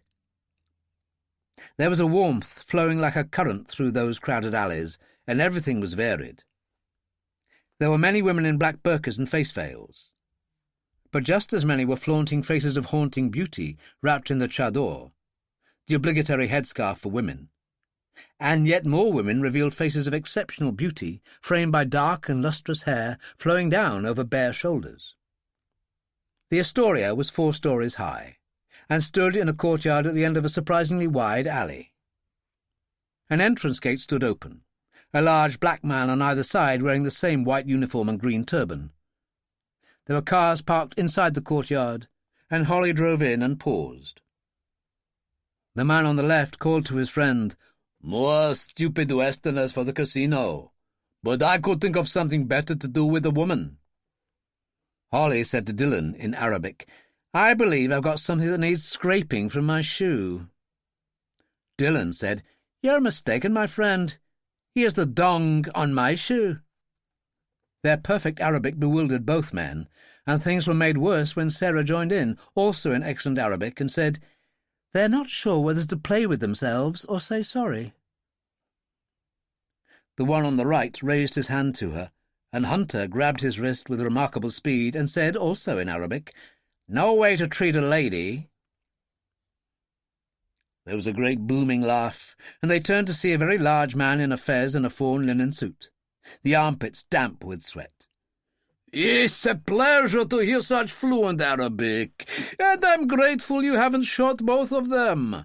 It's so difficult to find good people these days. I am Dr. Aldo Florian. Come in, my friends. Caspar told me to expect you. Colonel Hunter, of course. I had the privilege of meeting when he was here before. You must excuse Ali and Selim." "Quite a place you've got here," Holly told him, as they entered the foyer that extended into the casino, where every table seemed to be occupied. There was also a dining room with a 4-piece group in a corner playing standards. It was noisy and active, and not what one would have thought of in such a location. "You look uncertain, Captain Gideon. Not what you expected of Timbuktu.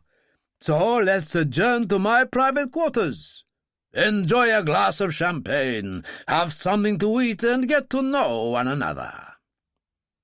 Florian turned, taking it for granted they would follow, and led the way. There was a large mahogany desk, a computer on it, and all the usual bits and pieces needed to run a business. Perhaps the most essential being the huge leather swing chair into which Florian sank, as Holly and his friends followed him in.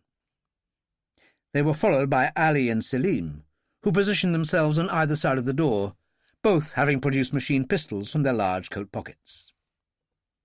"Do you protect all your guests in such an extreme way?" Sarah asked. "These are dangerous times, Captain Gideon, and Timbuktu a particularly wicked place. I would have thought Colonel Hunter would have made that plain to you. Be seated, please." The room was a welter of overstuffed divans, draperies hanging everywhere, everything touched by a perfume that was cloying and sickly. A woman in a black burqa and face veil appeared from behind a hanging tapestry, pushing a trolley, an open bottle in an ice bucket on it, and 4 glasses. "Krug champagne!" Florian waved a hand. "A personal favourite." "Yet there is no glass for you," Sarah said in English. Then, in Arabic to the woman, "Take the trolley away. We're here on business, not pleasure. And do it now." The woman didn't even hesitate, and withdrew with the trolley. And Sarah said, "So, let's get down to business. Colonel Hunter, acting as an agent for British and American interests, has visited Timbuktu in past months to try to discover who is behind the ruthless plundering of Muslim treasures during the recent upheavals in Mali." "And what would I know about that?" "According to Colonel Hunter, everything there is to know." "I knew you were trouble the moment you came in," he told her, producing a Walter quickly from a drawer in front of him. "We are making millions selling Muslim artifacts all over the world. Do you think I'll stand by and let you expose us? We prefer the quiet life in Switzerland. As Florian fired, Hunter shoved Sarah to one side so quickly that he received the bullet himself, which ploughed into the left side of his chest. Dillon, on his feet in an instant, shot Florian between the eyes, driving him backward over the swing chair. At the same moment, Holly turned to Ali and Selim, who both dropped their machine pistols to the floor and ran out. Sarah was already examining Hunter's wound. He had closed his eyes in shock. She looked up at the others. A serious business. He needs a top surgeon and a decent hospital.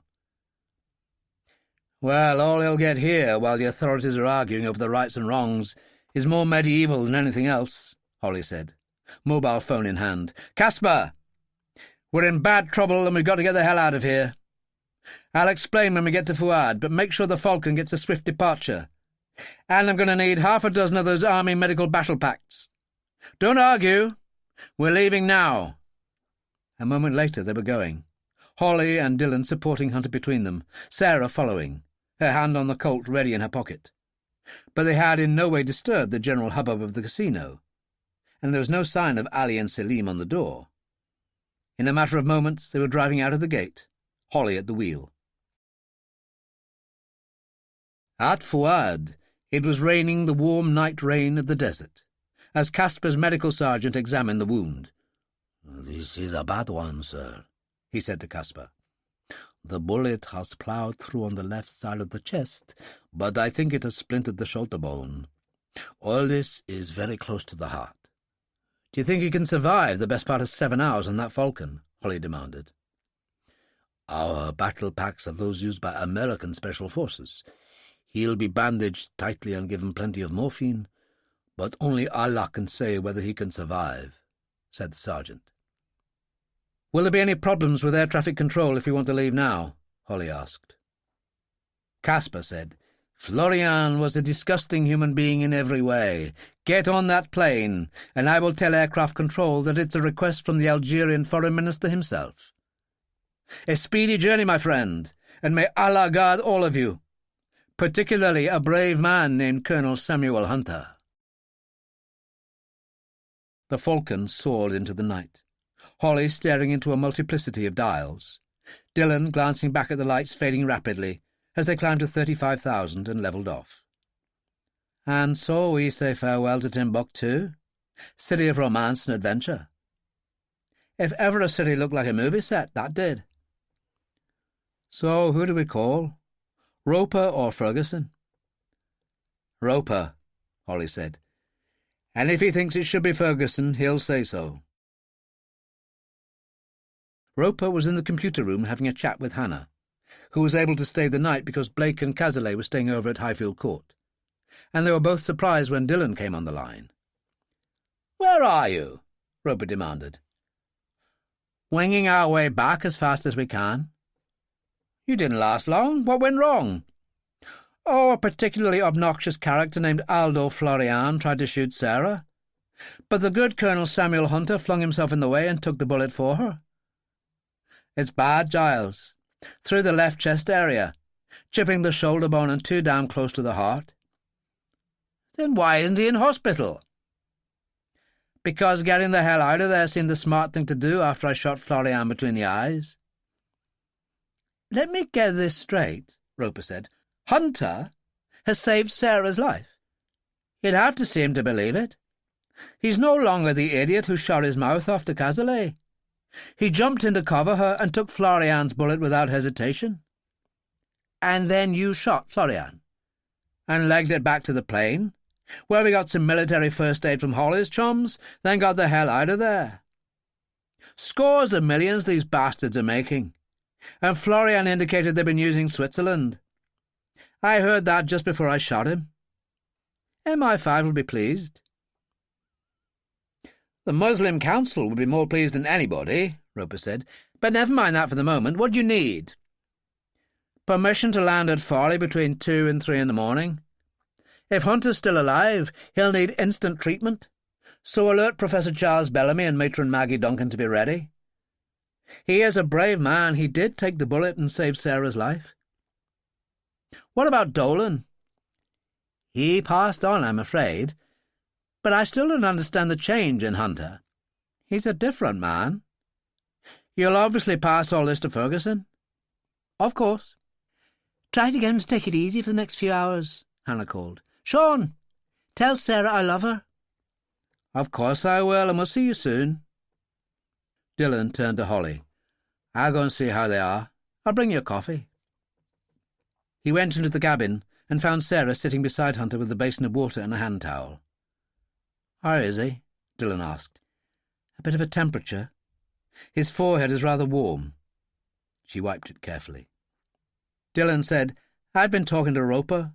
He'll see to everything. Rose Dean, Bellamy and Maggie Duncan. Hannah told me to say she loves you. Bless her, Sarah said. Dolan died, which is unfortunate. But Roper still can't get his head around the change in Hunter. What about you? I can tell you I had several talks with him before he placed his life on the line, and I found him a different individual from the man who'd harassed Cazalet from the audience. Maybe a psychiatrist would have a suggestion why that might be. I don't know. But I'll tell you one thing. He was a true hero to do what he did for me. And you know what? Dillon said. I agree with that statement completely. And he poured 2 cups of coffee and took them into the cockpit. Sarah sat there, carefully wiping the Colonel's forehead. Her phone buzzed, and the master said, Praise to Allah. I was distressed to hear what happened. How is he? The wound was point-blank and did considerable damage. He's on lots of morphine and swathed in battle packs.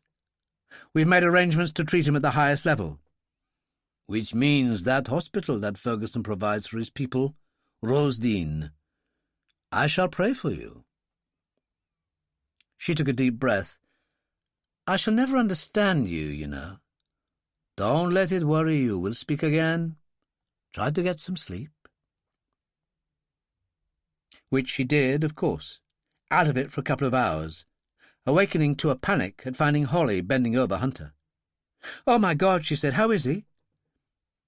I've taken his temperature, and it's high, which you must expect.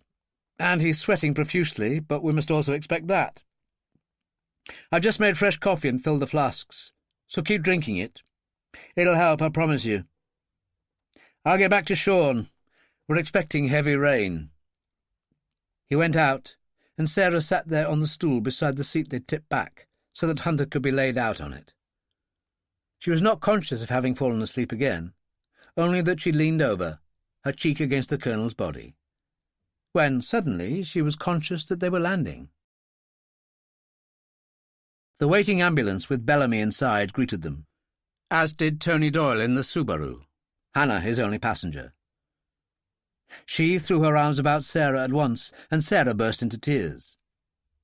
They scrambled into the vehicle, and Holly and Dillon followed. God bless you, Tony, Dillon said. I can't wait to get back to bed at Holland Park. Well, you'll have to. Professor Bellamy insists that everyone in the party come in for a full check-up. Regulations? To hell with regulations, Dillon said. Just look on the bright side, Sean, Holly told him. As I recall, they do a very nice breakfast at Rose Dean. Chapter 9. Hunter was rushed off for X-rays, and Maggie Duncan put an arm about Sarah. There's only one place for you. Bed. You look like a walking corpse. I don't know about Daniel, but I feel like one, Dillon told her. Having said that, we all drank too much coffee on the trip, so a nice cup of tea would go down a treat before we retire. It's an old Irish remedy that our friends across the Atlantic have failed to learn. Well, go and wait in reception, and I'll have one of the girls bring some from the kitchen. But after that, it's bed for the 3 of you. They did as they were told, and were drinking tea when Bellamy appeared in theatre scrubs, looking grave. Maggie standing behind him. Go on, Sarah said. Tell us the worst. That army sergeant was good and right on the button with his diagnosis. Severe damage to the upper area of the lung on the left side. He must have pushed you down, Sarah, and received the bullet at point-blank range. You were quite right. He certainly saved your life. Yes, I was aware of that, Professor. Slight tearing to the left side of the heart and considerable splintering of the left shoulder bone. I'll do what I can, but it's going to take some of my best work. How long? Between 3 or 4 hours in theatre, and probably a year of therapy after that. Oh, but for God's sake, Sarah, you look as if you might faint at any moment. Bed for you! Maggie stepped in and put an arm around her. Just through this door. Room 3. As they moved, Maggie looked over her shoulder at Dillon and Holly. 4 and 5 for you, and don't be stupid. Let it happen. It had rained most of the night in London, drifting across Mayfair and rattling the shutters of Kate Munro's bedroom, in the early Victorian townhouse called Munro Place, at the end of Green Street, with its wonderful views across to Hyde Park.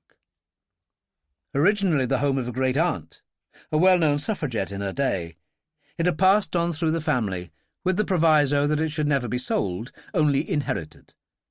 And the death of Kate's parents on a Spanish holiday brought ownership to her, the good thing being that she had lived there since childhood. The fact that soaring London prices meant that it was now worth millions was something to be endured, especially when one considered that the narrow flagged path giving access to the rear garden was barely wide enough to park Kate's Mini.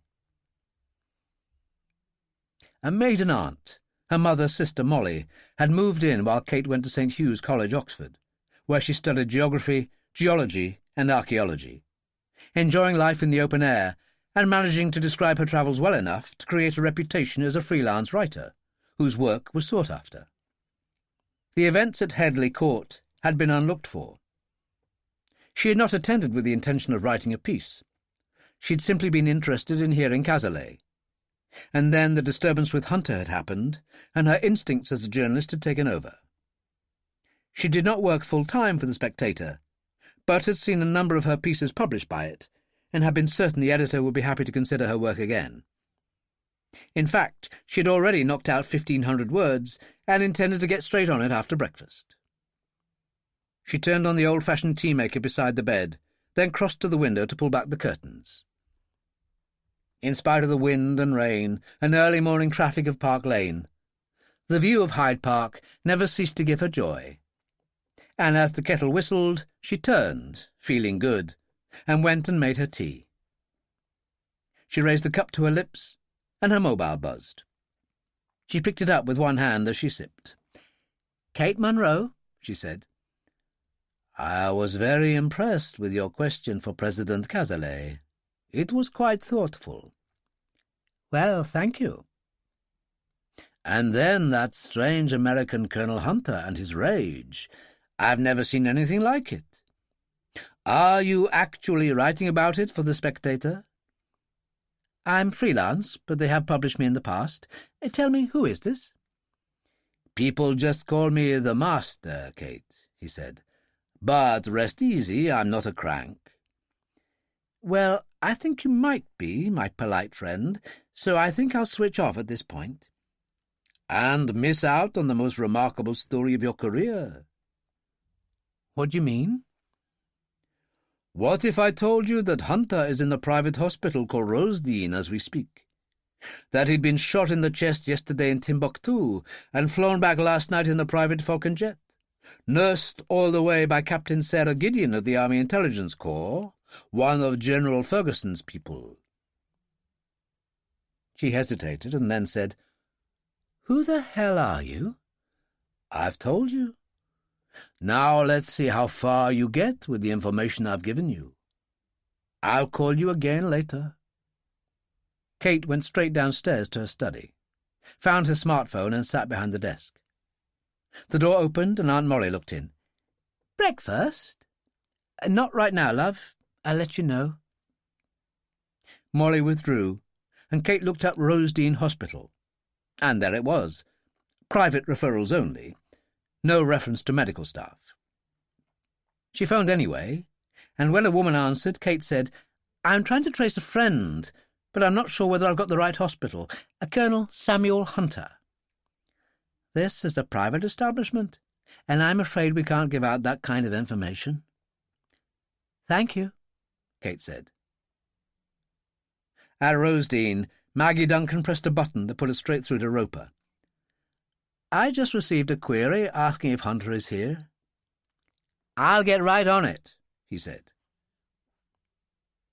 But Kate Munro had moved on, looking up Captain Sarah Gideon, and was astounded at what she found. She was moving on to Ferguson when Molly looked in. "It's on the table now. Anything else can wait." Kate followed her along to the kitchen to find perfect scrambled eggs and toast. "Nothing better," Kate said. "Ian Fleming used to eat it 3 times a day. Just the food for a writer." Halfway through, her phone buzzed, and Kate answered. "How are you doing?" the master asked. "I called, and they said they've no knowledge of a Samuel Hunter. Didn't seem the kind of place to tell me if they did, though. Sarah Gideon, she's a remarkable lady, only lives minutes away from me as it happens. So, where are you going with this?" "Did you know that Colonel Hunter was an official presidential aide?" "He's what?" Kate said. "That's terrible." "I thought so too. But what if it was a plot by British intelligence people to make him look like some sort of bad guy, so the really bad guys would be fooled? I believe I know why and who, and I'm willing to give it all to you. Hunter, a true American hero. And you could be part of all that, Kate. You'd be famous." "Notorious, more like. Why should I believe you? What's in this for you?" The master started to reply when the front doorbell sounded. She went and peered out of the window. My goodness! There's a wonderful old Daimler out there, an army staff sergeant at the wheel, and a woman army captain in full uniform. The man holding the umbrella for her wears a trench coat, a slouched hat, and looks dangerous. Do you think they've arrived to save me?" "Something like that, although I don't think it was intended. I'll say goodbye for the moment, Kate. We'll talk again." Molly came in to say she'd answered the door. She was quite excited. "There's a very nice army officer asking to see you. Very smart she is, captain, and I've never seen a woman wearing so many medal ribbons. The man with her is Irish. I heard him talking to her." "Well, let's have a look," Kate said. Her aunt ushered them in, Dillon leaving the umbrella in the hall. Sarah, holding her hand out, said, "Captain Sarah Gideon, Miss Munro. May I say I admired the part you played in Headley Court when President Cazalet was making his speech?" "Well, that's nice, but what's all this about?" Kate demanded. "Are you MI5 or 6? "No, although we use them when it's necessary," Sarah said. "We serve under the Prime Minister's warrant to take care of problems of intelligence for him." "I had no idea such an outfit existed," Kate said. "Is it legal?" Dillon broke in. "It's been working successfully since the Second World War. It serves irrespective of political party, and people have died meeting its demands. It's commanded by Major General Charles Ferguson, and all that is privileged information. You could be arrested for disclosing its existence, and there is no mention of it online, although some people used to refer to it as the Prime Minister's private army." "And who are you?" she said. "Another soldier?" "You have no idea how funny that is," Dillon told her. "Don't mind him, he likes shocking people, but don't let him." "You phoned Rosedene and inquired after Colonel Hunter?" Sarah asked. "Yes, I did, and I was told there was no one of that name there. I deduce from the way you're acting that there is." "Yes, and fighting for his life as it happens." "After taking a bullet meant for you point-blank in his chest." "How did you know that?" Dillon asked. "I had a strange call on the phone this morning," Kate said. "An older guy who thought I'd done well at the speech. He praised me to the skies, then turned a bit odd. He tried to make me believe that Hunter was obnoxious at the speech on purpose, as part of a plot by you people." Sarah was nonplussed. "Did he give you his name?" "Not really. He made a big deal of it, but when I asked him for a name, he just said that people called him The master. Dillon said, "There you go, Sarah. He's returned to haunt you. If you and Kate got your heads together and shared notes, then maybe the rest of us could make sense of what's going on." "Sean, he's playing with us.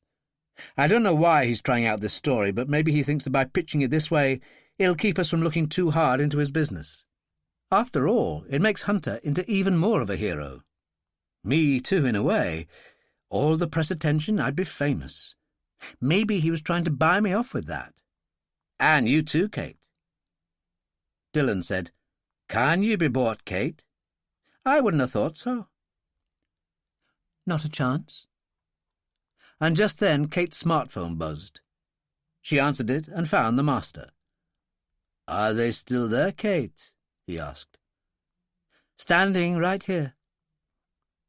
Sarah held out her hand. "Give me the phone." Kate did, and Sarah turned it on to speaker.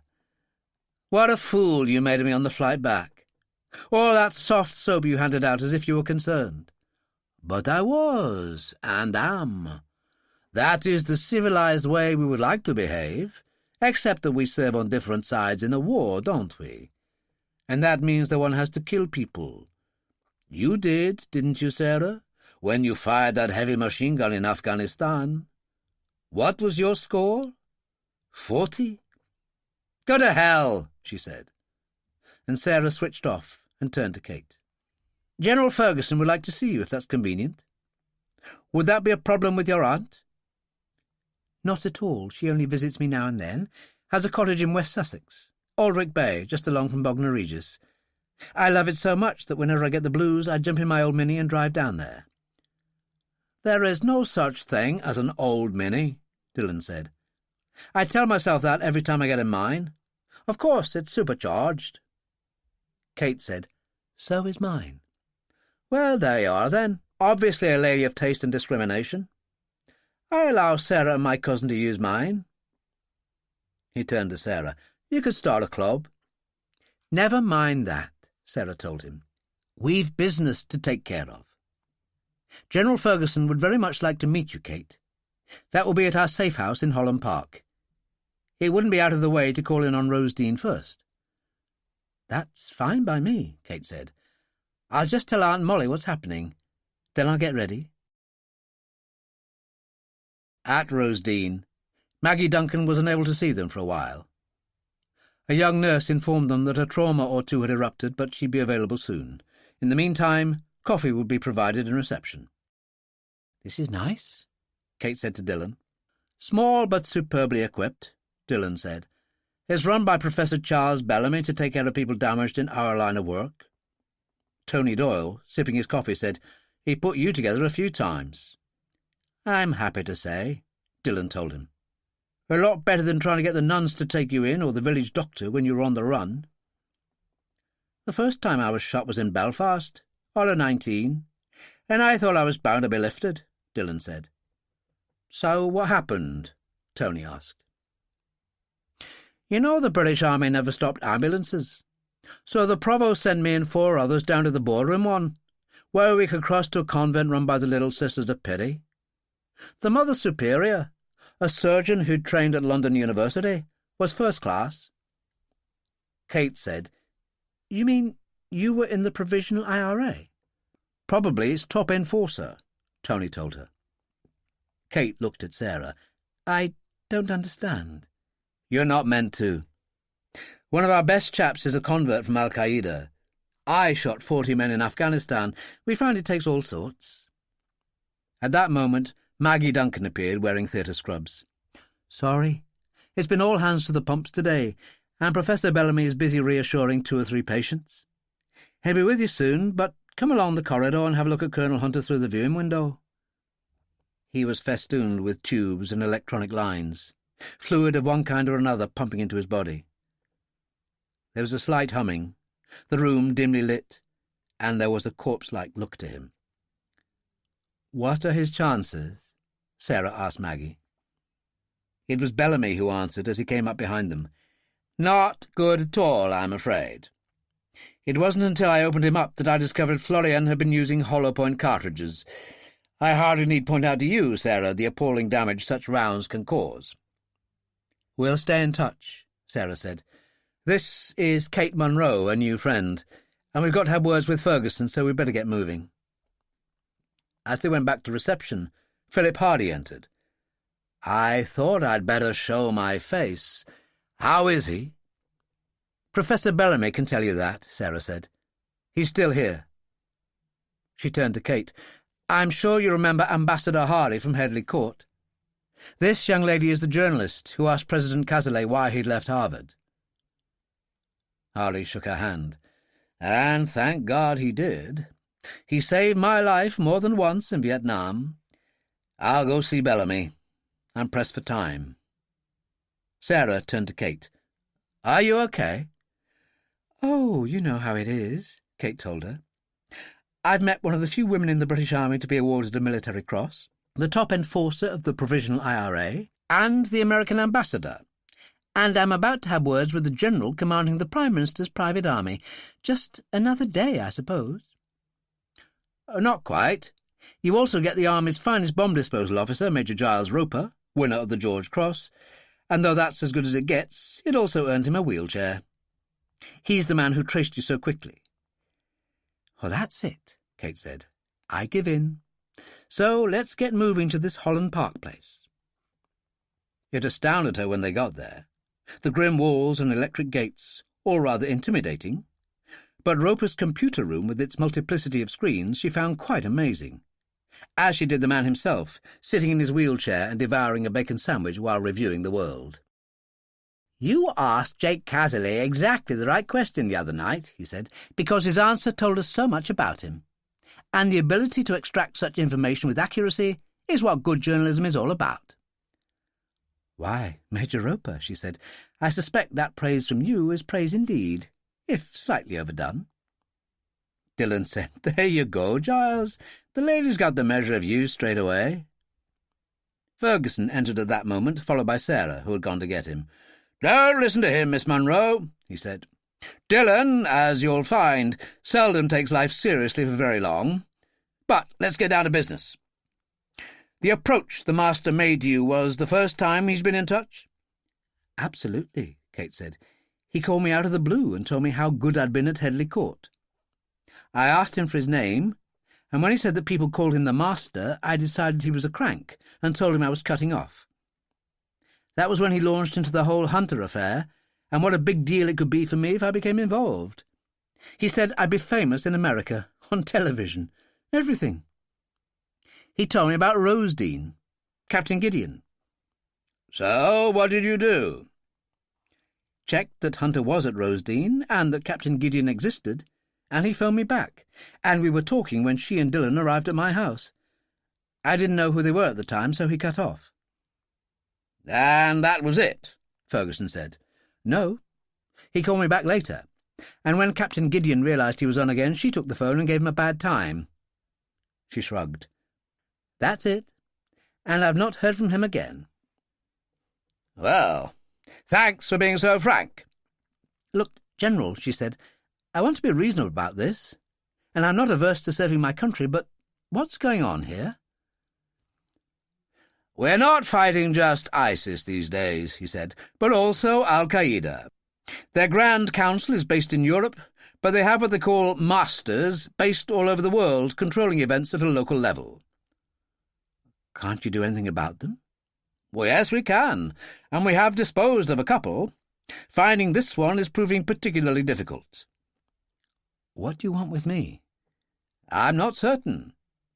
If he gets in touch with you again, you must let us know. Your aunt lives with you, I believe?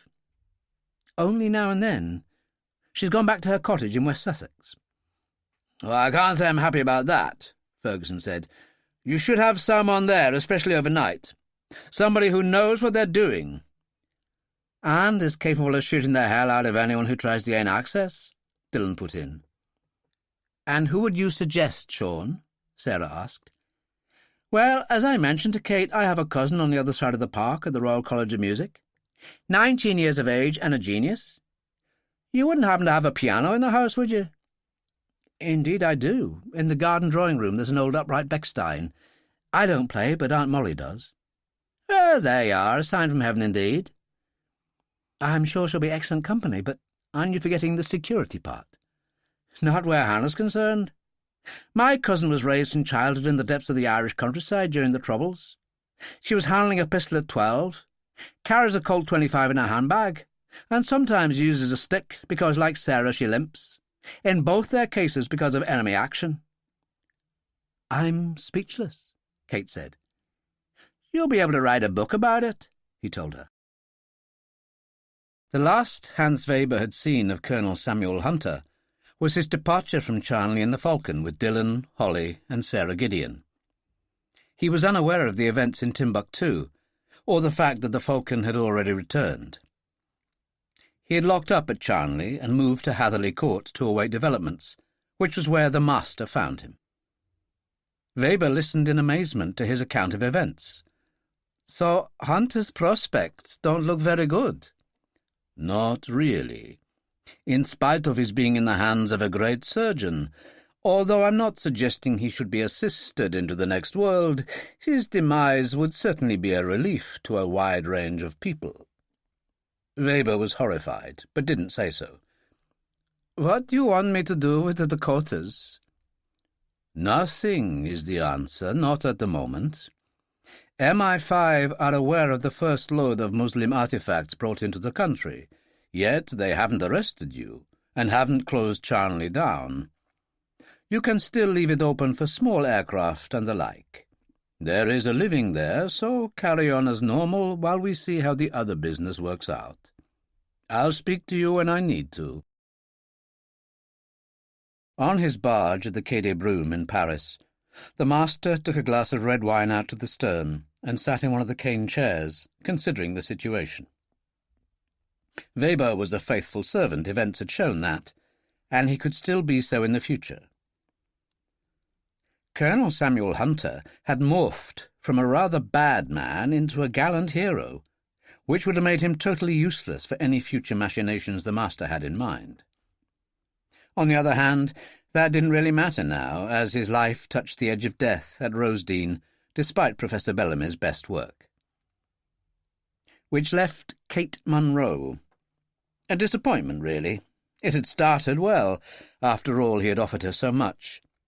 Quite staggering professional opportunities that it would be stupid to refuse. But that was the problem with young women. So unreliable.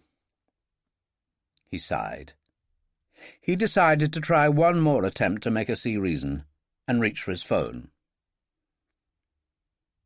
The garden at the back of Munro Place was small but charming. A small stone-flagged terrace leading to a lawn, flower beds and 2 cypress trees. It was possible to walk around from where the Mini was parked, but French windows gave access inside, and when the master phoned, Kate was sitting at the garden table. She was enjoying a cup of coffee, while Dillon, who'd brought her home from Holland Park, went off to pick up Hannah so they might meet. When her phone buzzed, she answered it without a thought, but recognized the voice at once. "There you are, Kate. A remarkable day, I would think, and full of surprises. Hunter still hanging on to life, I hear." "Look, what do you want?" she demanded. "An answer to my offer of fame and fortune, and an entry into the big time, New York, Washington, CNN. "Absolutely not." "Don't be silly. You'd be crazy to turn down such opportunities with your talent." "Oh, I don't know. I'd rather write about you, I think. Now that would be an eye-opener. A sure bestseller. Whoa, I could even sell the movie rights." "You are an intelligent woman, my dear, so you can't be serious." "Why not?" she demanded. "Because I see I'm wasting my time where Hunter is considered. He will probably die anyway, and if you try to investigate me, you'll be signing not only your own death warrant, but also Aunt Molly's, I promise you." "I'll see you in hell," she told him grimly, and switched off. Dillon and Hannah came round the corner, and he said, "What was that about?" "The master again, one threat after another. So this is Hannah. I've heard a lot about you. Hannah shook her hand. That's a top smartphone you've got there. Could we listen to what he said just now? Of course. Kate picked up a tray. As you're Irish, I'll go make some tea. When she came back, Dillon was coldly angry, but Hannah was calm and collected. She opened her shoulder bag and took out her usual weapon, which she placed on the table between them. I've killed with that gun on several occasions. The circumstances of my life have made it necessary. It is a silenced Colt 25, and I fire hollow-point cartridges with it because they're more destructive than any other kind. I find it easy to administer justice that way, as I was the victim of a car bomb in Northern Ireland that left me crippled. The same affliction that Sarah Gideon suffers from, as you may have noticed. Yes, I have, Kate said. So, what can I do about this situation? Sean and I'll take you back to Holland Park now to the shooting range, where we'll familiarise you with the same weapon as mine, and make sure you know what you're doing if you have to. The stopover tonight is fine by me, by the way, so I suggest we get moving. The garden of the safe house boasted a large bunker from the Second World War, with targets of soldiers brightly illuminated. Roper was practising there with Sarah when they arrived. He was firing an unsilenced Beretta, the noise terrible in the enclosed gallery. He stopped, and he and Sarah turned to greet them. "There you are," Roper said to Kate. "So you had trouble when you returned. Sean sent me the audio from your smartphone. The argument you had with the master. Not nice." "An understatement," Kate said. "The threats to me are bad enough, but to include my old Aunt Molly is despicable." "Well, let's see if we can teach you to be able to retaliate when it becomes essential," Roper said. "We'll make it simple. Each of us is to use the same weapon, and we'll make it our standard-issue Colt 25. 2 hours passed, and it was amazing how quickly Kate got the hang of it. And the lack of sound made a huge difference. "I can't believe I'm doing this," she said to Hannah. "And the silence is so eerie." "Some people prefer the sound of the weapon when it's not silenced," Hannah told her, "because of the frightening effect." "And what about you?" Hannah pulled a lever, and 6 charging soldiers stood up straight. She raised her silenced Colt and very deliberately shot the first one in the head, then did the same to the other 5. "There you go," she said. 6 men dead, and silently. Now that's really scary, don't you think? "I'm shivering all over," Kate told her. "You did really well," Dillon said, and passed a shopping bag to her. "A present for you from the Wilkinson Sword Company. A nylon and titanium bulletproof vest. I'm wearing one now, and so is Hannah. It'll stop a Colt 45 fired at close quarters. In your present circumstances, I'd put it on at your earliest convenience. Ferguson would like to see us in the computer room, so let's go there and wait for him." In fact, Ferguson was already in the computer room with Blake Johnson and Cazalet, and the Daimler waited outside with Tony Doyle at the wheel. "It's going to be a long weekend. President Cazalet, Blake and I are needed in New York for a series of secret meetings with anti-terrorism people regarding a new way of meeting the ISIS threat. That means you'll have to stand in at Highfield Court, Captain Gideon, with Dillon and Holly," Ferguson said. "Which leaves Hannah to back up Kate Munro," Roper said. "Are you suggesting I'm not up to it?" Hannah asked. "Shame on you, Major Roper," Kate told him. "She shot 6 soldiers through the head on the shooting range. What on earth has a woman to do to prove herself?" "Enough of this nonsense," Ferguson told them. "I have every faith in our Hannah, and I'm sure you couldn't be in better hands, Miss Munro. So let's get out of here, gentlemen." And he led the way. Sadie having been left on her own at Highfield Court, Holly and Sarah made tracks to help her, and it was left to Dillon to give Hannah and Kate a ride back to Green Street. "Would you like to come in?" Kate asked him when they got there. "I could check inside the house, if you like." "Holy Mother of God, Sean," Hannah said. We've each got a Colt 25 about our person. Poor, weak women we might be, but I think the two of us together might just manage any man who tried to jump us. Would you shut your gob, girl? And here's me only conscious of my responsibility for you as your cousin. I'd hate to think of you getting into the kind of scrape that might require Mr. Teague's assistance. After all has been known. Get out of it before I brain you, she said, hurrying in after Kate, then turning to slam the door. Damn you, Sean Dillon. Don't be silly. You adore the man. But then who wouldn't? He's a charmer. Your cousin, you say? What about your parents? Kate asked. Killed in that car bomb near Belfast when I was 14. Stone dead on the instant, the both of them. I was the survivor, though I have to hobble around some days with a walking stick. It varies. I'm so sorry. It's strange, but that's what people always say. I wonder why that is. Because they can't think of anything else. Good answer. Where's this piano you mentioned? Just through here. Kate opened a clever folding door, obviously Victorian, and disclosed a charming sitting room with an outlook on the garden, and an old black Bechstein upright piano in an alcove. Hannah sat down, flexed her fingers, and launched into a Bach prelude, very fast, very showy. Kate was astonished. That's absolutely brilliant. Oh, I can do Cole Porter too, but I'm not sure who for. These days the kids never heard of Bogart, never mind Fred Astaire.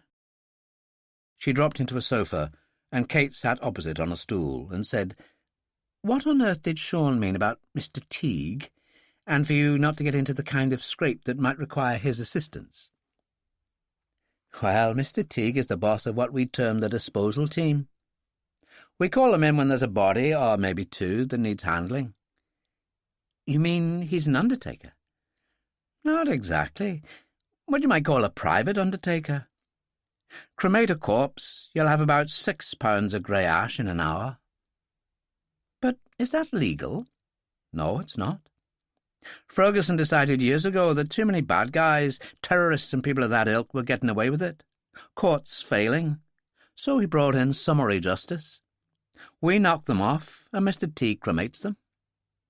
But that's terrible, Kate said. Well, the ones I was responsible for were absolute bastards, I promise you. You're entitled to your opinion, but I'm only 19, and I've been involved with death and destruction for most of my life, and I'm aware of what so many bad people are capable of, that I see things differently. I hope it won't spoil our friendship. Kate jumped up. No, damn it, I won't let it. She looked at her watch. Let's have some fun. It's only 8:30, and 15 minutes walk down Park Lane is one of the best hotels in the world. You mean the Dorchester? Well, I'm with you there. Well, let's adjourn to the Dorchester Bar, see off a bottle of champagne, and indulge in one of their amazing light suppers. Now you're talking, Hannah said. No need to change, so let's get going. Chapter 10. At the Dorchester, they found a quiet night, and thus managed to get a booth not too far from the bar. The pianist nodded to Hannah and smiled warmly. Would he let you play, do you think? Kate asked. Musicians, particularly pianists, treasure their fiefdoms. I wouldn't be welcome. Well, that doesn't seem right. I'm too good, and that isn't ego, it's the rules of the game, Hannah said. And that doesn't apply to just music, but also the other arts. Journalism, too, I think. You're not wrong there. Now, allow me to introduce you to Dillon's favourite champagne, Krug. We'll split a bottle, and I'll let you choose what we have to eat, which turned out to be lobster with a French salad, Jersey royal potatoes, and chopped onions, followed by a milk chocolate soufflé. Isn't it strange when something is so disgustingly wonderful? Kate said. You certainly can turn a phrase. An essential gift for a good journalist. The meal was excellent, the company amazing, so God bless the good work, and we'll take our time walking back. "I hope this is the beginning of a beautiful friendship," Kate said. "So this meal's on me." And she gave the waiter her credit card. "Fair enough," Hannah told her, as her codec sounded. She held it to her ear, and the smile faded. A few moments later she nodded. "Thanks for letting me know, Giles." She turned the phone off, her face grave. "Hunter has just died. Heart and lung damage just too much. Bellamy will be devastated." Kate nodded, and they walked out. Their evening turned more sombre. It was warm and sultry as they walked along Park Lane. A man came up behind them wearing a French beret and a belted anorak, but he stepped off the pavement and passed them without a word, walking fast, and turned to the right. They watched him, but he seemed to be no threat, and they carried on to Green Street, pausing beside the parked Mini while Kate unlocked the front door. They entered the house, and Kate led the way into the drawing-room, switching on the garden lights, then opening the French windows and stepping outside, Hannah following. "My goodness, it's warm," Kate said. "I think I'll make some tea." As she turned to go inside, the man with the French beret stepped out of the rhododendrons and grabbed Hannah at pistol point from behind, an arm about her neck. "The master wants you to dead, but he didn't say how, so I'm going to enjoy myself." He nuzzled Hannah's neck and said to Kate, "Don't worry, sweetheart. I'll get around to you later." "I don't think so, you piece of shit," she said, as she pulled out her Colt 25 from her pocket, levelled it, and shot him between the eyes. Hannah stepped back, allowing the corpse to fall to the ground. Kate stood there, the Colt hanging from her hand. "So easy," she said. "I can't believe I could do that." "Well, you did," Hannah said. "And it was a damn sight better than what he intended for us." "What a criminal he was," Kate said. "As for the master—" "It'll be a pleasure to see him face to face," Hannah said, and phoned Roper. "Giles, we need the disposal team at Kate's house." "What happened?" "A very obnoxious hitman turned up, sent by the master. He managed to grab me and made it clear he had rape on his mind as well as murder. So Kate shot him dead." Roper said, "Thank God we gave her that training session on the firing range. Sit tight, and Teague will be with you soon." Tipped off by Roper, Dillon was in his Mini and on the way to Green Street within minutes, arriving before Teague and his people did. It was Hannah who answered the door, and Dillon hugged her fiercely. "Are you all right?" "Yes, cousin, but he isn't." She led the way into the drawing-room and indicated the corpse covered by an old raincoat on the terrace. "And Kate? How's she?" "Making tea in the kitchen," Kate said, looking in. "I'm getting more Irish by the minute." "And he definitely said he was acting under the master's instructions?" "Kate'll confirm that." "Which she does, Sean," Kate said.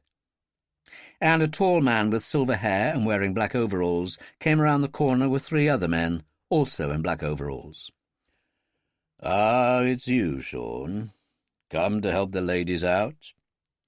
"A bad one, this, Mr. Teague," Dillon said. "A paid assassin who also had rape on his mind. I know his boss, and there will be a reckoning. You've met my cousin Hannah. He had her under his gun, but her friend Kate Munro managed to shoot him." "Well, God bless you for that, Miss Munro," Teague said, as his men carried the body back around the corner to the hearse. "So there you are," Dillon said. 2 hours, and all that'll be left is 6 pounds of grey ash. Don't allow the fact that you had to kill that foul man give you a problem, Kate." "It won't. Here's what does. The master told me to expect this kind of retribution to follow when I refused to go along with his mad plans for Hunter. He said he'd make me pay and also see that something happened to my Aunt Molly."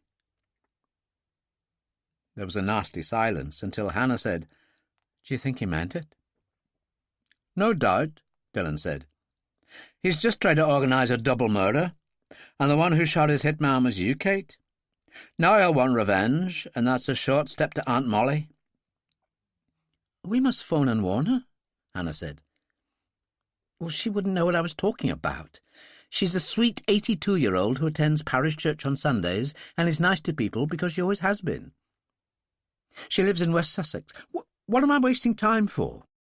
If I put my foot down in that Mini of mine, and knowing the back roads like I do, I can be there in 2 hours." "Well, I'm coming with you," Hannah said. "And I'm going to follow you," Dillon put in. "Don't worry. I always keep an overnight bag in the car."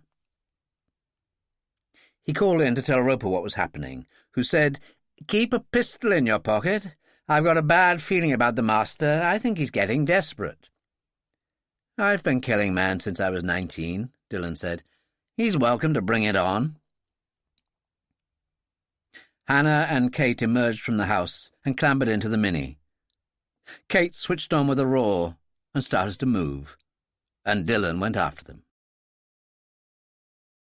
There was no question of traffic difficulties getting out of London, as those didn't exist as far as Kate was concerned. She plunged into a maze of back roads that would bring her to Brighton to follow the Channel coast, aiming for Bognor Regis and Aldwych beyond. She drove like Stirling Moss in his prime, Dillon had to acknowledge, but he hung in there on her tail, even when, about 20 miles out of Brighton, it started to rain hard, only stopping when they reached the outskirts of Bognor Regis and turned along the front. There were beaches and seafront on their left, and at the far end the road took them out to typical English countryside, and then a small parade of shops, and beyond that, the spectacular pillared entrance to the Aldwych Bay estate.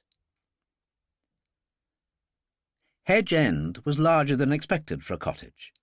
High hedges surrounding the front garden, which explained the name, and a large closed gate that opened automatically to Kate, and Dillon followed her through into an ample courtyard where an old Volkswagen was parked. A young man was standing at the bottom of a tall hedge ladder, while another stood on the small platform at the top, trimming with an electric cutter.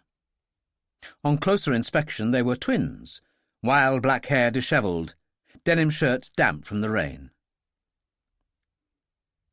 As the girls got out of the Mini, the door of the house opened and Aunt Molly appeared at the front door, obviously surprised, and hugged them in turn. Dillon got out of his car, produced a packet of cigarettes and lit one. "Do you use these things?" he asked the workman. He got an eager response and tossed the packet to the youth at the bottom of the ladder, followed by a matchbox. The one on top slid down the ladder expertly to join his brother. He said to Dillon, "I'm Eric Haran. This is my brother Faldo. We are helping Miss Molly out. Her gardener fell from the ladder and broke his ankle." "Well, that's kind of you. But she has been wonderfully good to us. We are students at Chichester University, which isn't very far from here." "I know," Dillon said. "It's getting quite a reputation these days." "Our general interest is archaeology, and we just started a field trip. A long weekend on the beach to further our studies in paleontology." Hannah joined them. "I bet you don't know what that is, Sean." "It's the study of fossil animals and plants, and such remains are often found on beaches on English Channel coasts. Some of the fossils are thousands of years old." "I am impressed, Mr. Dillon," Eric told him. "You mustn't be. There was an excellent article in the Times a week or so ago that explained it all very well." "I wish I'd seen that. Well, as I said, Miss Molly helped us out. We arrived early this morning with pup tent and sleeping bags, hoping to camp out for a few days, and then that torrential rain turned up. And Molly came to the rescue. Couldn't have been kinder. She has allowed us to bunk in the old boathouse at the rear of the cottage." "Well, there you are," Dillon said. "There's still a lot of kindness to be found in this wicked old world." Then he added, in excellent Arabic, "What are you, Palestinian? Libyan, maybe Egyptian?" Eric smiled and answered in English, "Egyptian, but Coptic." "Just like Omar Sharif," Dillon said. Who changed his name and religion when he married a Muslim? Exactly. But Egypt is no place for Coptic Christians these days. True. I'm surprised to find you here at all. How have you managed? Dillon asked. We were very lucky, Eric said. We have an English grandmother. Ah, so under filial law you could get UK passports? That must have made you think Christmas had arrived early. Now you'll have to excuse me. I really have to go and say hello to Molly. Hannah, who had stood listening to the whole exchange, said, "What's going on, cousin? I know you. Do you think they're phonies?" "Their stories are plausible, even the bit about the field trip. Students constantly get involved in them, even if it's only an excuse to climb into your sleeping bag with a girlfriend. But knowing my name was a fatal error." Hannah gasped. "Really?" "As sailors used to say in the days of sail, my darling, big ships sink themselves on small rocks. Let's go inside." "I just remembered that Molly doesn't know what's been going on," Hannah said. She led them into the kitchen, where they found Kate and her aunt enjoying coffee. Dillon made a huge fuss of Molly, kissing her on both cheeks. "You've been having an exciting time of it, Molly. All that rain, then your gardener falling and breaking his ankle." "Yes, Eric was holding the ladder at the bottom, and then it slipped, and Oscar slid all the way down, and an ambulance came and rushed him off to hospital in Chichester. He's going to be fine." "I'm sure he is. And it was a good job Eric and Faldo were around to care for you. After all, you'd no idea that we were going to drop in on you for the weekend like this." "I had suggested to the boys that a good old-fashioned hot pot might be nice, but that would have been for 3. Now we'd be 6. "Is that a problem, Auntie?" Kate asked. "Oh, no, dear. I've got plenty in the larder, but I'll just go and check that everything's right with the bedrooms." The moment she had gone, Dillon took out his codex and called Roper. "A couple of names for you to check out, Giles."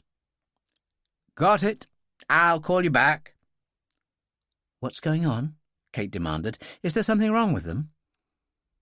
"I'd like to hear what Roper's got to say, but I've never been so certain. I now believe that the threat to harm Molly was just a ploy to bring you two into the circle of danger, where you'd be finished off for good." "And you?" Hannah asked. "Oh, me, they'll just have for afters. But let's see what Roper has to say." Before Kate could comment, Roper called back. "Tell us the worst, Giles," Dillon said. "These brothers exist, and do have British passports, and an English grandmother who's respectable, but Chichester's never heard of them." "Oh, very stupid, that, and bound to come out," Dillon said. "But understandable if whatever they're up to has been planned in a rush. I talked to Dr. Ali Sharif. Sharif runs the MI5 safe house at Tenby Street. He would like them presented for interrogation at your soonest. He suspects them of terrorism." "The things I do for England," Dillon said. "Well, that's what you're paid for," said Roper. "No, it isn't. By most people's standards, I'm a wealthy man, as you well know." "Well, this is your chance to give something back to society."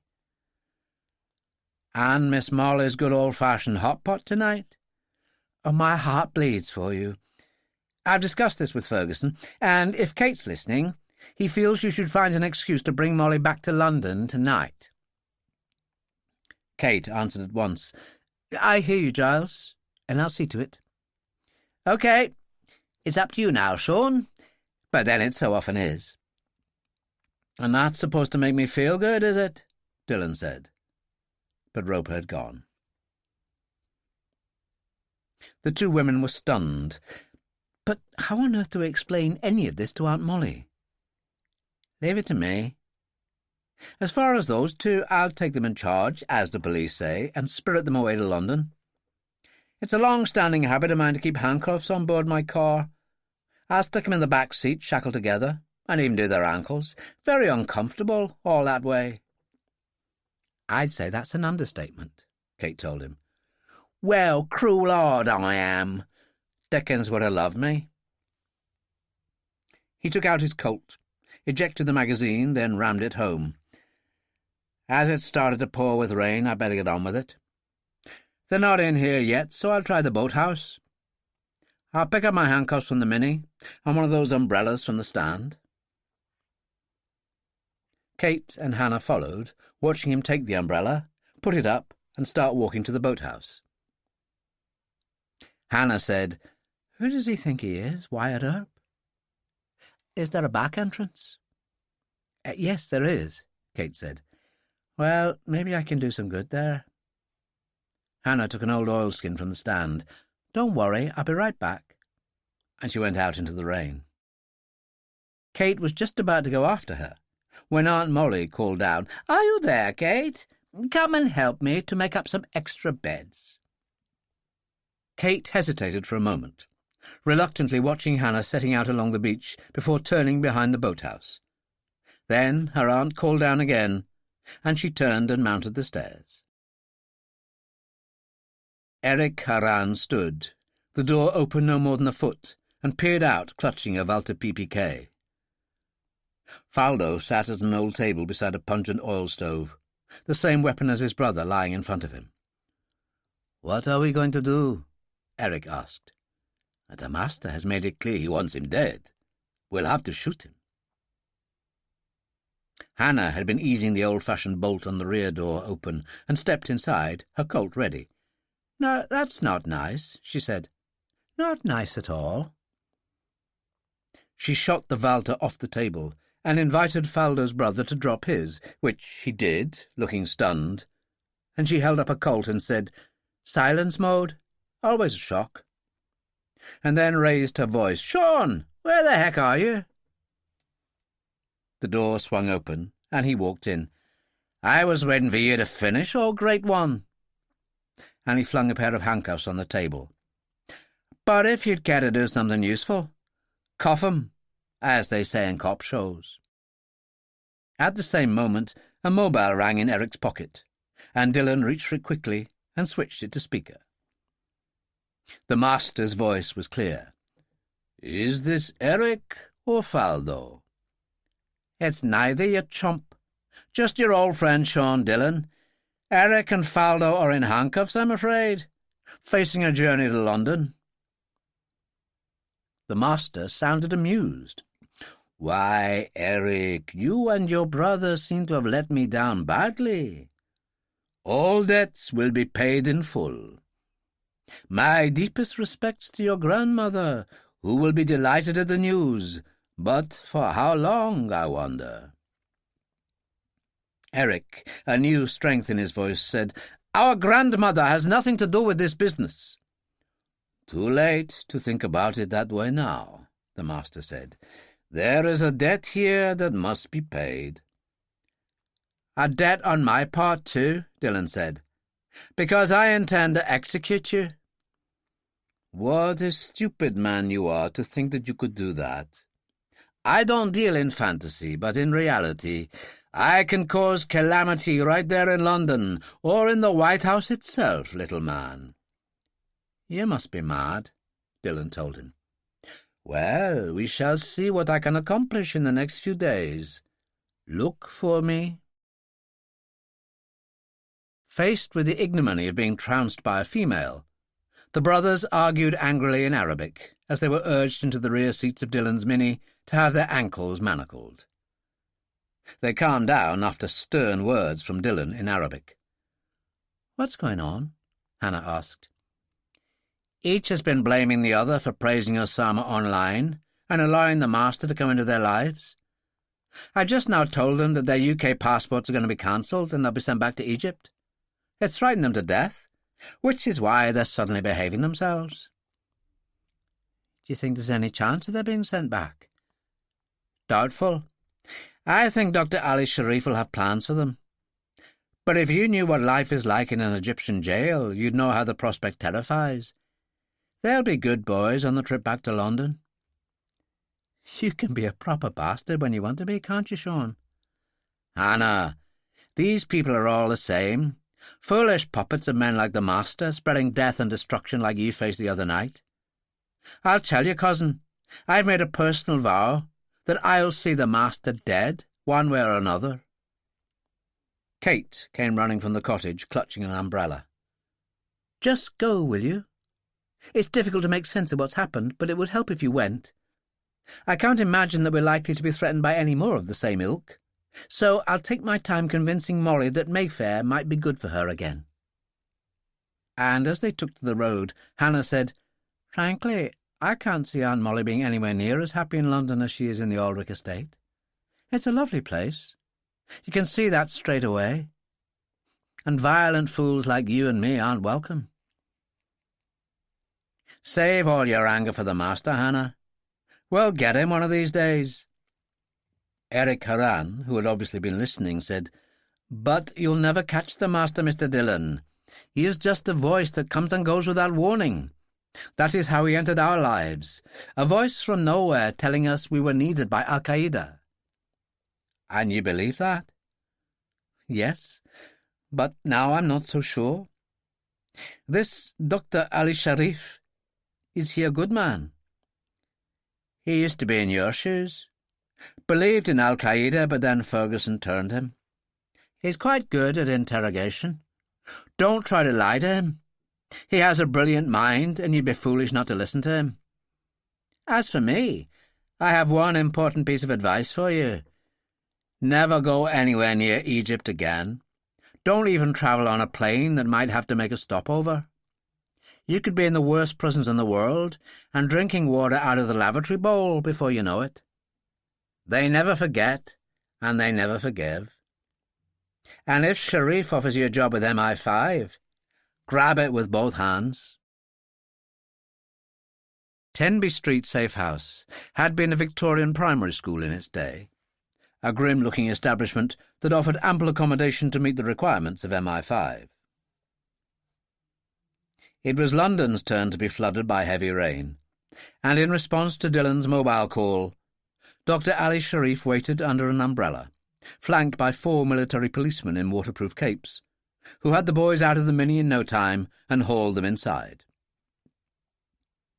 Dillon and Hannah stayed in the car, and she handed Ali Sharif the 2 Walters. "You'll need these for evidence," she said. "Did they fire these at you?" he asked. "I persuaded them otherwise." He smiled and held out his hand.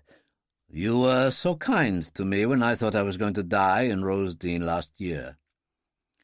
"It's good to see you looking so well. These 2 are silly, spoiled boys, so please kick their backsides and make them see sense." Dillon said, "The master called in on Eric's mobile as we were cuffing them. He cursed them for letting him down and threatened their grandmother. He then tossed a torrent of abuse my way, hinting that not only might he pull his party tricks here, but also in Washington." "A big claim, Sean. Do you believe him?" "Yes. But first let's watch out for Eric and Fowler's grandmother." "I'll see to it, Sean, I promise you," Ali said, and went inside. "There goes a great and good man," Dillon said. "He fell for Osama bin Laden's message, but saw through it, and survived the assassin's bullet that Al-Qaeda sent his way." "I agree," Hannah said. "Where do we go now?" "Report into Roper at Holland Park. See if Maggie Hall has some dinner for us tonight." "I suppose it would help to ease the pain of losing out on Aunt Molly's hot pot." "Holland Park it is, driver," Hannah said. "Let's get out of here." "At your service, ma'am." Dillon switched on the ignition, slammed down a foot, and roared away. Roper was delighted to see them. Tony Doyle brought tea, and Maggie Hall was offering fish pie for dinner. Roper said to Hannah, "I haven't seen you since you and Kate had your evening out at the Dorchester. How are you after your little adventure there?" "Excellent. The moment that man got me from behind and leered at her over my shoulder, Kate shot him." Roper said, "Ferguson wants her for MI5 at least, but he's playing with the idea she might be good for MI6. He's looking on her as his discovery. What do you think?" "She's certainly got the makings," Dillon said. "It may be a curse in some ways, but we can't avoid who or what we are." To do what Kate Munro did, and at night. Her willingness to kill on the instant. You can't teach that. He switched topics. Something to discuss with you, Giles. OK, fire away, Roper said. When Hannah and I were arresting the boys, the master called on Eric's mobile. He puts on that suave approach, as if amused at your stupidity, poor fool that you are. He told Eric and Faldo they'd let him down, so there were debts to be paid, and hinted that their grandmother could be one of his targets. Roper said, well, he would, all part of his unlovable approach. You've mentioned this to Ali Sharif, I hope. Of course, Dillon said. He said he'd take care of it. And he will. Didn't you notice anything different when you dropped the boys at Tenby Street? About the military policeman? Dillon thought. It was pouring with rain, and they were swathed in heavy weather gear, but there's nothing unusual about that. Well, thanks to Ali Sharif's new approach, the soldiers under that heavy weather gear are Gurkhas. Why, that's wonderful, Hannah said. And controversial, Roper told her. But we'll see. The master said something else, too, Dillon said. I threatened him, and he implied that I was a stupid man to think that I could harm him. He said he didn't deal in fantasy, but in reality, and that he could cause calamity right here in London, or in the White House itself. But he's insane, surely? Hannah asked. Roper nodded slowly. I'd like to think so, but perhaps not. What did you say to him, Sean? Oh, I told him he must be mad. And what was his response to that? He said he'd see what he could accomplish in the next few days. The trouble is, Giles, he's not just a fantasist, this guy, as he's proved by his actions so far. Where's Ferguson? He, Cazalet and Johnson are up to their eyes in the anti-terrorism discussions. Oh, well, I'll just have to do some myself, Dillon said. I'll give Alice Quarmby a call. And why would you do that? Roper asked. Because the great and the good, struggling to save the world, tend to see only the big picture, leaving a great deal behind. Like Blake, for example, and his secretary of many years, who struggles to run the basement while he's not there. What are you saying? Alice Quarmby is my friend too. I'll tell her how the master boasted about White House calamities. Excellent, Roper said. Take your choice. Phones all over the damn place in here. It was noon in Washington.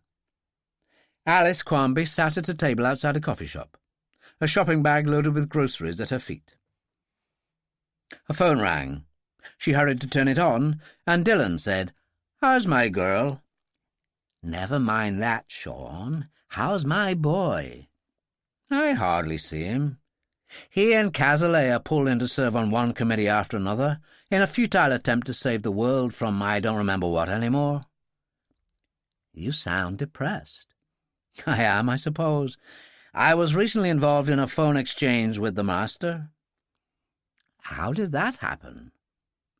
Never mind how, but he made a rather disturbing remark to me. He boasted that he could cause calamities here, which he has, but also in the White House itself if he wanted to. Would you believe that? At the times we live in, I'd believe anything, Sean. On the other hand, the clown could have been boasting. No, this guy's for real. Just hear what happened to my cousin Hannah and her friend the other night. She listened while he told her, and when he was finished she said, What an evil son of a bitch he must be. You've got to get him some way, Sean. Oh, we will. But I just thought that with the swine mentioning Washington, I'd like my friends to know, if only to remember to keep a gun under the pillow. I do that, never fear. But I'll see the President hears about it. Take care, Sean, and thanks. Roper said, Good stuff, I like that. A real sense of theatre. You should have gone on the stage. Don't listen to him, Hannah said. He's taking the mickey. Now, would I do that? Roper asked. And Sarah walked in, wearing her black suit and looking strained. "Hello, love," Roper said. And to Dillon and Hannah, "Our American chums were taking Colonel Hunter home from Rosedene. How was it, Sarah?" "They're sending him home as a hero. Soldiers in uniform to handle the coffin, a forest of umbrellas from the American embassy. I felt embarrassed at being the only one of our people there, but Ferguson and company are too busy with ISIS." "And Hannah and I were getting fired at," Dillon said. "So I heard. You're really going to have to do something about that. As for me, I could do with a drink." "What an excellent idea!" Holly, in a tracksuit and with a towel round his neck, joined them. "There's a magnum of Cristal in the small icebox, Hannah, if you wouldn't mind," Roper said. Hannah didn't. Dillon uncorked it. Sarah found 5 glasses, and Roper poured and gave them the toast. "My dear friends, to love and friendship, and to what comes next, which we'll face together." Chapter 11.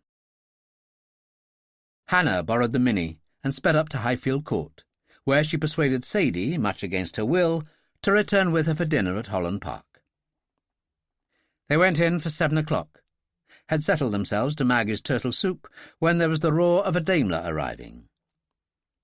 A few moments later, Ferguson walked in with Blake and Cazalet. "Well, hello, stranger," Sarah said. "I thought we ought to lick in on you. I know you've had a hell of a time, but so have we. My God, but that soup smells good." He raised his voice. "Henry, get in here. This is better than the Garrick." Frankel hurried in and sat down opposite Blake and Cazalet. "I'm sick of having a mobile phone. The Cabinet Office won't leave me alone." He started on the soup. "It's like nectar.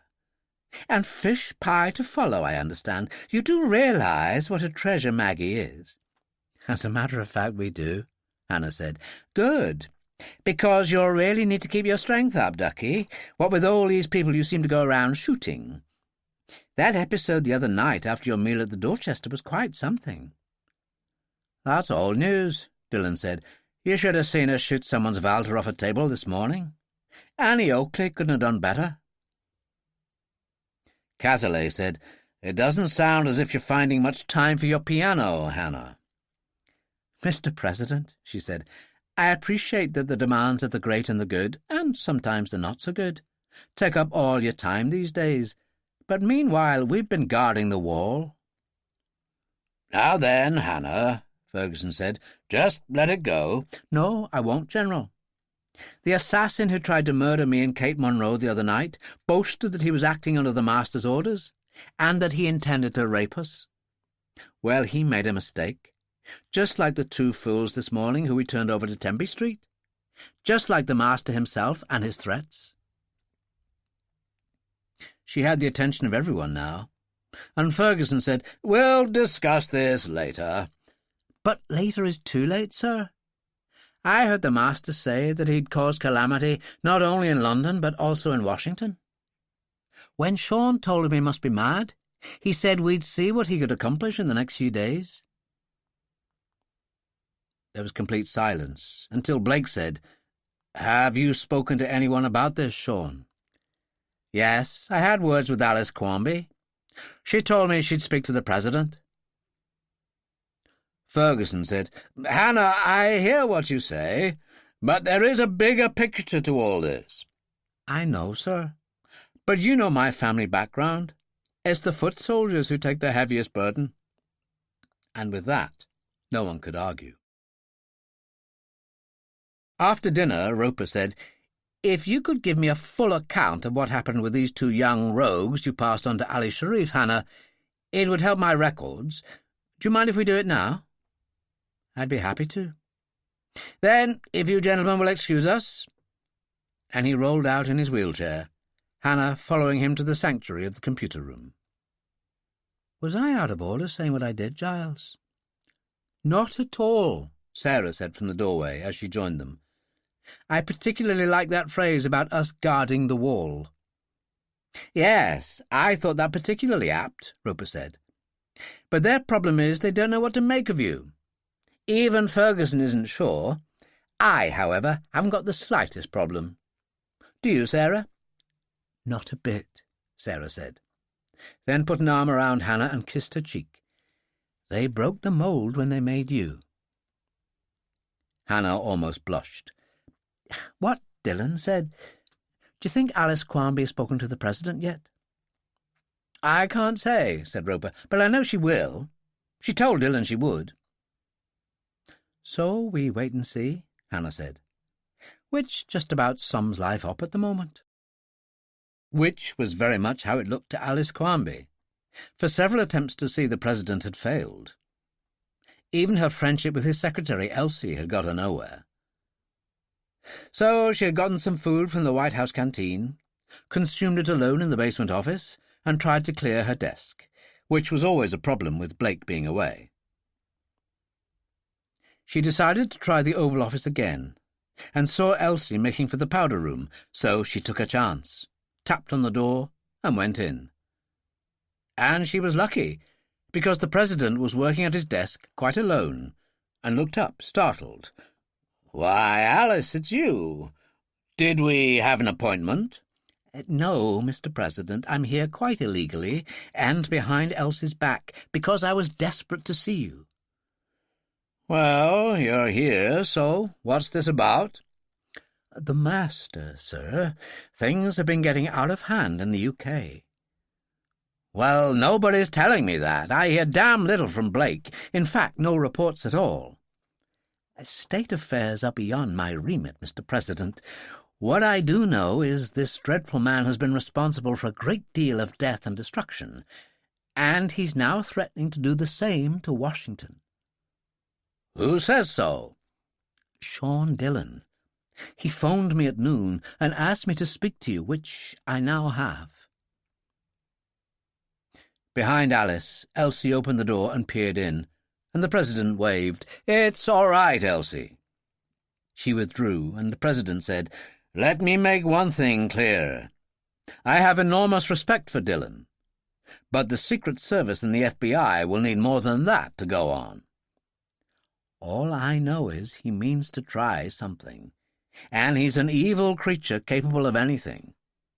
He put a hired assassin onto Dillon's young cousin and her girlfriend the other night, but they were armed and blew him away.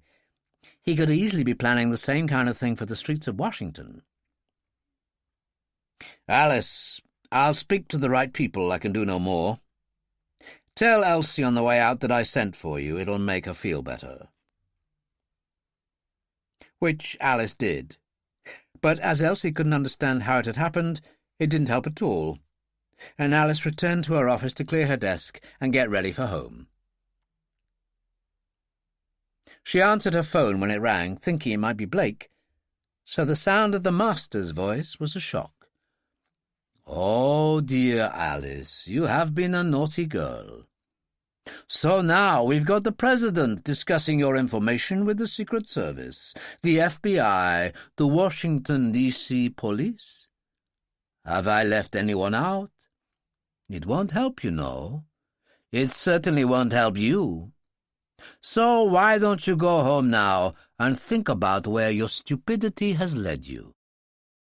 She had seldom felt so tired, yet so angry, and she took out an Australian drover's coat and a rain hat once owned by her long-dead husband, then locked the office door and went upstairs. A green Lincoln was parked outside the entrance, the driver standing under the cupola, a tough, military-looking black man she'd known for years. "And how are you, Kilroy?" "Could be worse," he said. "Are you sure you're not setting out an Australian cattle drive?" "It's a thought," she said, "but I doubt whether I could find enough romance in me these days." A shabby Ford work van drove past, a roughly painted sign on its side that said, "Any job taken." A driver peered out and then continued on, turning from view as Alice Quarmby walked straight through the heavy rain toward her Mercedes. There was the roar of an engine, and the Ford van jumped out, drifted sideways, and bounced her at some speed. Then it turned around and drove very fast down to the exit. A Secret Service man had appeared in the entrance, but Kilroy said, "Get an ambulance!" then scrambled into the Lincoln and drove to where Alice lay.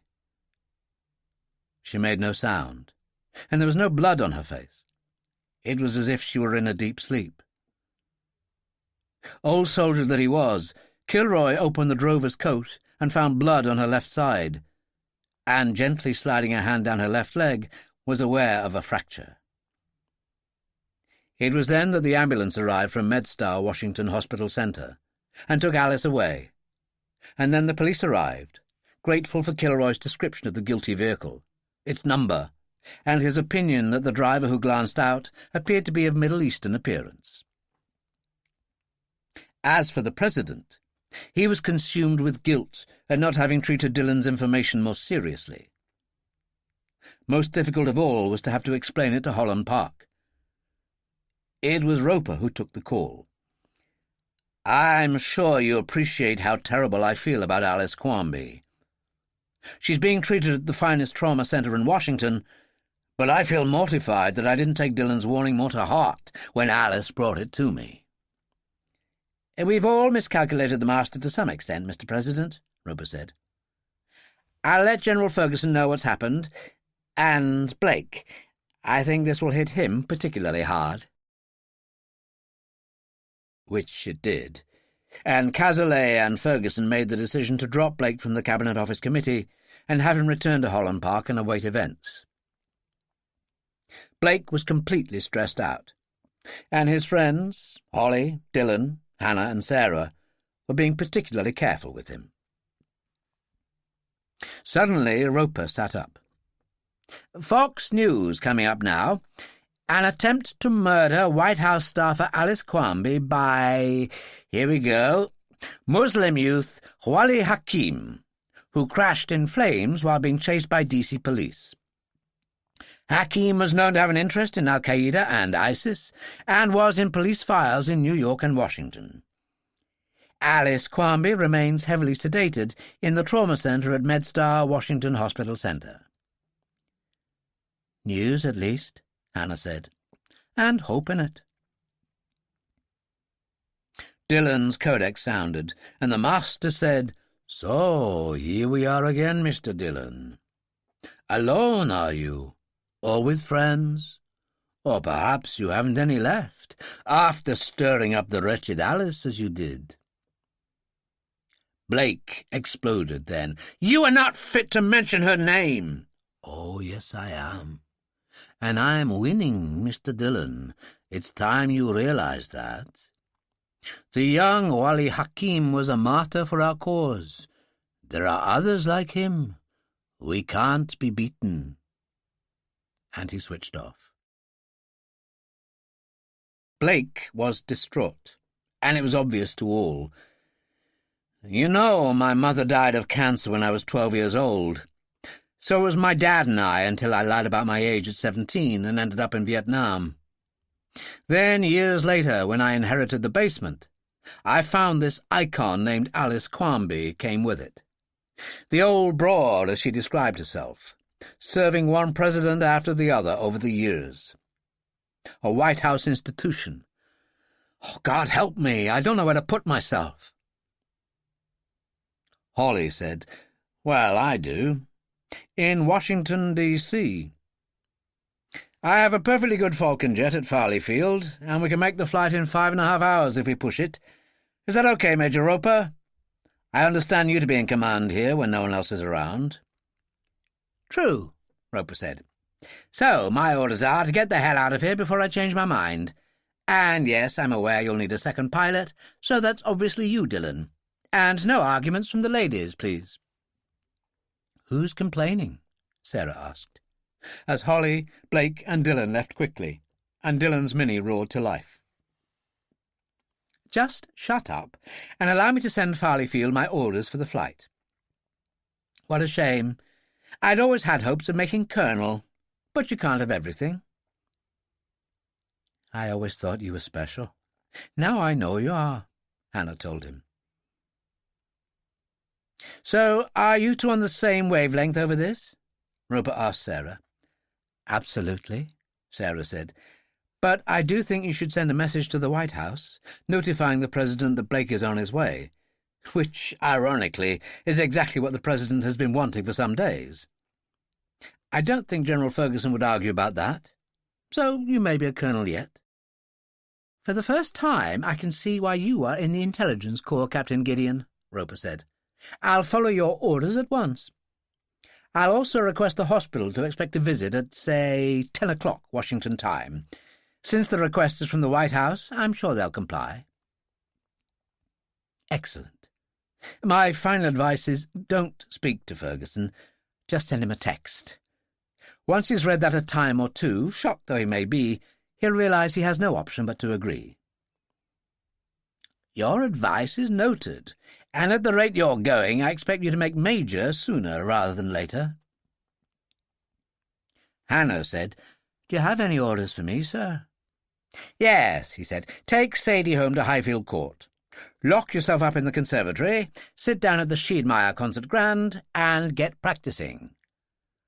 "At your command, O Great One," she told him, and left. The Falcon headed out over the Atlantic at 40,000 feet, Holly at the controls. Dillon sat beside Blake in the cabin, trying to cheer him up without much success. Finally he gave up trying. "I'd get some sleep, old son," he said. "I'm needed in the cockpit. Have an Irish whiskey. Extend your seat and lie back. You'll be asleep in no time." "I don't think so," Blake said. "Pull yourself together, or you won't be fit enough to see Alice, you clod. And you don't want that, do you?" Dillon told him harshly. He joined Holly in the cockpit, who said, "How is he?" "Terrible," Dillon said. "I've never seen him like this." "How's the weather?" "Rain, wind, the chance of storms in the mid-Atlantic." "Well, that should be fun," Dillon told him. "You can imagine you're a Spitfire pilot in the Battle of Britain, if you like, while I check on our cargo and have a coffee." "I'm a hurricane man myself," Dillon said. "They shot down more planes than the Spitfire." "And not many people know that," Holly said, and went out. Dillon eased back in his seat, and his codex buzzed. Roper said, "I've heard from the White House. The President will be happy to see Blake, you and Holly when you get in. Any way the White House can help, they will. He has also asked me to assure you that Alice has the tightest possible Secret Service security at the hospital." Holly returned and eased into the other seat. "How is he?" Dillon asked. "Half asleep." Dillon passed his codex across. "I've just recorded a conversation with Roper that ought to make him feel better." Holly listened and said, "That should do the trick." "I could do with a cup of tea and a sandwich. I'll let him listen to Roper, and we'll see if it works," Dillon said, and went into the cabin. He passed his codex to Blake. "Message for you from Roper. It might cheer you up." And it seemed to, straight away. "Thank God," Blake said. "Remember the Master saying to us that Wali Hakim was a martyr for the cause, and there were others like him. It made me think of Alice in a hospital bed at the mercy of a lot of different people. But to know that the Secret Service is guarding her is a great relief." "Well, hang on to that feeling," Dillon said, "and try to get some sleep, because that's exactly what I intend to do for an hour." So he dimmed his light, tilted his seat, and closed his eyes. A brisk tailwind helped with the final approach to the American coast, and it was 9:15 when they landed at Reagan International, where they were immediately waved in to where several Mercedes waited, with men in black raincoats and good suits at the ready, the Secret Service on display. Blake knew them, of course, and it seemed to have an effect on him at once. A man named Murphy was in charge. He sped them past customs, and in 15 minutes they were on their way. Murphy sat in the front seat beside the driver, and the three in from England behind. "Good to see you, Blake," he said, "and have I got news for you? couple of hours ago, Alice, God bless her, opened her eyes and started to ask questions. Blake was shocked. Is that for real? Absolutely. She's got some hip and leg damage, but the docs are saying that mentally she's the Alice we know and love. But you'll see for yourself soon. Blake seemed to choke a little and gasped for air, and Dillon patted him on the back. Take it easy and breathe deeply. You'll be seeing her in minutes, so pull yourself together. Alice was in a private room, 2 very obvious security guards seated outside. A doctor in scrubs stood watching, while a young nurse helped Alice drink through a straw. As Murphy led Blake, Dillon, and Holly in, Alice ejected the straw, joy on her face. The things an old broad like me has to do to get your attention. Is President Cazalet with you? No, he's needed too much by number 10 Downing Street. I'm here only because Holly's a rich bastard and offered the use of his falcon. Well, I must say I'm touched to have 2 such outstanding members of the Provisional IRA standing at the end of my bed. Is this allowed, Mr. Murphy? For you, anything is allowed as far as the White House is concerned, Alice. With a name like Murphy, how could he not approve? Dillon said. I'm sorry my warning didn't work as I'd hoped. Not your fault, Sean. Just put the master down once and for all, and do it for me, that's all I ask. You have my word on it, Dillon said. Oh, that's good enough for me. Alice turned. But you shouldn't be here. I love you, Blake. You're like a son to me, but Jake Cazalet needs you in London. It's your duty, and you owe it to your country. I'll be fine. The doctors will confirm that. I don't want to see you again until this master creature is stamped out once and for all. Now, off you go to the Oval Office, where I'm told the President is waiting to have words. Blake laughed out loud. Well, you always did say you were a tough old broad. You can bet on that, she said, so you and your chums can oblige me by getting the hell back to London. Murphy sat up front again with the driver as they left for the White House. Blake was a different man, cheerful and smiling again in spite of the torrential rain. It's great to be here, he said to Murphy. I've been away too long. We've all missed you, Blake. And now you tell me it's straight back to London. When your country calls, what can you do? Blake said. But I miss Washington. Look at that. Demonstrators this late and in this weather. That's Pennsylvania Avenue for you. Crazy people, Murphy said, and told the driver to try the east entrance, which they did. And they found a Secret Service man who escorted them to Elsie, waiting at her desk outside the Oval Office. It's good to see you back, Blake, she said. Can I ask how she is? Broken bones, but fresh as a daisy otherwise, Blake said. She sent you her love. Oh, that's nice, Elsie said. The President's waiting, and he wants you also, Mr. Murphy.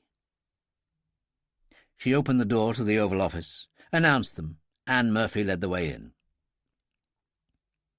The President said, "Is everything supplied for the return flight?"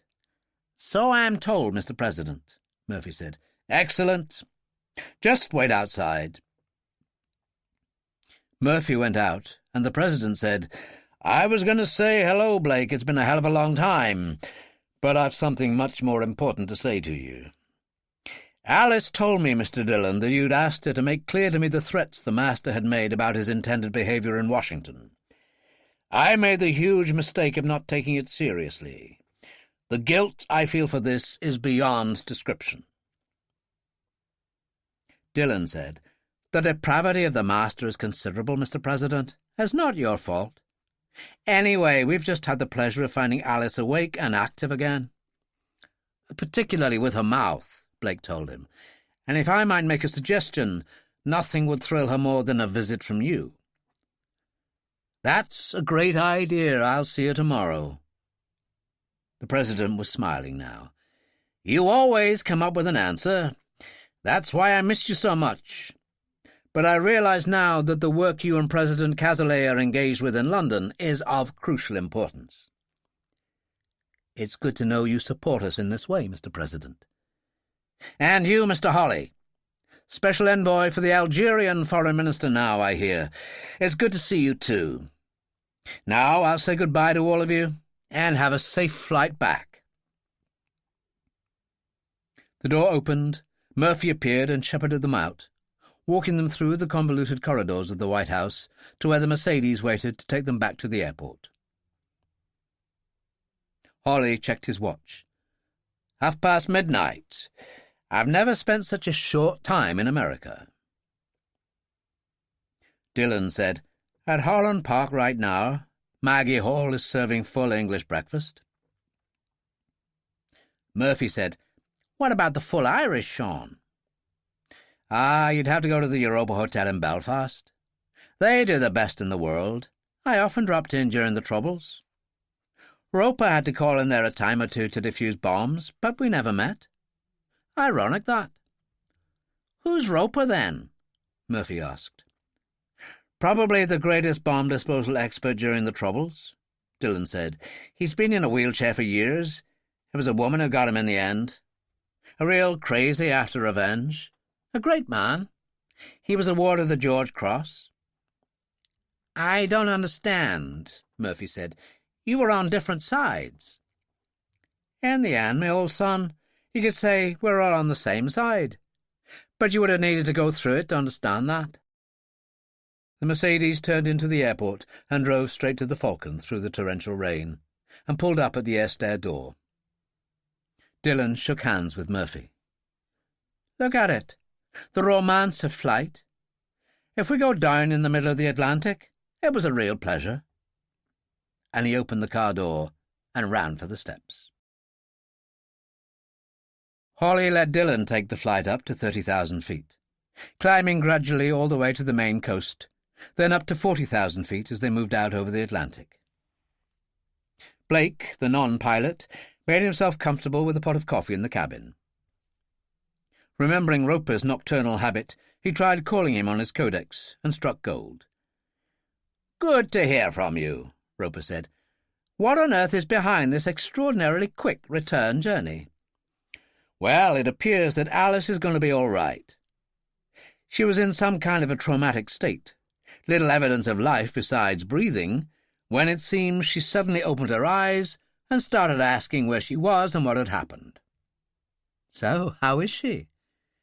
Well, her hip and left leg are fractured, but she's sitting up in bed in a private hospital room with the White House Secret Service in charge of her security. But what are you doing coming back so quickly? Oh, she told me it was my duty to stay with Jake Cazalet and continue the fight with the Master. So she suggested we go straight back to where we came from. The President agreed and sent you his regards. You're making that up, Roper said. Only the bit about the President. I didn't want you to feel left out. Thank you. I leave you to attempt to rest for your 5 hours of flying, in the happy knowledge that, according to the weather reports on my screens, very severe storms are expected in the mid-Atlantic. I wish you joy, and try not to worry that Ferguson and Jake Cazalet were not exactly thrilled to hear of your trip, which you were kind enough to permit. So we're all in trouble. I look forward to seeing you.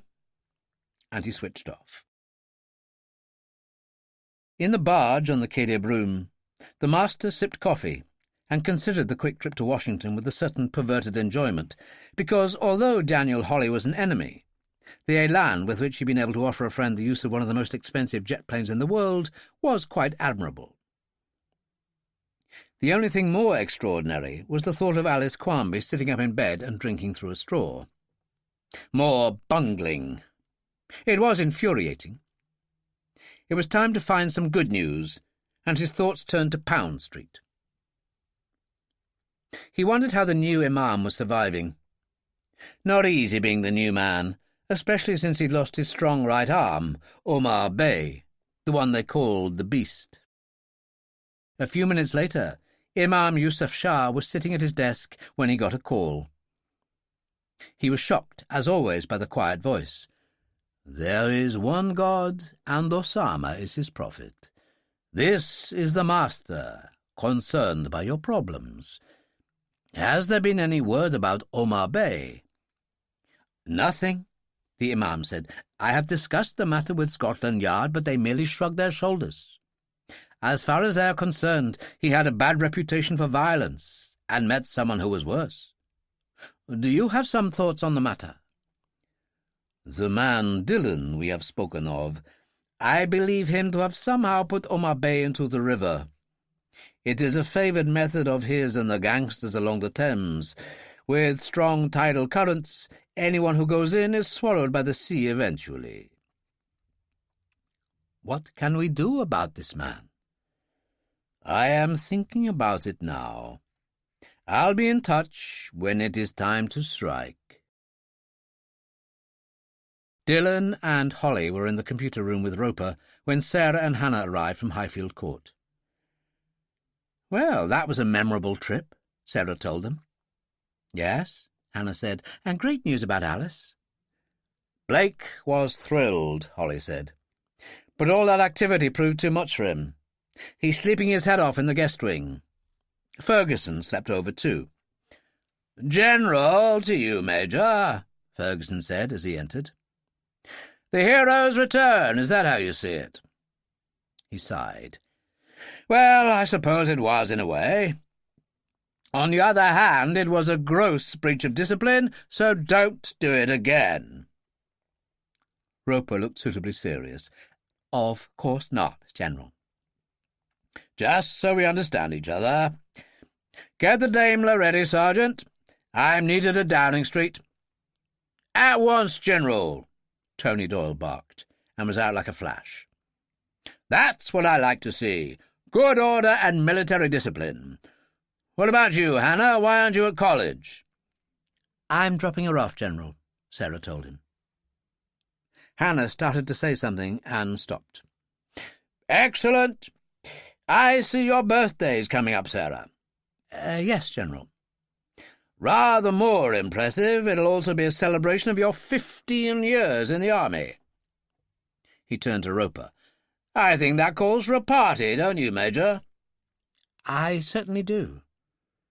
"Well, see what you can arrange with the Salters." He left. The Daimler roared as it drove off, and Roper grinned and said to Sarah, "Will you want a cake?" Chapter 12.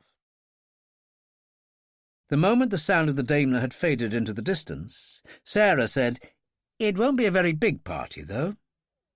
My grandfather left for Israel yesterday, and Kate Munro and her aunt are still down in Sussex, so I just have Hannah and Sadie." "And Giles, Daniel and me," Dillon said. "And assure you we all love you. Daniel and I will take care of dropping Hannah off at college and carry on to see Tad and Larry McGee." "I've kept telling you all," Hannah said. "It's half-term. I don't have any classes. However, I'll be happy to see the McGees again." "I thought they might like to come to the party." "So we'll go and ask," Hannah said, "and see you lot later. Come on, Sean." As they turned out into the main road in the Mini, Dillon said, "What do you think you are, a marriage broker or something?" "So, Sarah and Daniel were once an item," Hannah shrugged. "Nothing wrong with trying to help a friend." They turned out of Park Lane into Curzon Street and paused for the gates to swing open. Tad opened the door to them, smiling. "What a surprise! Larry's going to be delighted." He kissed Hannah on the cheeks. "Marla's gone home to Ulster. The funeral of an old girlfriend." They went through to the conservatory, where Larry dropped his newspaper, forced himself up, and embraced Hannah. "You're still giving college your full attention, I hope?" She grinned. "Well, most of the time." Dillon said, "She lends us the occasional hand. But surely Hannah has got better things to do." "Then fire a pistol." Dillon shrugged. "There was a stupid boy waiting to blow my head off the other day in the depths of Sussex. She went in the back door and shot his weapon right off the table." when she should have been playing Bach, Tad said. Hannah grinned. Or Cole Porter. Now, if you'll point me toward the kitchen, I'll make us all a pot of Irish tea, while Sean tells you why we're here. When she brought the tea back, the matter had already been discussed, and as she poured, Hannah said, General Ferguson's the one who suggested the Salters place. I think it's for a special reason, but I'm not going to speculate. You've got me wondering now, Dillon said. Tad laughed. Oh, very intriguing. So we'll be there, if only to find out what it's all about. We'll see, Hannah said.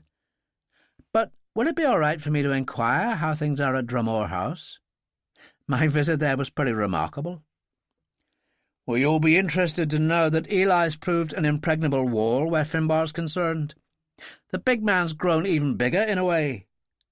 Since I transferred ownership to him to keep it in the family but out of Finbar's grasp, Eli's become more than able to control Finbar.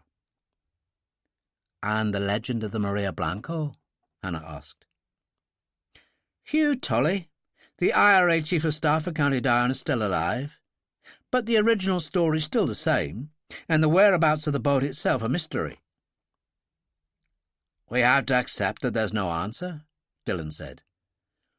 Or there's something so simple that it's eluding all of us, Hannah said. Well, I'm damned if I know what it might be, Tad declared. Dillon got up. We'll see you at the party, but now duty calls. If the master tries it on with you again, let me know. We can compare notes. Roper was alone when they returned to the computer room, Sarah and Holly having gone off for a drive around the countryside.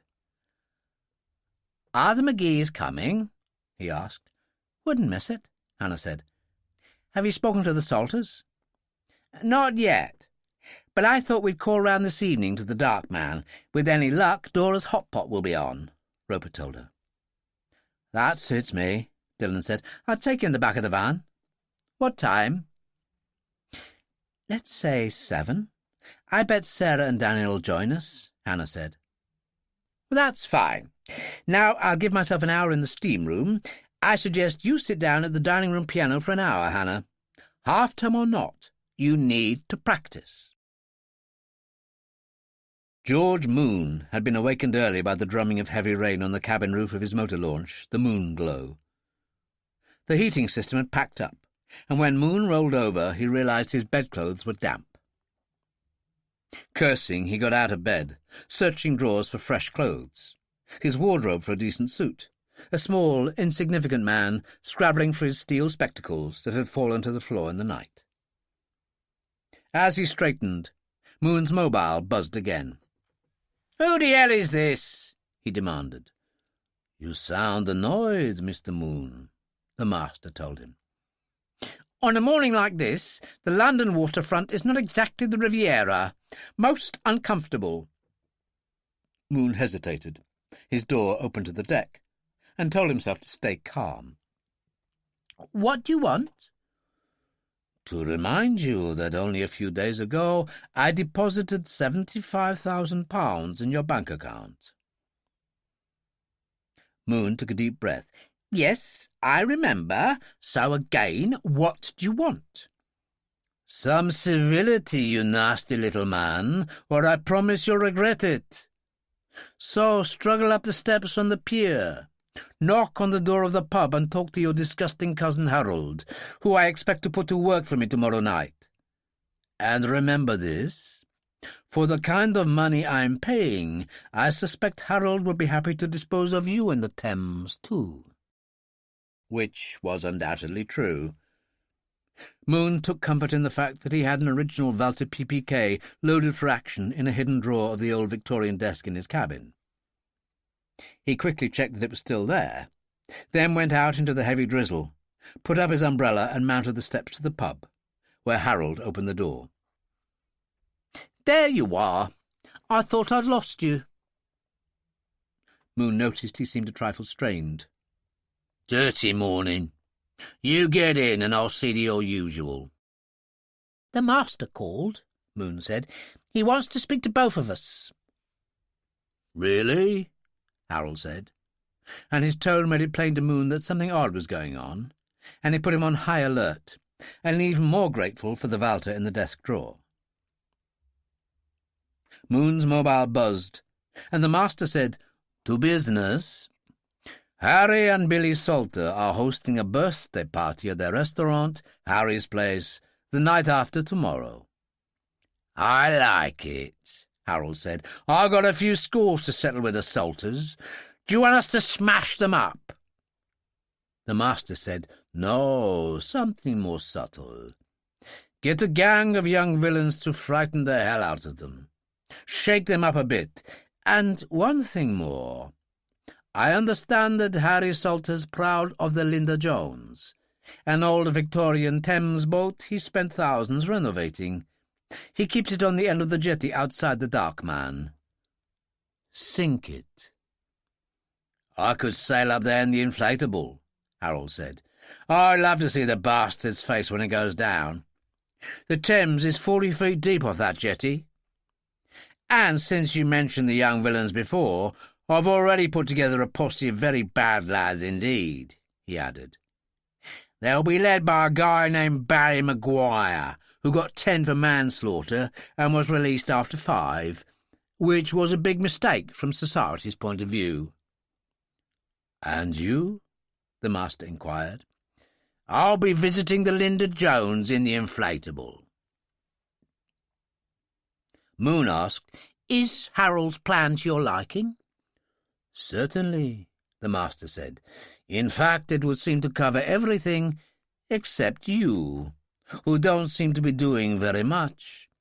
"I drive the inflatable. It's the same type used by the River Police, and rather complicated for Harold, but not for me. You forgot to mention that, Harold." "All right, then," the master said. "Get to work. There will be a £50,000 bonus for wrecking the party and sinking the boat. Nothing for failure." And he switched off. There was silence for a moment, and then Harold said, "We're in the money here, all right." "So it would appear," Moon said. "In fact, it all looks too easy." "You worry too much," Harold said. "Just leave it to me." It was 7:30 when Dillon drove up to the Dark Man in the people carrier. Hannah, Sarah and Holly up in front, Roper in his wheelchair in the rear, with the hydraulic lift that lowered him to the ground. There were lights along the jetty to the Linda Jones, tied up at the end. Looking across the Thames was always a pleasure, with Big Ben and Parliament in the distance, and the sudden fast charge past of a riverboat ablaze with lights. They went into the Dark Man and sat in their usual corner booth, joining Harry and Billy. Joe Baxter and Sam Hall, Harry's minders, kept an eye on things from the bar. Roper, with hair hanging almost to his shoulders these days, sat in his wheelchair like some medieval king with his bomb-scarred face. Harry called, "Dora, my love, those 2 bleeders at the bar can stick to their beer. Cristal for us. Will there be enough hot pot to go round?" "If not, there's lovely chops or a really nice salmon." "Dora, you're a treasure," Sarah told her. "Well, you gotta be to get any respect around here." "Bloody nonsense," Harry said. "But never mind that. I couldn't be more pleased to get a booking for your birthday, Sarah. Just surprised it came from Ferguson. I never considered him a sentimentalist." "Hannah thinks there's something going on. It's not just her birthday. She'll be celebrating 15 years in the army," Roper told him. "Well, that sounds like a bleeding sentence to me," Harry said. "Here's to you, Sarah. Any special guests?" "The McGee brothers," Hannah announced. "God help us," Harry said to Billy. "We'll have to put our good suits on. But seriously, I've got nothing but respect for those 2. "And distaste for their father," Hannah said. "Who can go to hell as soon as he likes. Implied I was a crippled tart. So I pushed the barrel of my Colt into his mouth and splintered his teeth." "My God," Harry said, "I must remember not to offend you." Hannah said to Billy, "How's Hasim these days?" "Oh, he's really come on, learning to crew the inflatable. It's the same type the river police use, so it's quite technical, but he's really taken to it. Hasim's mother died, and Dora never had a son, but she does now, a beautiful Muslim Cockney, and she adores him. Thinks I'm teaching him bad ways." "And you are?" Hannah asked. "Well, damn it all, I'm in MI5, Hannah. Got my warrant card, just like you," Billy told her. "Enough said." She burst into laughter, and then the door banged open and Hasim walked in, his naval storm coat streaming with rain, and he pulled back his hood, ignored the group in the corner booth, and went behind the bar and stood talking to Dora. He was obviously excited, and she glanced across, then pushed him into the back room. Harry said, "See what's going on, Billy."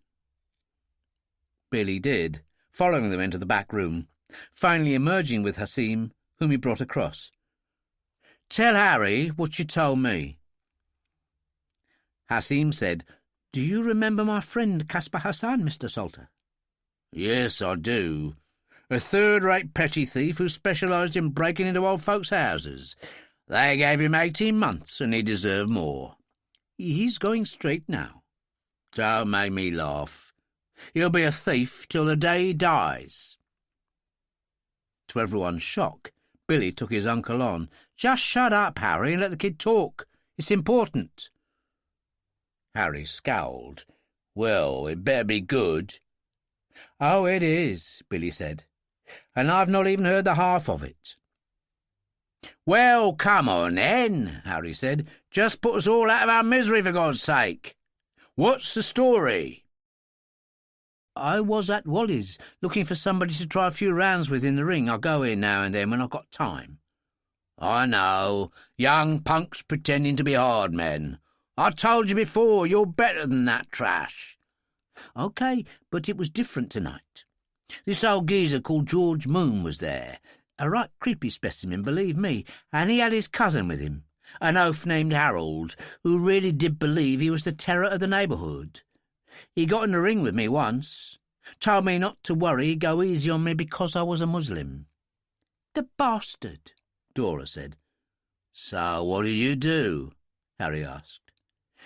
"Knocked him down. So he said he'd slipped and got out." "Bravo," Harry said. "But where's this leading?" "Moon and his cousin were recruiting a posse to make trouble at a party." "You're sure about this?" Billy asked. "I know what the plan is because Caspar told me. They intend to turn our customers over in the car park. There was a lot of drink taken and loose talk, and this stupid idiot Harold was boasting away.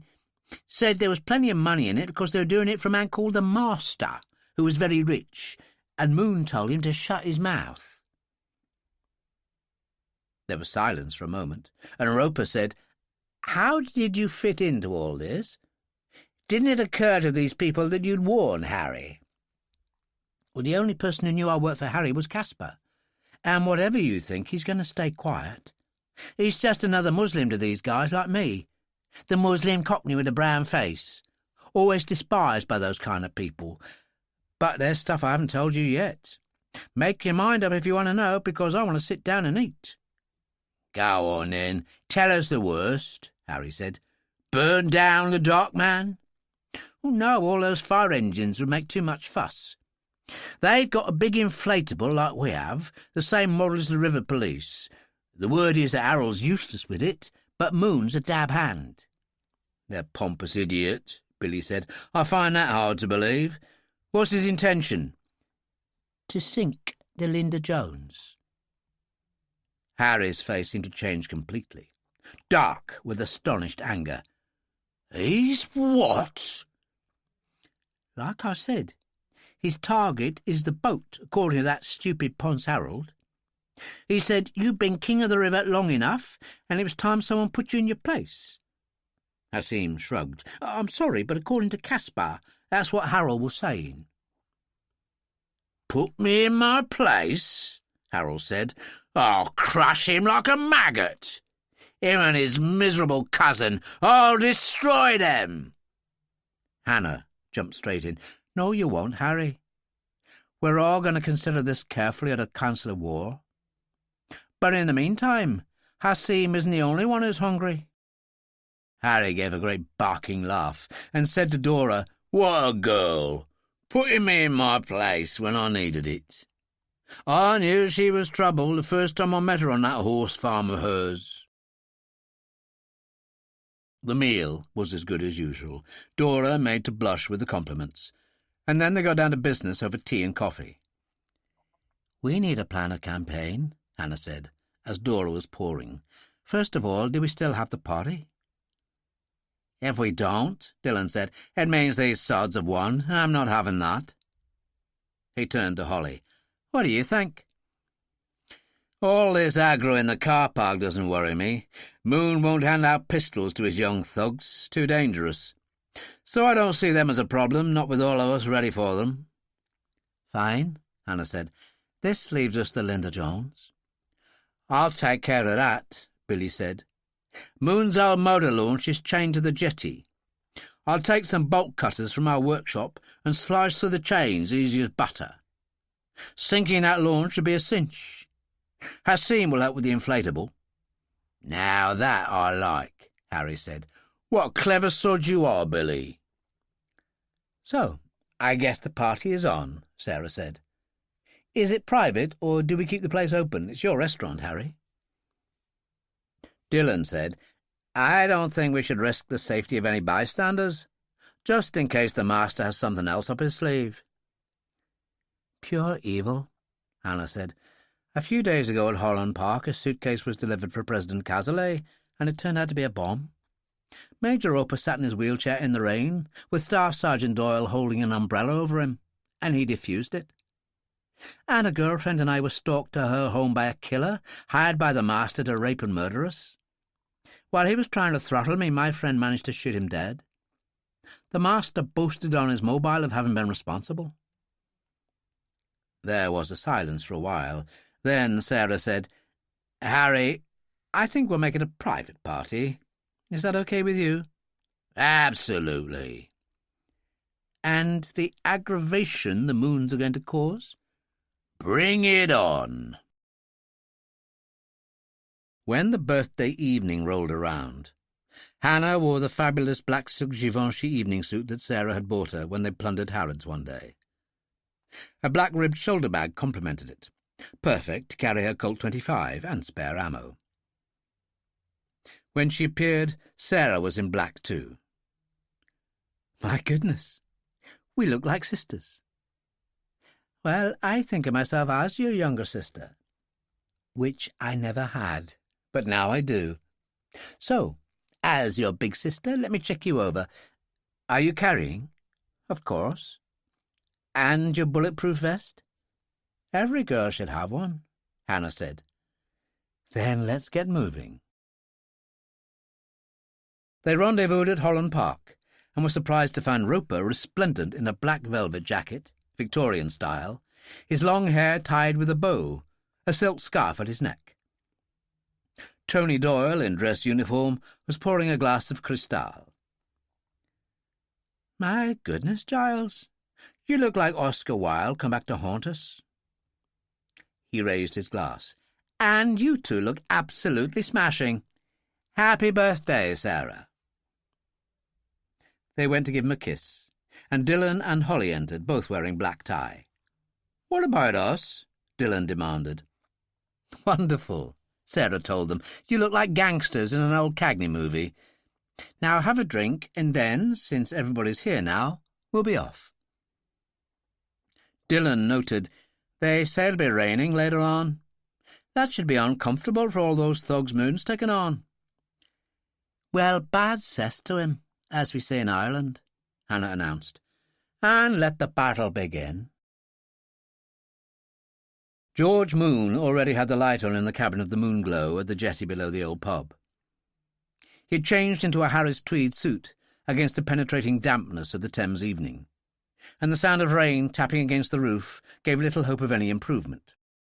In his wardrobe he pushed a couple of suits and some hanging shirts to one side and opened a cupboard, which revealed a small safe stuffed with packets of banknotes. He took one out, £1,000 in 20s, and slipped it into his breast pocket. As he moved to find a raincoat, his mobile buzzed. The master said, "Just checking in. It's a foul old evening out there. I hope it doesn't keep the customers away." "There won't be any," Moon said. "The sign outside says it's a private party, so it'll be just them. 12 or 14 people at the most." For once, the master exploded. "That wasn't what I intended. I wanted much more damage than that." Moon was beginning to get weary. "Look, the bad weather isn't my fault, or the small dinner party. Besides, Barry Maguire's been in touch. Only 8 or 10 men have turned up. He's parked an old bus beside the river just beyond the restaurant and is awaiting orders, but they won't hang around long. This isn't what they signed up for." "And not what I've paid for," the master told him. This surprised Moon because, in a way, it showed a weakness in the man that was almost childish. So he said patiently, "There's nothing to be done about the weather, but we can still do some damage to the partygoers. More important, no one expects Harold and me in police waterproofs, belting along the river and doing the dirty on the Linda Jones." The master was more in control now. "Deeds, not words, Mr. Moon, that's what I expect. I've invested a great deal of money in you, and it'll be not just me, but also Al-Qaeda you will have disappointed if you don't get the job done." "The Linda Jones goes down. You have my word on that," Moon said. "If it doesn't, you're dead." The mobile clicked off. Moon shivered, stomach hollow, and sat down to think about it. Then called Maguire on his mobile. "How many have you got in the bus now?" "Only 7. The rest have jumped ship. What do you want me to do?" "I'm not letting this opportunity pass. Give it half an hour, then drive the bus into the courtyard of the restaurant and draw them out. There's only a handful in there. Rough them up good." "This is becoming a bad joke," Maguire said.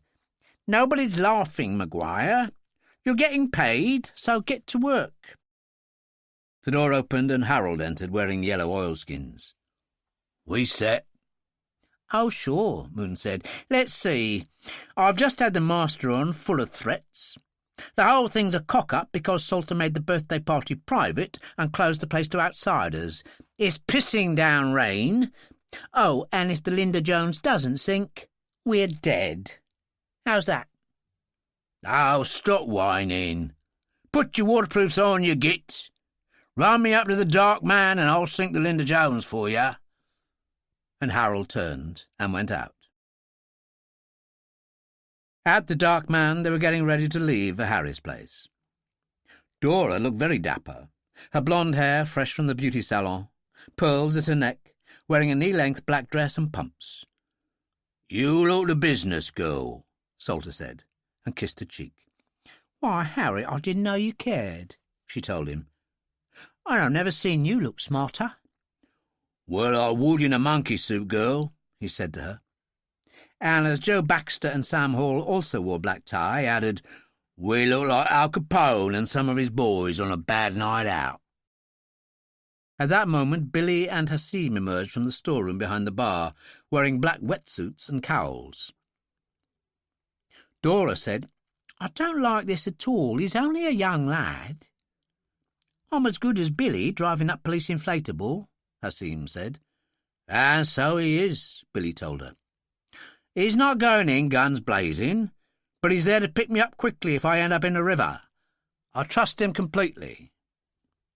"The really great thing about this is that they haven't got the slightest idea that we know about their intention to sink the Linda Jones.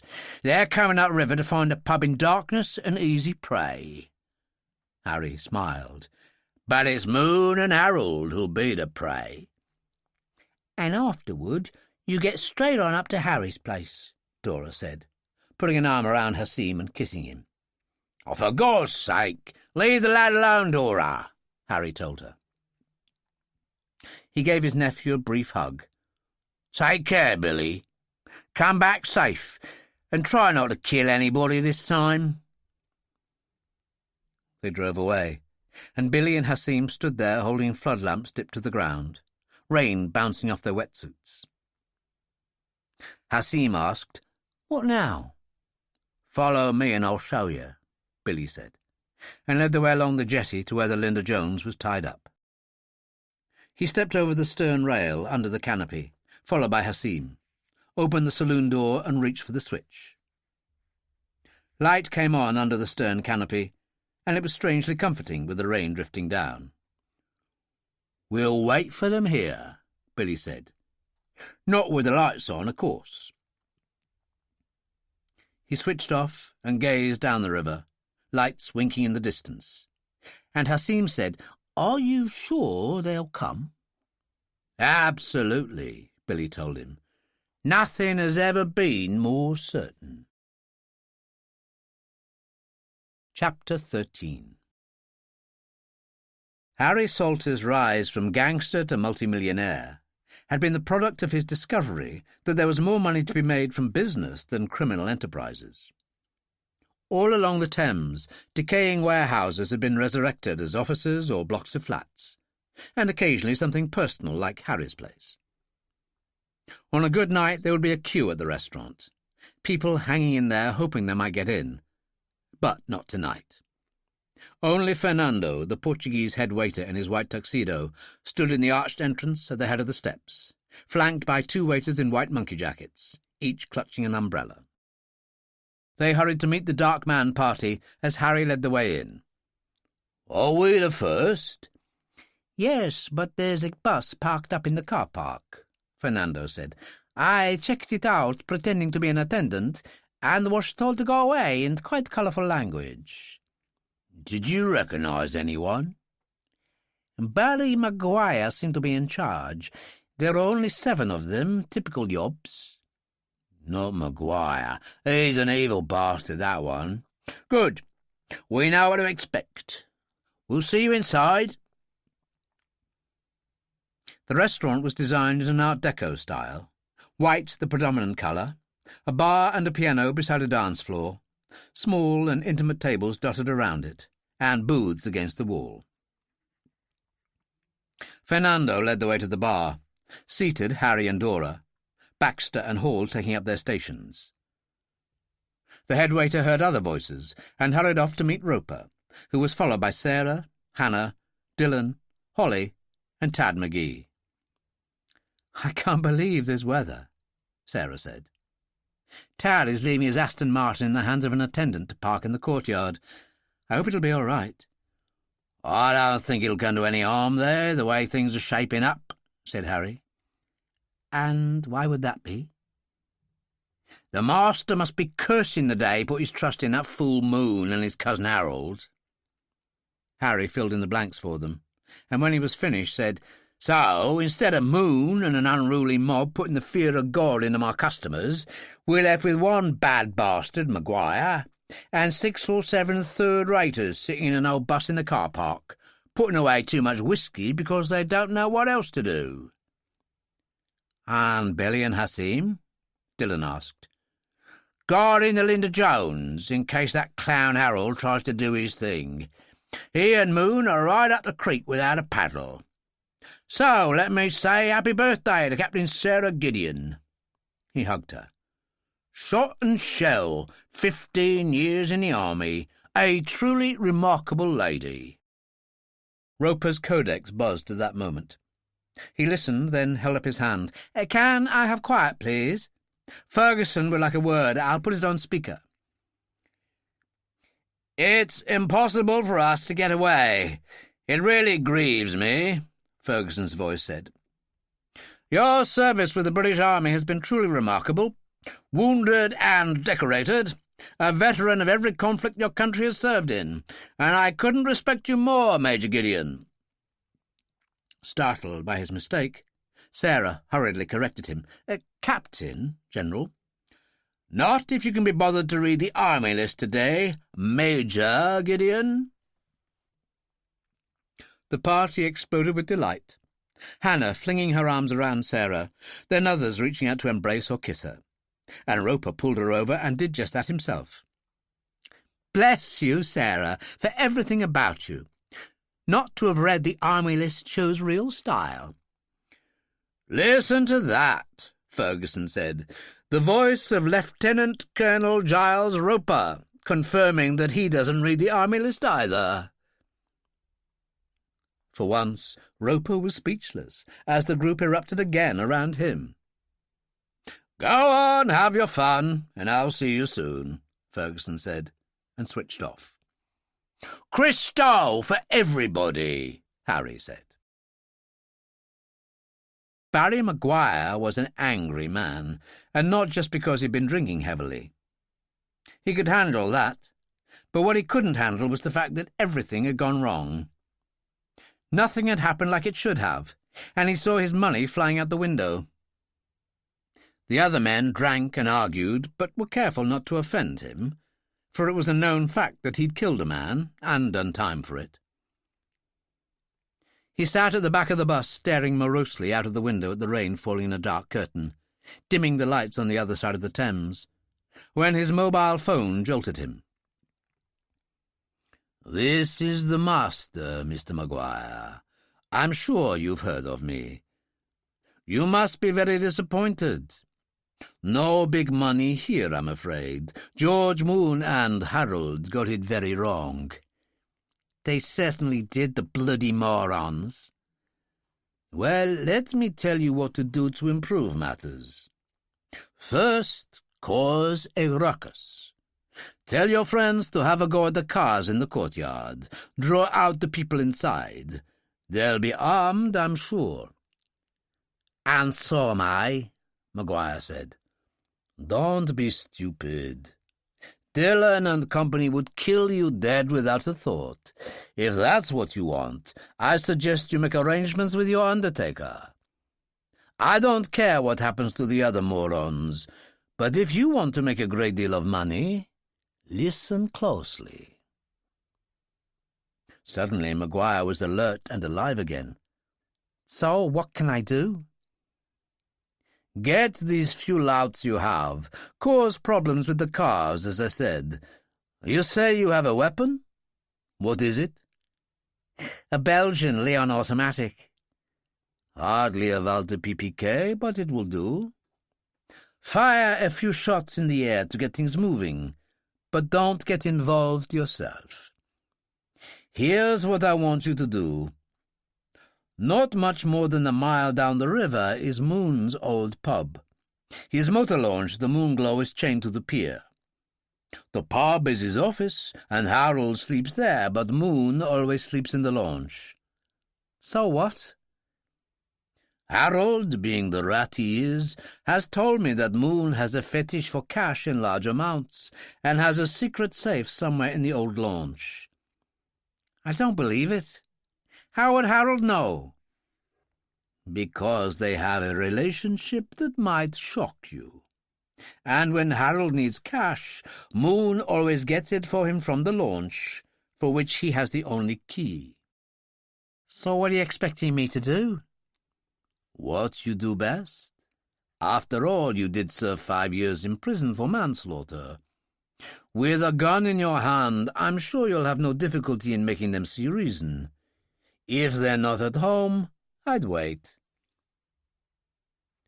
Maguire said, "If it's so easy, why don't you have a go yourself?" "I don't waste my time that way. Now I've answered your problem.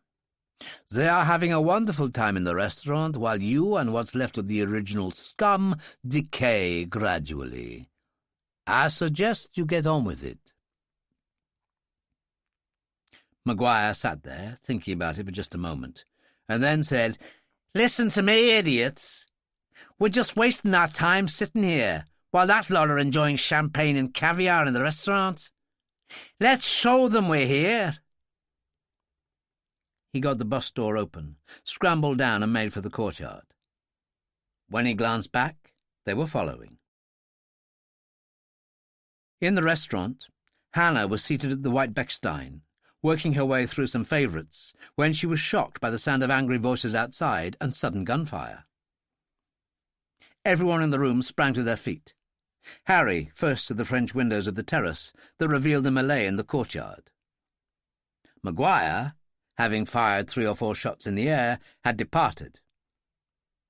2 men had also cleared off, which left 5 determined and very drunk individuals with fence posts in their hands to be used as crude clubs, as Harry, Tad, Dillon and Holly faced them. The leader, a red-haired man with a bloated face, raised his fence post high as he stood behind the Aston Martin. "I'll show you what I think of this car." Dillon drew his Colt on the instant and shot the lobe off the man's right ear. The man cried out, dropping his post, and so did the others. Dillon approached the man, took out a handkerchief and gave it to him. "Hold that against it. Try your stupidity again and I'll kill you." He turned to Harry. "Get Fernando to pack them into one of your vans. Take them downtown and drop them at one of the hospitals. Let's get on with the festivities, shall we? I could do with another glass of champagne." Unaware of events at Harry's place, George, Moon and Harold sat at the kitchen table in the pub, dressed in their oilskins and drinking their second hot toddy. The rain pounded down, the wind that had stirred up rattling the windows. There was a reluctance to move on the part of both of them, and even more reluctance on the part of George Moon to answer his mobile when it rang. The master said, "A night for farce or villainy, it would seem. It was a total disaster at Harry's place. Barry Maguire and his men dispersed. No reply when I tried calling him. Remember that line about the Scarlet Pimpernel? Is he in heaven or is he in hell? In this case, I suppose it's hell." "Look, this whole affair's been a disaster," Moon said. "It's nobody's fault.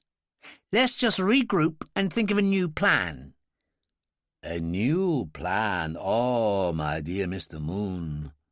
If I want, I can have you kidnapped and deposited in a Middle Eastern prison, where you will share a cell with 15 people. Should I do that?" And it was Harold who intervened, crying hoarsely, "For God's sake, shut up, George, and let's get on with the rest of what we're supposed to do." "How sensible," the master said. "I suggest you do exactly that, or you will come to regret it very, very much."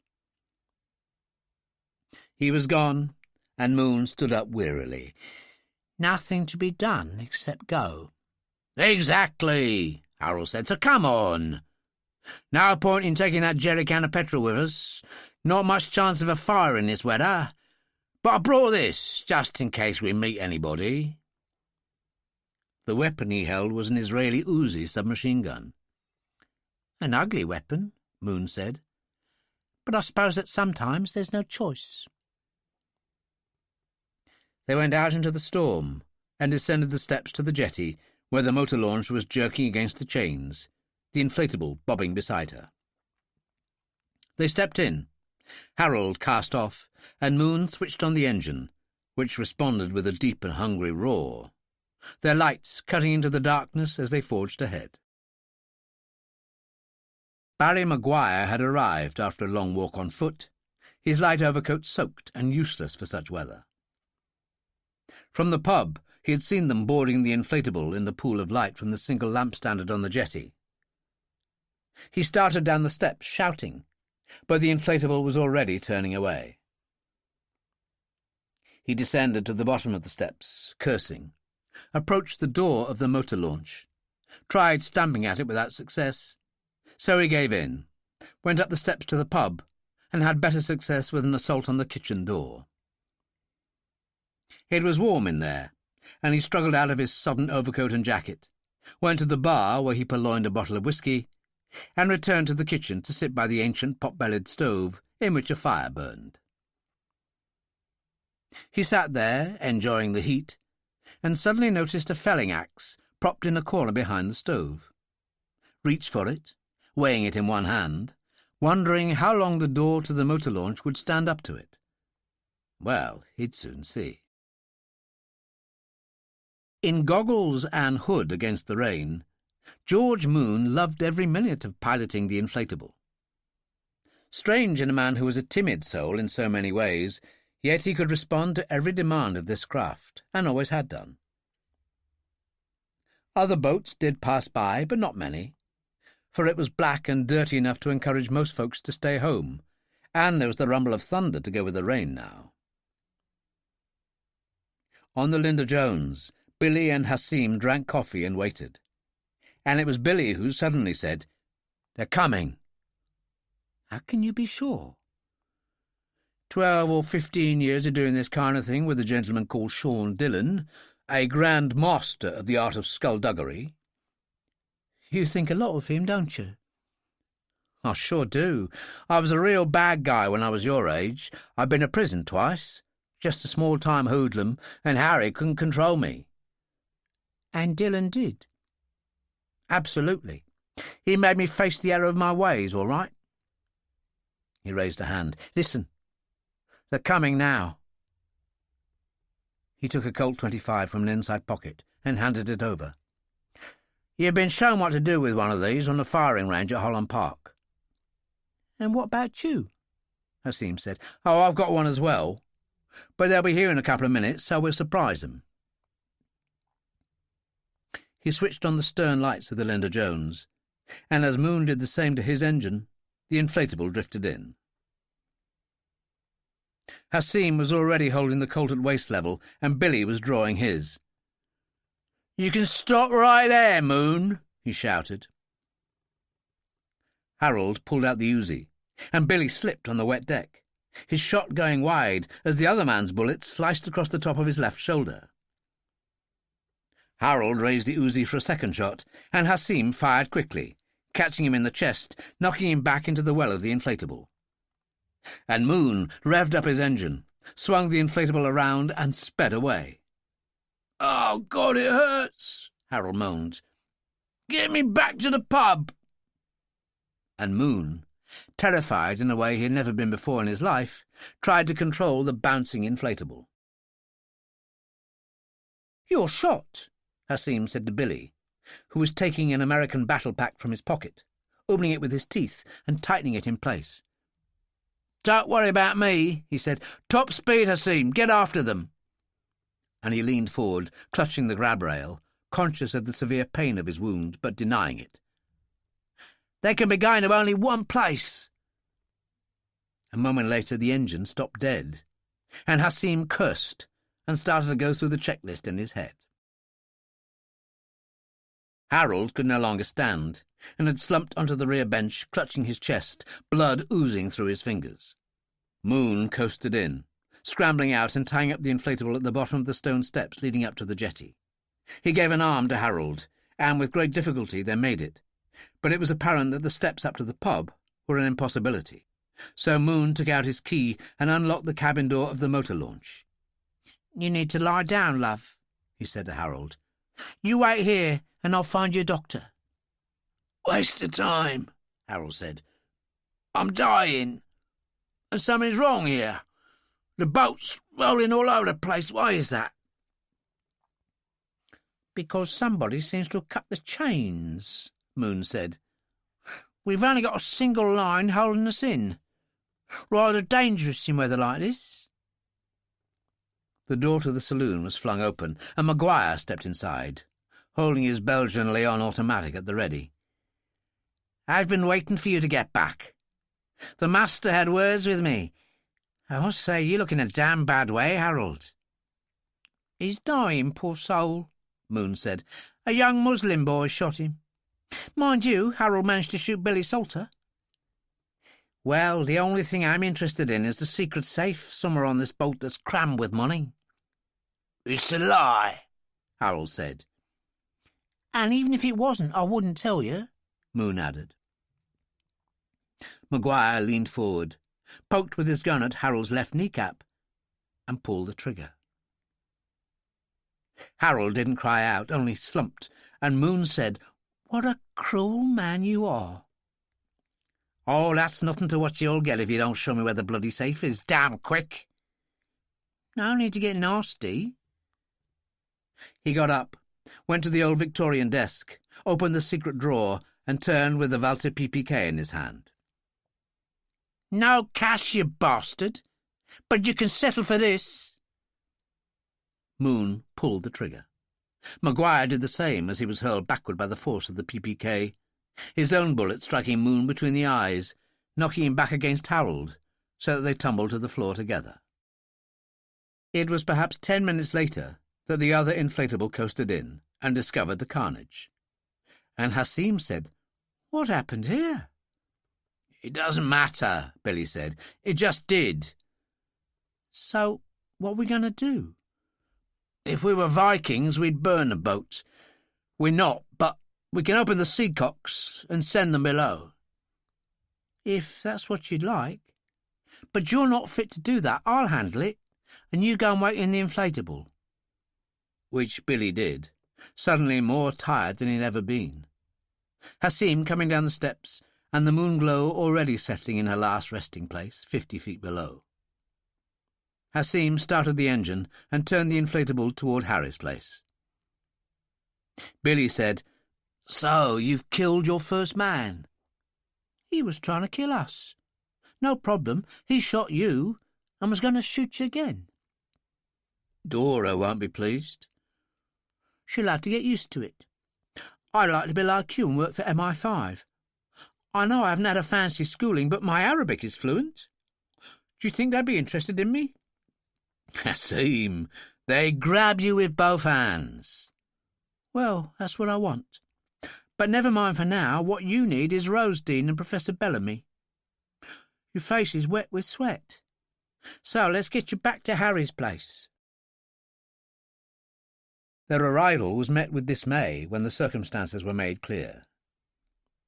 Roper, who was titular head of operations at Holland Park, took it upon himself to have Billy immediately placed in Bellamy's charge. For, as the Professor pointed out, it was the 5th occasion in 15 years of service that Billy had suffered a gunshot wound. As Bellamy said to Roper, "You, of all people, suffering as you have done over many years, should appreciate more than most human beings that there is a limit to the amount of violent trauma any individual can take. And Billy Salter is only 35 years of age." "And seems more concerned about young Hassim being forced to kill for the first time at 19, Roper pointed out. "A brave young man who, I understand, has his eye on MI5. Do you think this likely?" "I imagine so. His fluency in Arabic alone makes him invaluable." "Then I would have thought that Dr. Ali Sharif and his people at Tenby Street Safe House might provide what he's looking for." "This won't give him a problem with the Salters at the Dark Man?" Bellamy asked. "Absolutely not," Roper said. "They're the only family he knows. Can I ask how long Billy will be hospitalized?" 5 or 6 weeks, with appropriate therapy." Roper laughed. "Well, he won't like that." "Well, he'll have to. Congratulations on your promotion, by the way, long overdue. How's your health? Any problems?" "Oh, fine," Roper told him. "Except that I'd like to have various new bits and pieces. But as you aren't Dr. Frankenstein, I know it is impossible." Bellamy said, "Giles, in all my years of experience in the medical profession, you are the bravest man I've ever known." "Oh, come off it, Charles. Now you're trying to flatter me." "Of course I am, old lad," Bellamy told him. "But now you'll have to excuse me. Duty calls." And he moved on. Later, Tony Doyle, Hannah, and Sarah were in the computer room when Roper's codex came to life, and the master's voice echoed around the room. "Lieutenant Colonel now," he told Roper. "My sincere congratulations. I believe you're my favourite adversary." "And that really does worry me," Roper told him. "To be honest, I have a fondness for you all. George Moon and his cousin Harold were stupid people who deserved what they got, and Barry Maguire, a murderous thug.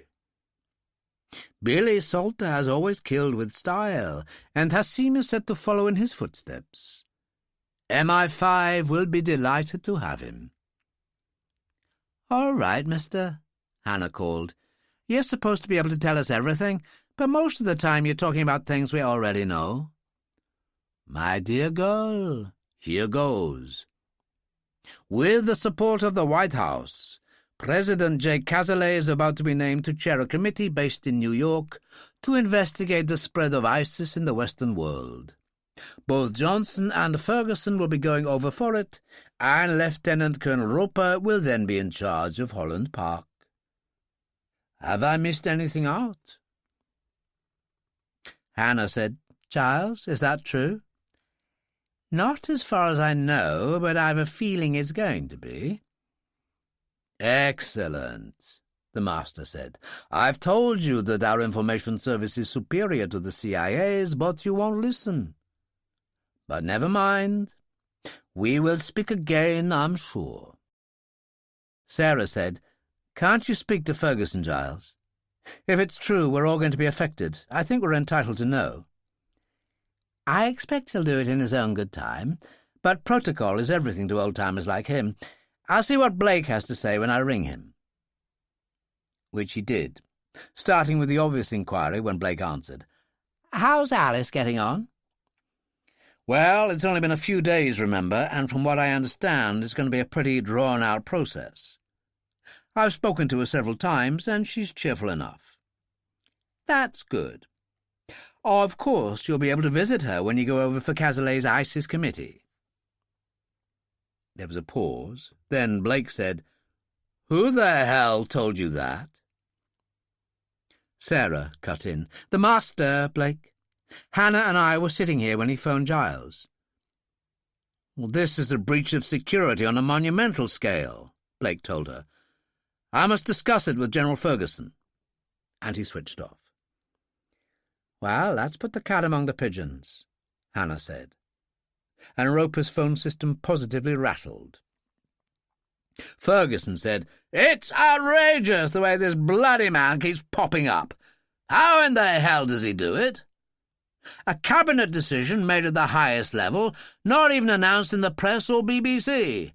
And here we have him cheerfully calling you, Giles, and passing the time of day." "Having said that, the important question is, where does he get his information from, General?" "Well, we'll just have to try harder to find out. Having said that, yes, it's true that Blake, President Cazalet, and I depart for New York tomorrow. You, Lieutenant Colonel Roper, are now in command at Holland Park. Major Gideon, you're number 2, and I wish you well." Sarah said, "As we do you, General, and every success in New York." But by then Ferguson had gone, and there was only silence. "There goes an angry man," Hannah said. "You can understand why," Sarah shrugged. "When Ferguson was a young subaltern, war was a magnificent game played according to the rules. My 15 years in the army were different. Definitely no rules in Ireland, or Bosnia and Kosovo, and Afghanistan could be hell on earth, the most unbelievably awful game in the world." "Then why play it?" Hannah asked. "Because of a fascination that's been there since Roman times and beyond. It makes the rest of life incredibly boring," Sarah told her. "Which it probably is for most people." "So much more sensible to go and get yourself blown up," Roper said. "I can really recommend that." "So what do we do about the master?"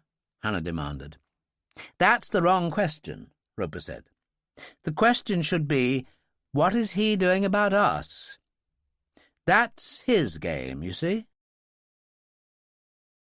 And he was playing it now, calling up Hans Weber at Charnley, who immediately recognized the voice and was actually pleased to hear from him. "How is business?" the master asked. "I'm making a living. Plenty of private pilots are happy to find a home for their plane and the chance to fly. What's the word on the Dakota flights?" "There's no future trying to make a living from selling religious artifacts. Even thieves recognize it is an affront to Islam. No longer a future for havoc, then, Weber said. That first and only Dakota flight from Charnley. All that Islamic stuff from Timbuktu. I couldn't possibly meet the demand with one flight filled with ancient books and manuscripts.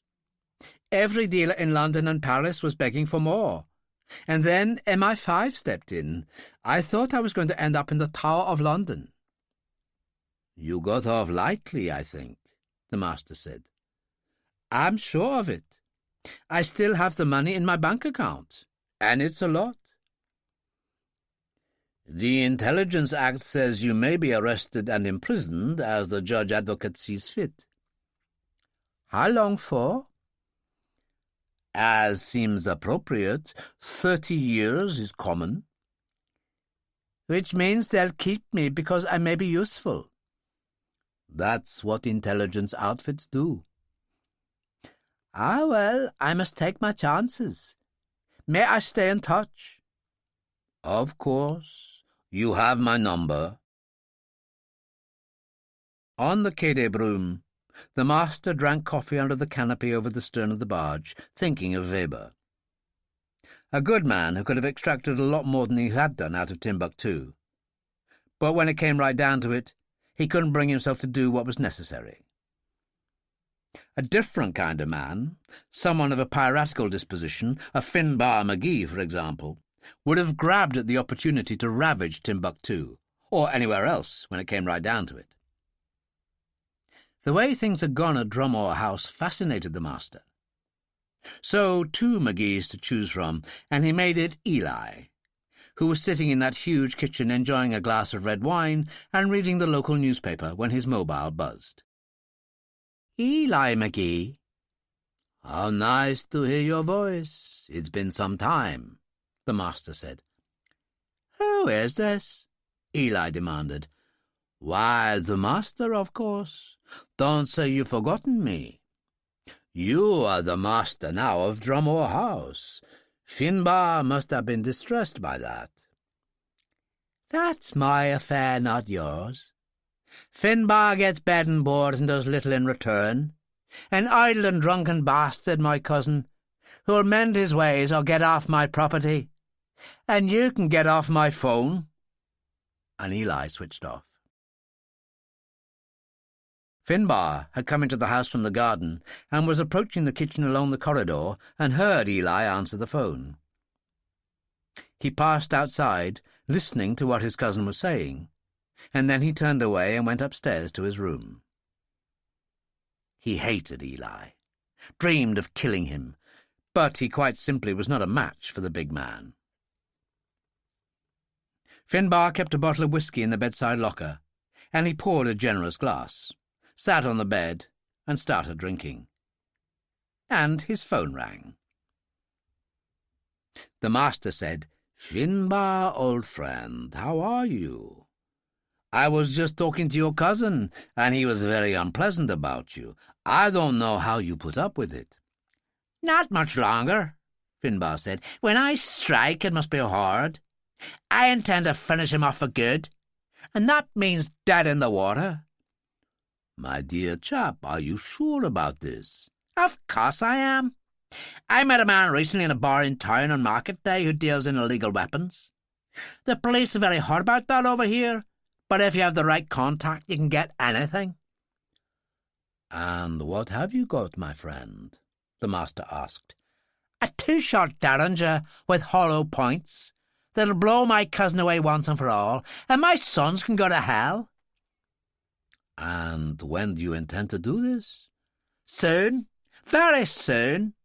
But I want to get it right. I don't want things to drag on now. I can do it. Eli McGee is a dead man. The master said, Has it occurred to you that Eli's going to an early grave may take the secret of the Maria Blanco with him? So what? There's Hugh Tully, IRA Chief of Staff at County Down, and sure didn't he mastermind the whole operation in the first place? I've always said he knows a hell of a lot more than he's telling. You may be right, the master told him, but promise me you'll take very great care. and I'll stay in touch. Eli had no hesitation in phoning Tad McGee with the information that the master had been in touch. Kind of creepy and slimy he was, as if we were friends. Told me I was now the master of Drumore House, and he said Finbar must be distressed. I told him he was an idle drunk who'd better mend his ways or get off my property. I see, Tad said. Does Finbar threaten you? Mainly behind my back, but I'm respected in the community, and people say that they worry about the threats he makes. Well, I'm damned if I'm going to have that, Eli. Leave it with me, and I'll get back to you very soon. Dillon was in the computer room with Roper and Hannah when he took Tad's phone call. I need your help badly, Sean. Well, I'm sitting here with Hannah and a certain Lieutenant Colonel Giles Roper, who's in charge here now with Ferguson's departure for New York. So Tad told them. When he was finished, Roper said, I think we all get the picture, but what are you asking us to do? Fundamentally, this is an IRA matter. And how do you think they'd have handled it? Hugh Tully would have sent a top enforcer to Drumore to sort things out, a pistol in his pocket and a readiness to use it if necessary, Hannah said. I naturally assume this means Sean Dillon swings into action, and let me be the first to volunteer. There is a small matter of the college to consider, Roper said. You keep forgetting it's half-term. I mean, don't you think that a decent Irish girl like me could be very useful in this situation? Actually, I do, because you've been to Drumore before and know the people involved, Roper told her. So, what's the next step? We'll meet at Barking, the same place as last time. The Chieftain. Any comment, Sean? Billy Spillane, who runs the Aero Club of Dunkelly, is the provo, isn't he? To the hilt, Tad said. What are you thinking? If Finbar does harbour murderous intent, he'll need a weapon. Perhaps Billy could check with his friends to see if anyone has anything helpful to say. I'll take care of it, Tad said. See you at Barking. Our first job with you in charge, Lieutenant Colonel, Hannah said. The next thing you'll be suggesting is that we should have a drink on it. But it won't work because I finished the champagne last night. So, off you go. And try to keep Dillon on the rails, if you can.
Chapter 14. They drove out of Holland Park in the Mini, Hannah at the wheel. "Turn right instead of left," Dillon told her as they exited. "Why?" she asked. "Billy Salter," he told her. "I know it's too soon, but I'd like to know how he is." "You could have phoned," she said. "He's got a codex, hasn't he?" "What happened to those two last night was typical of the crazy game we play. Of all people to get shot, it's Billy. 15 years of service, 4 times wounded, now 5. And the executioner in this case who killed the villain is 19. So what are you saying, that life is pure chance?" "It certainly was for me. Crippled by a car bomb that murdered my parents, but not me. And then there was Sarah and those Brigade Reconnaissance Force heroes." She swung into the Rosedene car park. Then they found Harry and Hasim in the lounge having coffee and a chat with Maggie. "No Dora?" Dillon asked. "She's in a right old state," Harry said. "I told her not to worry because Billy wouldn't be able to play football for England, but she couldn't see the joke. Said he'd never played football in his life, so I gave up." "I don't blame you," Dillon said. And Bellamy appeared, wearing scrubs and looking tired as usual. "You seem to be past every damn thing there ever was," Dillon told him. "A bad night, Sean, and other people persist in sending special cases. Billy is responding well to the removal of the bullet. However, those Uzi rounds are particularly lethal, so I'd rather he wasn't troubled by visitors." He went back to his office, and Maggie Duncan said, "Which puts you all in the same boat." "Not Hannah and I," Dillon told her. "We're off to Northern Ireland on business, but we'll stay in touch." "Business?" Harry said. "I can imagine. For God's sake, Sean, is there no end to it?" "Not in the world we live in," Dillon said, and turned and put a hand on Hasim's shoulder. "You did well last night. I'm proud of you." Hannah reached up and kissed Hasim on the cheek. "Welcome to the club." "Take care," Hasim told her. "Always do." And she limped away after Dillon. At Barking, they found the usual couple of dozen single-engine planes parked, and the chieftain waiting. Tad was sitting at an outside table of the small cafe, with Pat Ryan and Jack Kelly from Kilburn's Green Tinker. Tad said, "You'd better sit down. We've got news for you. Billy Spillane has checked around and discovered a dealer from the old days who's done business with Finbar very recently." "What kind of business?" Dillon asked. "A rather unusual handgun. A 2-shot Derringer with hollow points. There's a shortage of these on the market." "You're telling me," Dillon said. "At close quarters it's absolutely lethal, guaranteed to blow you apart." "Do you think Finbar knows that?" Ryan asked. "Well, if he didn't, he will have been told by the guy he bought it from." "So what's the next step?" Hannah asked. "To relieve him of it?" "Of course," Tad said. "And what if he says you can't have it?" "Well, then it'll have to be taken from him." "You make it sound really easy," she said. "Do you think it will be?" "That'll have to be handled as it comes." "It's all very well saying that, but hollow points are probably the most lethal pistol rounds in use. That's why they're popular in many South American republics as a tool of assassination." "Where the hell does she get her information?" Ryan demanded. "The horse's mouth," Hannah told him. "Raised in a provisional IRA household since childhood. Survived a car bomb, which my parents didn't. Various male members of the Flynn family have ended up dead in service to the cause, and I'm cousin to Sean Dillon, for what that's worth." "Thanks for including me in your summing up of the essence of Irish republicanism during the last 35 years of the Troubles," Dillon said to her. "Think nothing of it. It's just that because I've managed to learn about Finbar, I think the only real solution to the bastard is to shoot him, and sooner rather than later." Ryan said to Dillon, "For God's sake, Sean, where did you find her?" "The truth of it is, Pat, she found me. and I thank the good Lord every day of my life that she did. So, with thanks for your support, I think we'll be climbing into our plane and making for Dunkelly and Carney Down. Tad stayed in the cabin dealing with papers from his briefcase. Dillon loosened his tie and took control, and Hannah joined him in the cockpit. The chieftain roared along the runway and started to climb. "You really love your flying, don't you?" Hannah said. "Oh, yes. As the SAS got to grips with the really tough places like Armagh in the early 90s, I moved on from Ireland. Worked for the Israelis. That's where I learned to fly." "And Sarah implied that Ferguson pulled a dirty trick on you?" "You could say that. I fell in with an international relief group to fly medical supplies into Serbia during the war. Drugs for children. I was shot down by a MiG fighter, and Stinger missiles were found under the drugs. The kind of thing that usually got you executed. A setup, of course." "By whom?" "Brigadier Charles Ferguson, as he was then, who was looking for someone like me to do his dirty work." "The old bastard." "A bad word coming from a nice girl like you. But after all, the drugs probably reached children who needed them.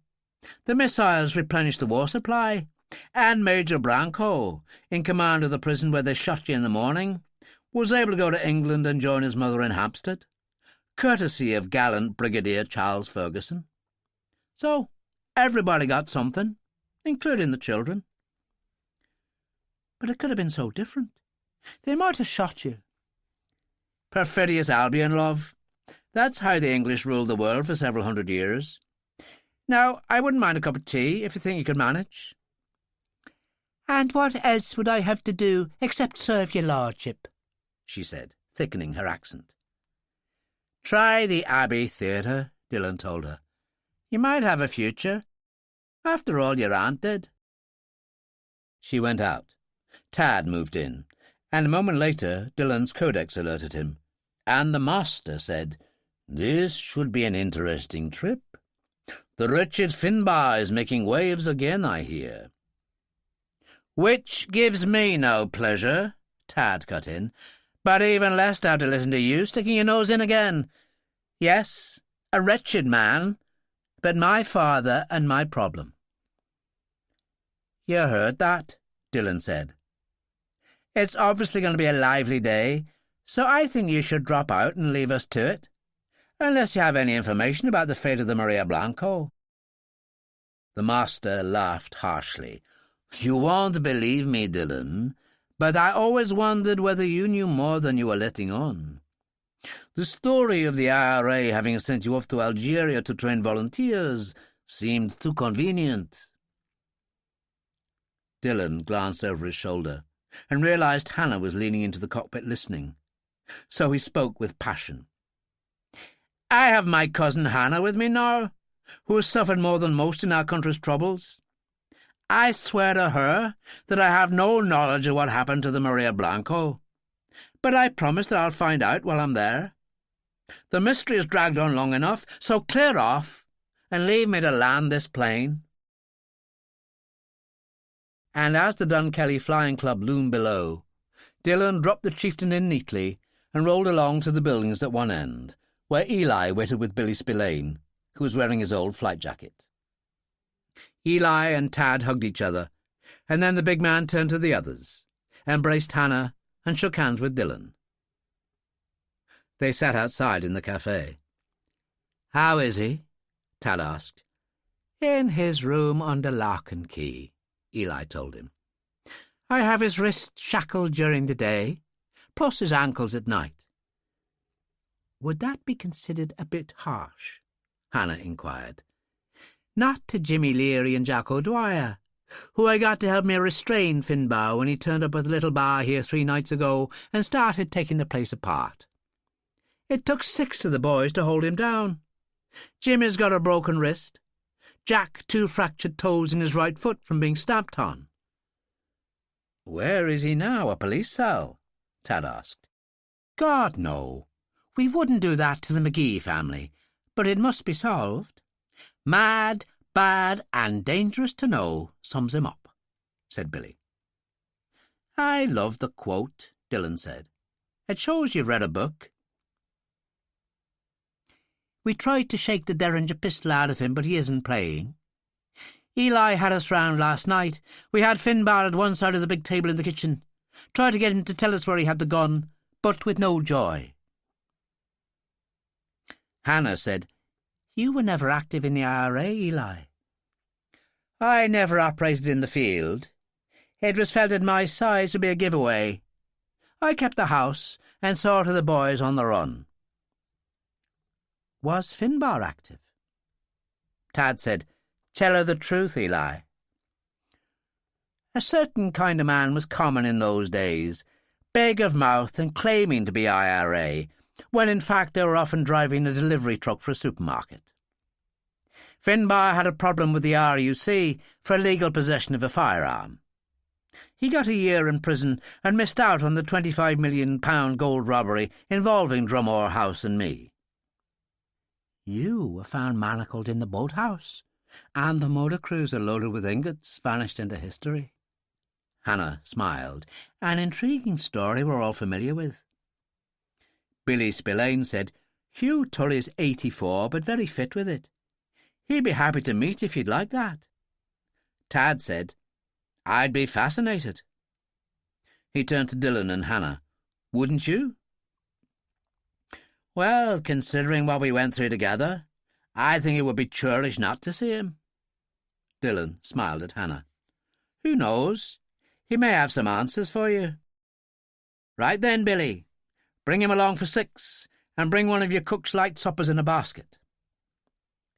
And what do we do with Finbar? Oh, dear, Hannah said. I thought we were talking all friends together. Well, we are, Tad said, but if the opportunity arises, we'll see. I'm staying with Billy for a while. Eli'll take you two onward to the house. See you later. There was a video system in Finbar's bedroom that enabled Eli to keep an eye on him. It was as if Finbar knew that he was being watched, and he put out his tongue and shouted, Go fuck yourself, whoever you are! And he looked old and twisted and evil. Standing by the fireplace, Hannah said, Let's wash some of that away. The sun is shining, the Irish Sea magnificent. Let's go along the cliff top. Where there is a place not far from the house that is the most dangerous of all. A cliff path 100 feet up from jagged rocks below. Locals call it the Devil's Jump, Dillon said. Well, lead on, she told him. I'm presuming it never was the devil making the jump, but some incredibly brave young man doing something extraordinary. How clever you are, Dillon told her, and perfectly right. After the French Revolution, there was upheaval in other countries, and Ireland was one of them. There was a revolution in Ulster. The United Irishmen led by a man named Wolfe Tone. He was a Protestant, which didn't sit well with a lot of Irish Catholics. The British put him in a prison cell anyway, where he committed suicide. And if you believe that, you believe anything. But what's that got to do with Devil's Jump? Because, during the Revolution, a man was running so hard to get away from the militia that he jumped 100 feet down into the sea and survived. Local tradition says it was Wolfe Tone. What a great story, Hannah said. Can I look? Of course. But you must promise me not to do anything silly. Over the years there's been the occasional accident, and what might have been a suicide or two. The fencing is not the best. Tad got Eli to put a concrete platform there with a steel railing. There's only room for 2 or 3 people at the same time, but the view's fantastic. And so it was. Leaning over to see Drumore House, way below them on the right, the narrow road, the boathouse, and the jetty. But up here, high on the cliff as it reared up, Hannah was dizzy with pleasure to look at the sea swelling 100 feet below. It isn't dashing in, one wave after another. Why is that? Honeycombed with caves and canyons and deep gorges, all under the water. Highly dangerous to dive down there. Difficult to handle your depth in such fierce currents. But you're an expert in that kind of stuff. I remember Sarah saying the reason Ferguson wanted you originally was because you'd done great work underwater for the Israelis. Then you went on to discover a German U-boat in the Virgin Islands. Well, there you are, Dillon said. Look at all that fun you've missed. Heavy stuff, Hannah. The world down there is something very special indeed. I remember trying it on my 21st birthday with little training to speak of. I was resting, having been on the run for a while, and a man called Harry Leary, who fished out of a village called Bundy 4 miles up the coast, gave me a few lessons. He also ran cargoes by night for the IRA. It must have been exciting, all that. It was, Hannah. I never knew such excitement, with a pistol in my pocket, plus a belief you could change things. All the fine young men, as the poet said, and most of them long gone. So tell me, girl, what was it all about? Oh, don't ask me, Shaneen, sure, and I'm only a beginner. Then let's get back to see what's going on. And he took her hand, and they walked down the hill to Drumore House, where they found the festivities had just begun. Billy Spillane's cook turned out to be his daughter Peggy, who had a restaurant in Omagh, and visited him when needed to keep the cafe at the Aero Club in order. She had taken over the huge old kitchen table, which was already occupied at one end by Tad and Hugh Tully, white of hair and seated in a wheelchair. "Sean, it's yourself," he roared. "And who's this beautiful creature you've got with you?" Introductions were made, while Peggy danced around the table, laying a wonderful meal of cold cuts of beef, ham and turkey, salmon and salads, cold beer, red wine and white in ice buckets. Tad said, "A fabulous spread, you must agree." "Harry Leary's on his way, Sean, and bringing his son Tim. I hadn't realised you'd given him a call." "Great comfort to the Provisional IRA," Tully said. "Of course, fishing off the sea lark like he used to in the old days, using a breathing apparatus. It was all a mystery to the rest of us." "But not for his son, I think," Dillon said. Hannah stopped smiling. "Damn you, Sean Dillon. If you're considering going diving in a certain hellhole in search of a mythical Maria Blanco, I'm not having it. My darling girl, trust me and all'll be well." He smiled at Eli. "As fine a spread as I've seen in a long time. May we start? The Learys can play catch-up." Half an hour later, the Learys appeared and joined in, and a fine time was being had by everyone, so there was considerable surprise when Dillon said to Eli, "I haven't told you, but I found a cure where Finbar's gun's concerned." There was total silence from everyone, for the scandal of it was known to the entire village. So Tad asked, "Are you certain?" "Any bet you like. But you must bring him to join us so that he'll realise his stupid game is up." Tad was uncertain. "You're sure?" Sean turned to Eli. "Remove the irons from his ankles and bring him down." Finbar was dishevelled and unshaven when Eli shoved him into the room, and he stood there, wrists chained so that they were a foot apart, as he stared out through the open French windows. He turned to look them over. "You bunch of shites! What you staring at? You can't break me. Not even my bastard of a son can do that." "But I can," Dillon told him. "A 2-shot Derringer with hollow points. Just one of those would certainly cause the instant death of your own son, and I refuse to allow that. After all, you killed his mother, and that, I would suggest, is enough." "The smallest of guns." Finbar smiled like the devil. "Evil. You'll never find it in a place this size. It's been tried. He had all his mates looking and getting nowhere. Do you think you can do better?" Dillon took out what looked like a large mobile phone. "This is a key tool in the bomb disposal trade, but it has other uses, and my friend Lieutenant Colonel Giles Roper knows them all. Every weapon is unique as regards the metal used to create it, and the Derringer's no different. The device will find it like a dog finds a bone, and we already have a reaction here in this room. As Sherlock Holmes would say, always choose the obvious. The kitchen on this occasion. He walked to the grandfather clock by the fire, opened the face, and turned, with the pistol in one hand and the device bleating in the other. Finbar howled with rage, grabbed the edge of the tablecloth in both hands, sweeping a good deal of what was on the table to the floor, and then ran out through the French windows, chained hands held in front of him, running at extraordinary speed up the slope toward the edge of the cliff. Tad and Dillon went after him, Billy Spillane following. But Tim Leary, a younger man, overhauled them easily enough and called to Finbar, "Don't be a fool. There's only one way down."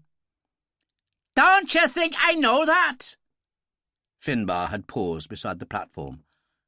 "Go to hell, the lot of you!" And he dived into space, chained hands out in front of him. His pursuers walked the last few yards to where Tim Leary peered down into the maelstrom. "Swallowed him on the instant," he said, as Hannah limped up to join Dillon and Tad. "We'd better phone Sergeant Ryan in the village, just to keep it official. But he was as mad as a hatter. The whole village knew it. My God, it's hell down there."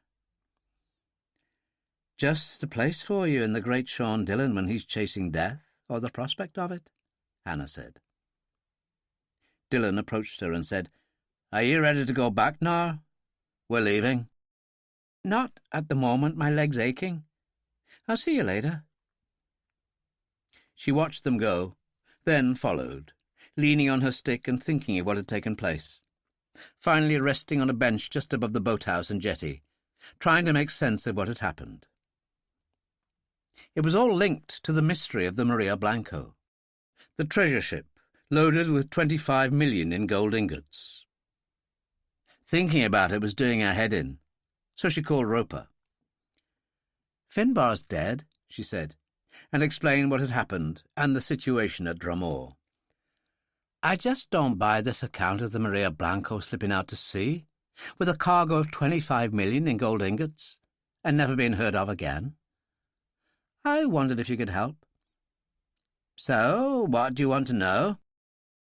"Could you use your powers to have a look in RUC intelligence files of the period, and find out what was going on with that job? Like now, please. I'm going down to Drumore to a very IRA supper that includes Hugh Tully, the chief of staff at the time." "For you, anything. I'll call soon. Over and out." Peggy Spillane was making up for the disaster at lunch by providing a rather happier supper. She gave Hannah a glass of elderflower wine and told her to rest. And she found herself looking at Hugh Tully in a different way, because he'd pulled off the original robbery, a desperate business that had not been forgotten in the village, nor had the casualties. Eli was cheerful enough, probably the loss of Finbar just sinking in, and he was offering champagne from the cellar. But that didn't seem appropriate to Hannah, considering what had happened to Finbar. And then Roper called her, and she went out in the hall to listen. As it turns out, there was no gold in that convoy. It was part of a plot to persuade the IRA to attack, and the details were such that the RUC never wanted to explain it, and instead left it to legend, the whole affair classified, Roper told her. Hannah thanked him and went back to the meal. "You must excuse me," she said. "I've just been filling my boss in on the Finbar tragedy, and he was giving me details of the Maria Blanco affair." She turned to Tully. "I don't know how long they sent you to the Maze prison for, but it must have been a high price to pay for no gold. And don't tell me they didn't let you know that." Billy Spillane said, "God save us. I used to believe when I was first learning to dive that I might find it down there on the bottom somewhere." "Well, if you'd asked nicely, Eli might have put you out of your misery and told you there was nothing there." Eli looked Hannah full in the face and smiled. "You guessed it was me, didn't you?" "It had to be, Eli," she said. "Nothing else made the same kind of sense." Tully said, "It couldn't have been Eli. I handcuffed him myself. I took his spare key. I had 3 or 4 keys knocking around the boathouse. So when you locked me up again after I'd finished loading the boat and you cleared off in your truck, I freed myself," Eli said. "What then?" Hannah asked. "I checked the boxes and discovered they were empty, which annoyed me. And I took the Maria Blanco around to where Finbar jumped and sank her. So, in a way, I suppose, he found her today. After that, I handcuffed myself and waited to be found." "And never spoke of it again?"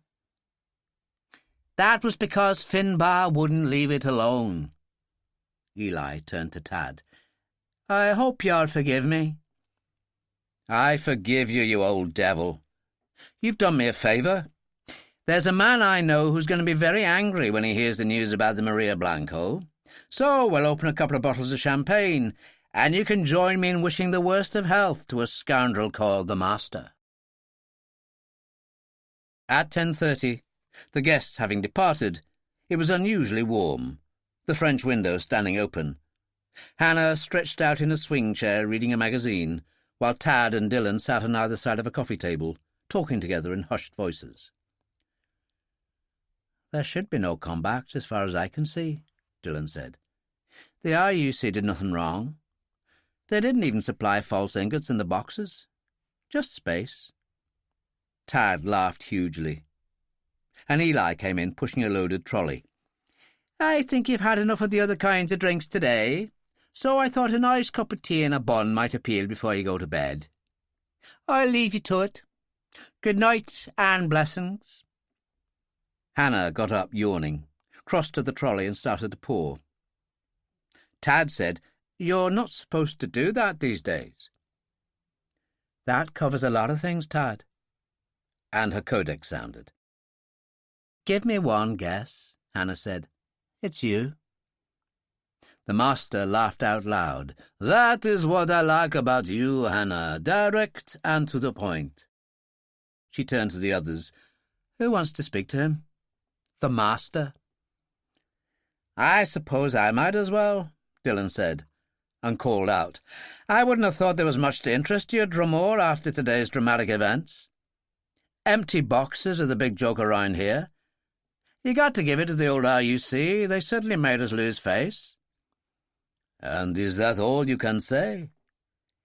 "Well, I suppose I could add that I'm sorry for the large number of people who hung on to the faint hope that somehow they'd come across the Maria Blanco with 25 million on board. It's a big letdown to discover it never existed in the first place." Hannah clapped her hands slowly. "God bless you for that, Sean. I couldn't have put it better myself. Wouldn't you agree, Tad?" "I would indeed, Hannah. Life is hard knocks, and I think you're experiencing that, Master, whoever you are." "How unfortunate to have to hear that from a man who so callously saw his father's end this day. I think it will merit retribution for certain." "So bring it on." Hannah was angry. "Do your worst. I'm going to bed and you can go to hell." And she switched off. "Does that make you feel better now?" Dillon asked. "I suppose so. What happens tomorrow?" "You and I fly back to Barking.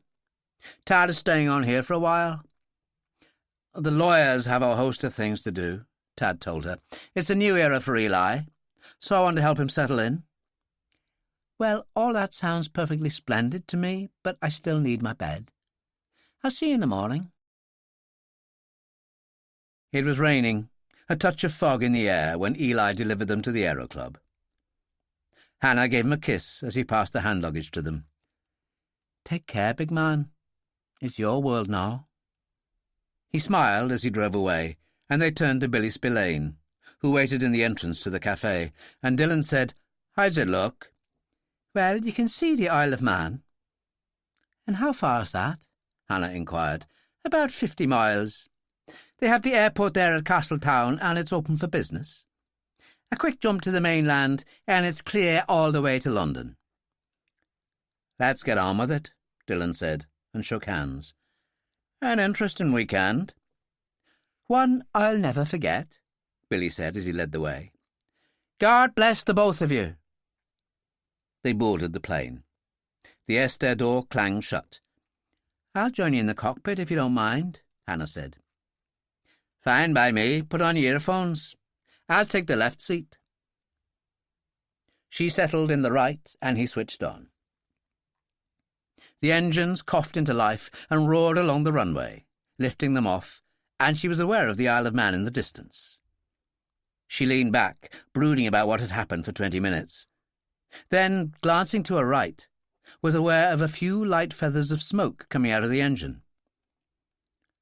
"Should that be happening to the starboard engine?" she asked Dillon. He glanced sideways and stopped, smiling. "No, it damn well shouldn't." He checked the controls. "And the extinguisher isn't responding?" "Should we turn back?" she asked. "No. We'll do better to make for Castletown Airport on the Isle of Man. If I push it, we could be there in 15 or 20 minutes. I'm calling them now." Which he did. The air traffic controller was a woman, her voice sweetly calm. "We'll make ready at once to receive you. Good luck." The engine suddenly belched black smoke, and Dillon told Hannah to get the life jacket from under her seat and put it on. "What the hell for?" "In case we have to land in the sea." "And you can do that?" she demanded, as she struggled into the life jacket. "Yes, I've done it before." And he called, "Castletown, I'm sure you got that. I'm going to dive to 1,000 now, or maybe lower, because I've just noticed a flicker of flame out there." The controller said, "If you have to land in the sea, it is on your side this morning. Light winds and small waves, so approach with landing gear retracted, full flaps and reasonable power." At that moment the chieftain shuddered as the other engine packed in, and Dillon said, "Well, that's a problem in my situation.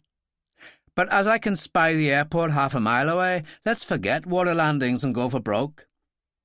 I'm coming straight in, trailing smoke, so that should make the evening news on television." He turned to Hannah. "I think you should go back as far as you can. You stand a better chance there." "No, I won't," she said. "Just get it done, cousin." The chieftain emerged from over the sea very low through a curtain of rain and black smoke, dropping down for its entry and bouncing, then down again to continue along the runway, pursued by 2 fire tenders and a number of other vehicles. They slid to a halt, and Dillon unbuckled his seatbelt and reached to do the same for Hannah. Her eyes were closed, and she crossed herself. "Are you okay?" he asked. "Just celebrating being alive." "Then let's go and open the air-stair before they take access to it." He led the way. She followed with the hand luggage, and he got the door open. The closest fireman reached up to help Hannah and Dillon down to willing hands, which passed them on to a van with the driver and a man named Morgan, who was head of some sort of special security and wanted to know their business. As both Dillon and Hannah were able to provide MI5 warrant cards, they soon found themselves in a private lounge. Dillon said, "Do you need a doctor or anything?" "Absolutely not. I'm just a little shocked, not only to be still alive, but also to realise what an absolutely brilliant pilot you are." "I'll leave you with the task of speaking to Giles about that, and asking him whether we could have Lacey and Parry fly up from Farley in the Gulf Stream." "And what about you?" "I've got to call Tad to try and explain what's happened to his lovely chieftain. The master strikes again. You were kind enough to praise my airmanship, so that only leaves him. I can't allow that to happen any more. To finish me in the way he intended meant killing you, and I don't accept that. You're my cousin, but also the daughter I never had, and I refuse to allow such a threat to hang over your head. So call Giles." Which she did, and Dillon, sat in a corner, called Tad on his codex, who answered at once. "I didn't want to call you with so much going on, Sean, and we knew you were alive. That was some of the most fantastic flying I've ever seen." "So that's been on the screen already? How can that be?" Dillon said. "It seems there was a TV camera at work on some documentary up there, and whoever was in charge was smart enough to film the whole thing. They'll sell it round the world. It's left the master with egg on his face. And I'm going to have him one way or another. He can get me if he can, but not Hannah. That's a bridge too far. No publicity at the moment, please." "Of course not. I presume you had an engine problem, which the experts will discover. The rest is up to the insurers, although I'm not bothered about that. Any help you need where the master is concerned, you only have to ask. You'll be the first I come to." Dillon glanced across the room, and Hannah was holding up her thumb. "I've just had the good word from Hannah that the Gulfstream's on its way from Farley." "That's good. They should bring you a DFC with it. I'll be in touch." Squadron Leader Lacey and Flight Lieutenant Parry were wearing their uniforms when they brought the Gulfstream in. There was quite a crowd now, and cameras on the go, and sudden cheering, as Dillon and Hannah were delivered to the flight. Lacey stood at one side of the steps and Parry on the other, and they saluted as Dillon followed Hannah up the steps into the plane. "A bit over the top," he said, as they followed him in. "Well, everyone loves a hero, and that's what you are today," Lacey said, as Dillon and Hannah sat down. "I've already heard from Lieutenant Colonel Roper that a preliminary report indicates that there was interference with the Chieftain's engines. It is a miracle that you achieved that landing. We're all proud of you." "I appreciate that, coming from someone with your experience and medals, Squadron Leader," Dillon said. "But all I want to do at the moment is get back home to Holland Park." "I understand. Farley Field, next stop." And Lacey followed Parry into the cockpit. A moment later the plane started to move, and Dillon, sitting beside Hannah, fastened his seatbelt as his codex buzzed. He turned it on to speaker as Hannah looked at him inquiringly. He nodded and said to the master, "What do you want?" "Just to say, hail the conquering hero." "You went too far today. That was the second time you threatened Hannah's life, and that I will not forgive. You are a dead man walking." Dillon switched off, looked at Hannah inquiringly, and she nodded. "And that's telling the bastard, Shoneen. But lie back now and try to sleep. You look tired." Chapter 15. At Holland Park, Roper sat in his usual wheelchair in the computer room, watching Dillon's desperate flight again, when he heard the sound of the Mini arriving outside, and Sarah walked in wearing her uniform. She looked tired and tossed her cap to one side. "I'm late. I was due at the Cabinet Office an hour ago, and I've checked in with Frankel, who says he can cover for me, but not for long. Is that tea hot?" "Of course. Help yourself." Which she did, and said, "How many times have you watched that flight?" "A lot. One of the most fantastic things I've ever seen. MI5 happened to have a man named Morgan visiting the airport checking on security, and he's made sure there's no hint of Dillon's other activities. A brave private citizen is all. Hannah, by the way, is in excellent condition, and they're on their way back on the Gulfstream as we speak. And shouldn't you be getting down to number 10 about now?" "Please, Giles, just give me 5 minutes. It may be important." "OK, love, let's have it. What's the trouble?" "I had a bad dream last night, which took me back to being on Holly's Falcon en route to Timbuktu. I was awakened in the cabin by the master calling me on my mobile." Roper reached for the master switch that turned off all the screens. "Go on." "The master said, 'There you are. I hope the trip proves agreeable.' I said, 'How did you know we're making it?' And what did he say?" "Weber is concerned that you may be entering the circle of danger. Timbuktu is a highly dangerous place." Roper was astonished. "That's a clear indication that Weber must have a mobile number for him. And he was at Charnley, remember, when you left with Hunter, and he knew your destination. So, what are you going to do? Sarah asked. We'll obviously have to arrest Weber sooner rather than later. This could be a real breakthrough. I'll let you know, but you can't leave the Prime Minister waiting, Sarah. No Ferguson to smooth things over for him, but you're proving damn good at that, and he likes you. They're already talking about making you an ADC to the Queen. OK, I'm going. Give my love to the heroes when they get in, and tell Hannah that enough is enough. She went out in the rain, and Roper sat there thinking about what Sarah had said. It had to be right, and if so, this could be an answer to many things. And then a phone call told him the Gulfstream was due to land at Farley in 5 minutes. Hawley walked in from the gym in a tracksuit, drying his hair on a towel. "What's happening?" he demanded. "Not much. Sarah's on the run to the Cabinet Office after giving me a possible lead to the Master, and Hannah and Dillon are just about to land at Farley." "Well, as I noticed Dillon has left his Mini in the courtyard, I'll go and pick them up for you." Which Hawley did, and found them at a corner table in the cafe at Farley. "The Pride of the RAF expressed their regrets at missing you," Dillon told him. "It seems they have to step in and help out the Cabinet Office when they're short of a plane these days." "You mean like running some Cabinet Minister and his staff up to somewhere really exciting like Glasgow for a speech and luncheon?" Hawley said. "That isn't exciting. Neither's what you two did in that plane this morning. Because it was more than that. It was magnificent. Never seen anything like it." "It was Sean who was the pilot, Daniel, not me," Hannah pointed out. "I told her to go back as far as she could, and she refused. Sat beside me in the cockpit for the whole thing," Dillon said. "Well, you know what the Muslims say. It wasn't your time. By the way, Sarah was on the run to the Cabinet Office. It seems she's the Prime Minister's new best friend. What may interest you rather more is that she's apparently been able to give Roper a possible lead to the Master." "Are you sure about that?" "That's what he told me, but he didn't go into details. I think that comes when we get back to Holland Park.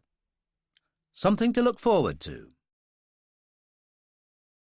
Roper told Hannah what Sarah had said. Enough is enough.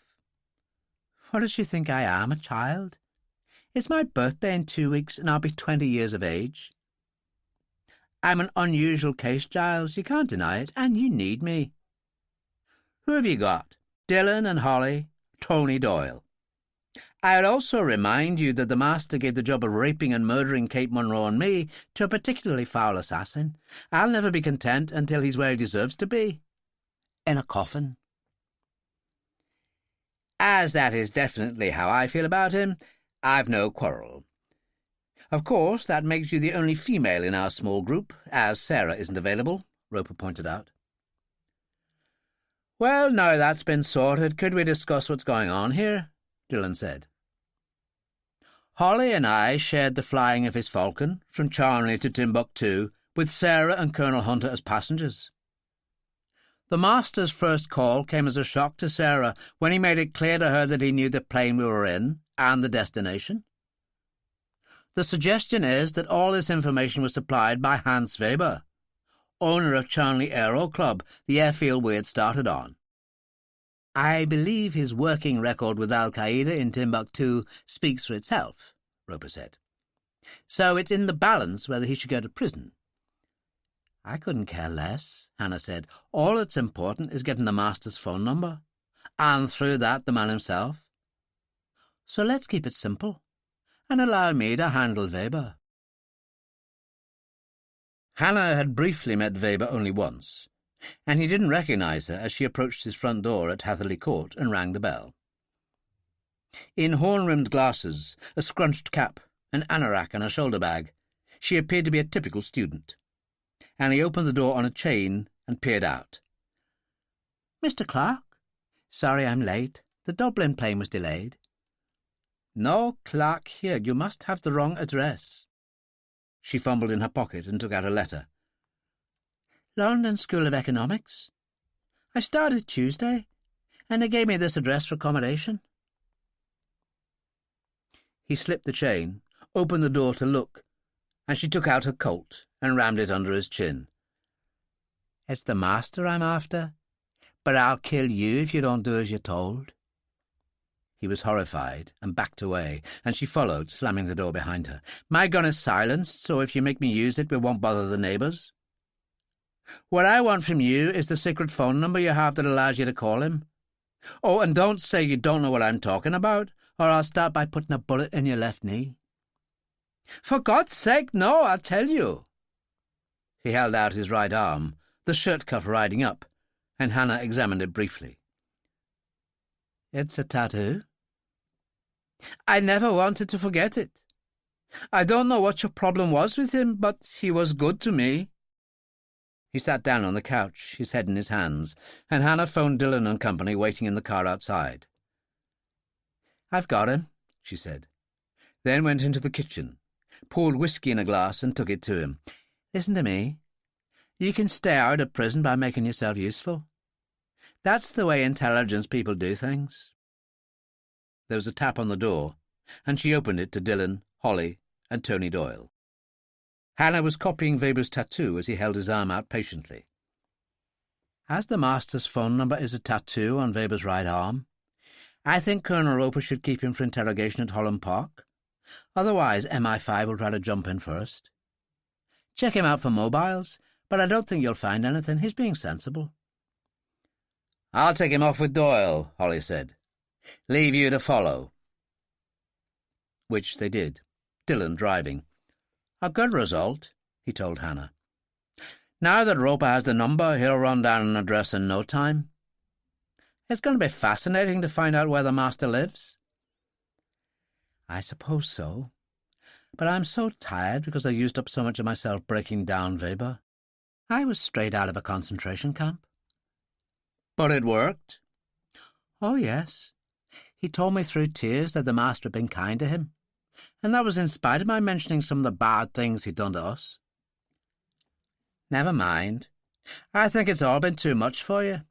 Finbar's jumped to his death, that nerve-wracking flight in the Chieftain, your confrontation with Weber, and now the endgame with the master." "It doesn't seem possible in such a brief time," she said.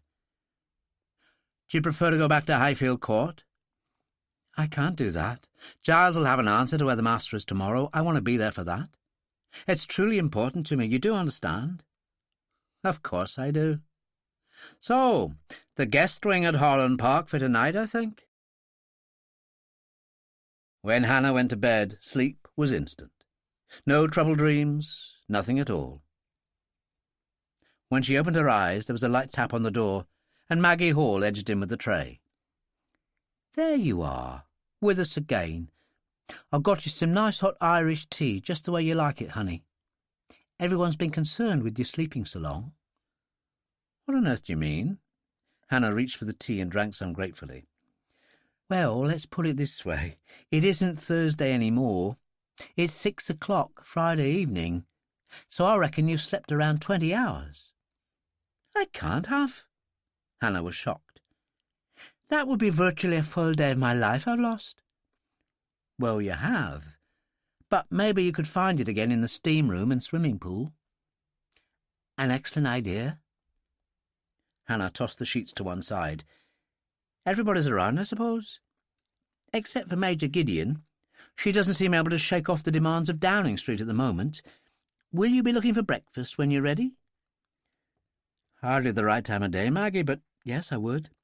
Just give me 40 minutes." And she pulled on her robe and rushed out. Roper, Dillon, and Holly had their heads together when she entered the computer room.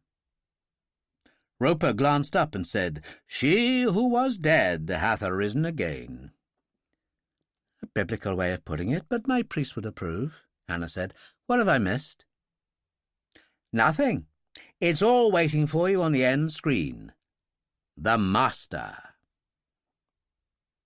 She sat down, and the Master gazed at her from the screen, old, bearded, wise, and, most interesting of all, pleasant and kind-looking.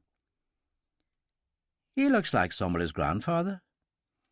"He certainly isn't that, because I know all about him," Roper said. He's a retired professor of the history of religion at the Sorbonne, named Simon Hussein.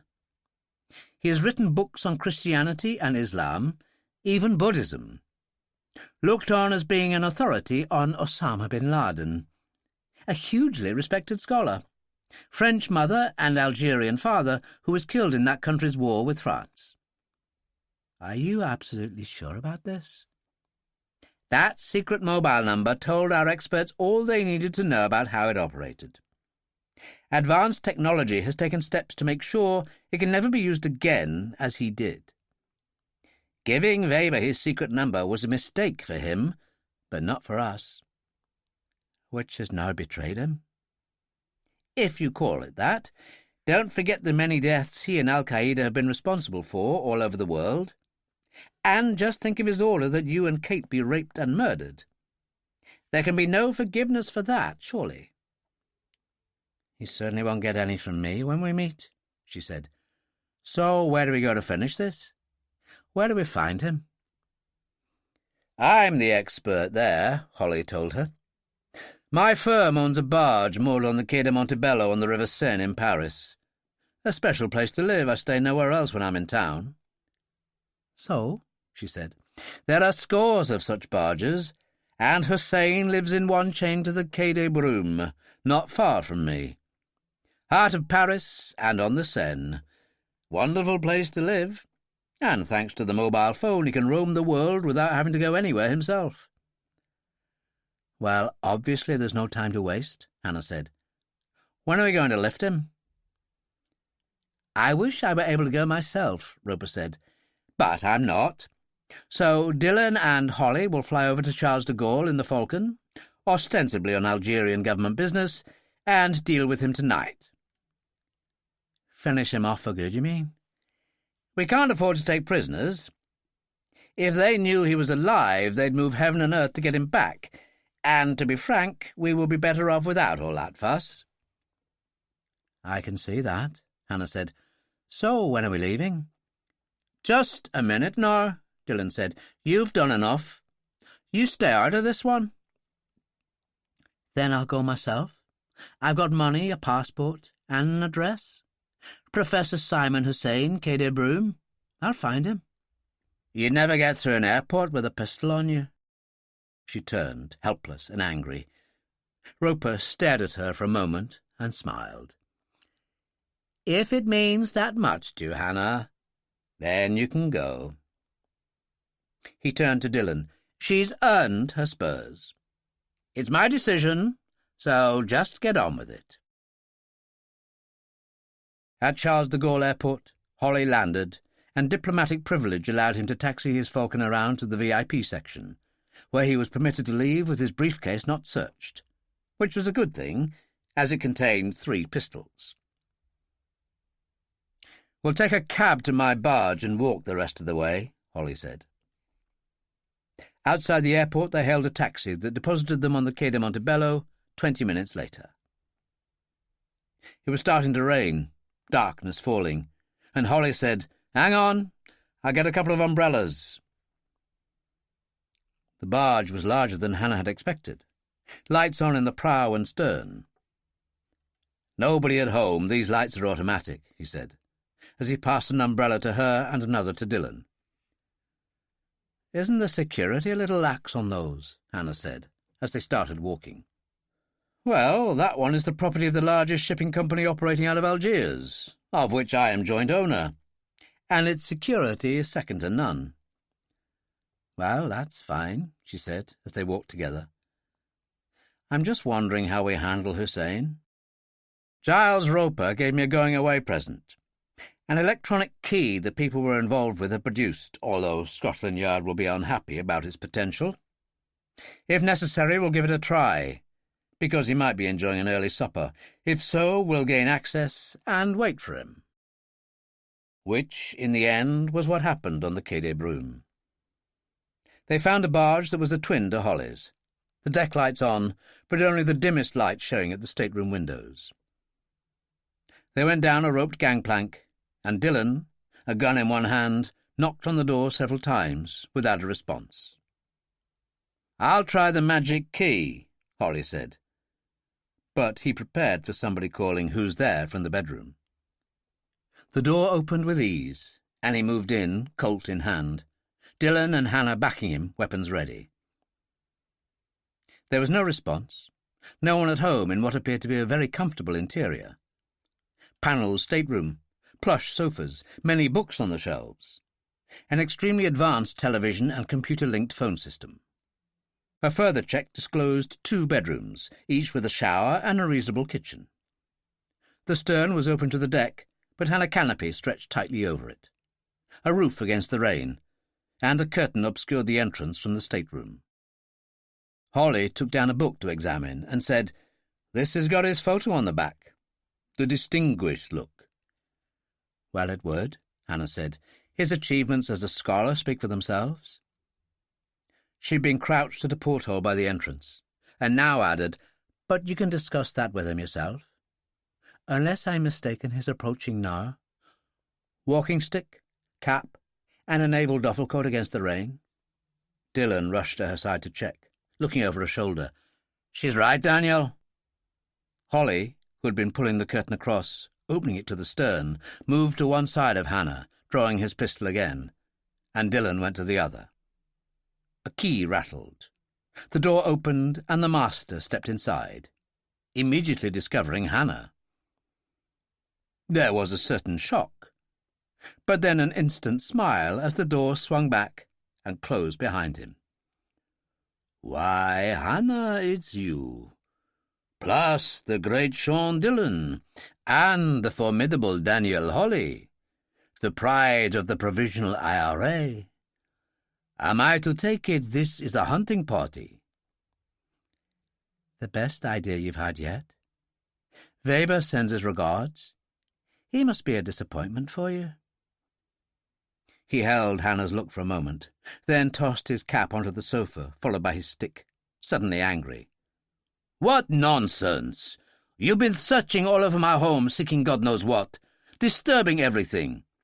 What the hell were you doing in the stern? The doors left open and those beautiful curtains all over the place." He strode across, reached up to pull them back, and turned, a Walter PPK in his hand. Hannah, who had been waiting for such a move, holding the Colt against her thigh, shot him between the eyes, sending him staggering back through the open door and over the stern rail. She went out to look, and Dillon and Holly followed. "I felt he must have something up his sleeve. He argued too much. And the second he reached up, I thought he must probably be groping for a weapon. Good job you used your silenced Colt. That way we get going and leave the River Seine to carry him away. The current is more than strong enough here," Holly said. "We'll walk a reasonable distance before taking a cab. We've got the umbrellas. Are you okay?" "More tired than I've ever been, in spite of having spent 20 hours in bed. It's not that I'm sorry I killed him. He was a monster. But enough is enough, I think. It's definitely time for Highfield Court, Sadie's wonderful food, and that marvellous piano of mine." "Well, hang in there," Dillon said, "because we've got a Falcon jet waiting at Charles de Gaulle. They can't wait to fly you back to all that."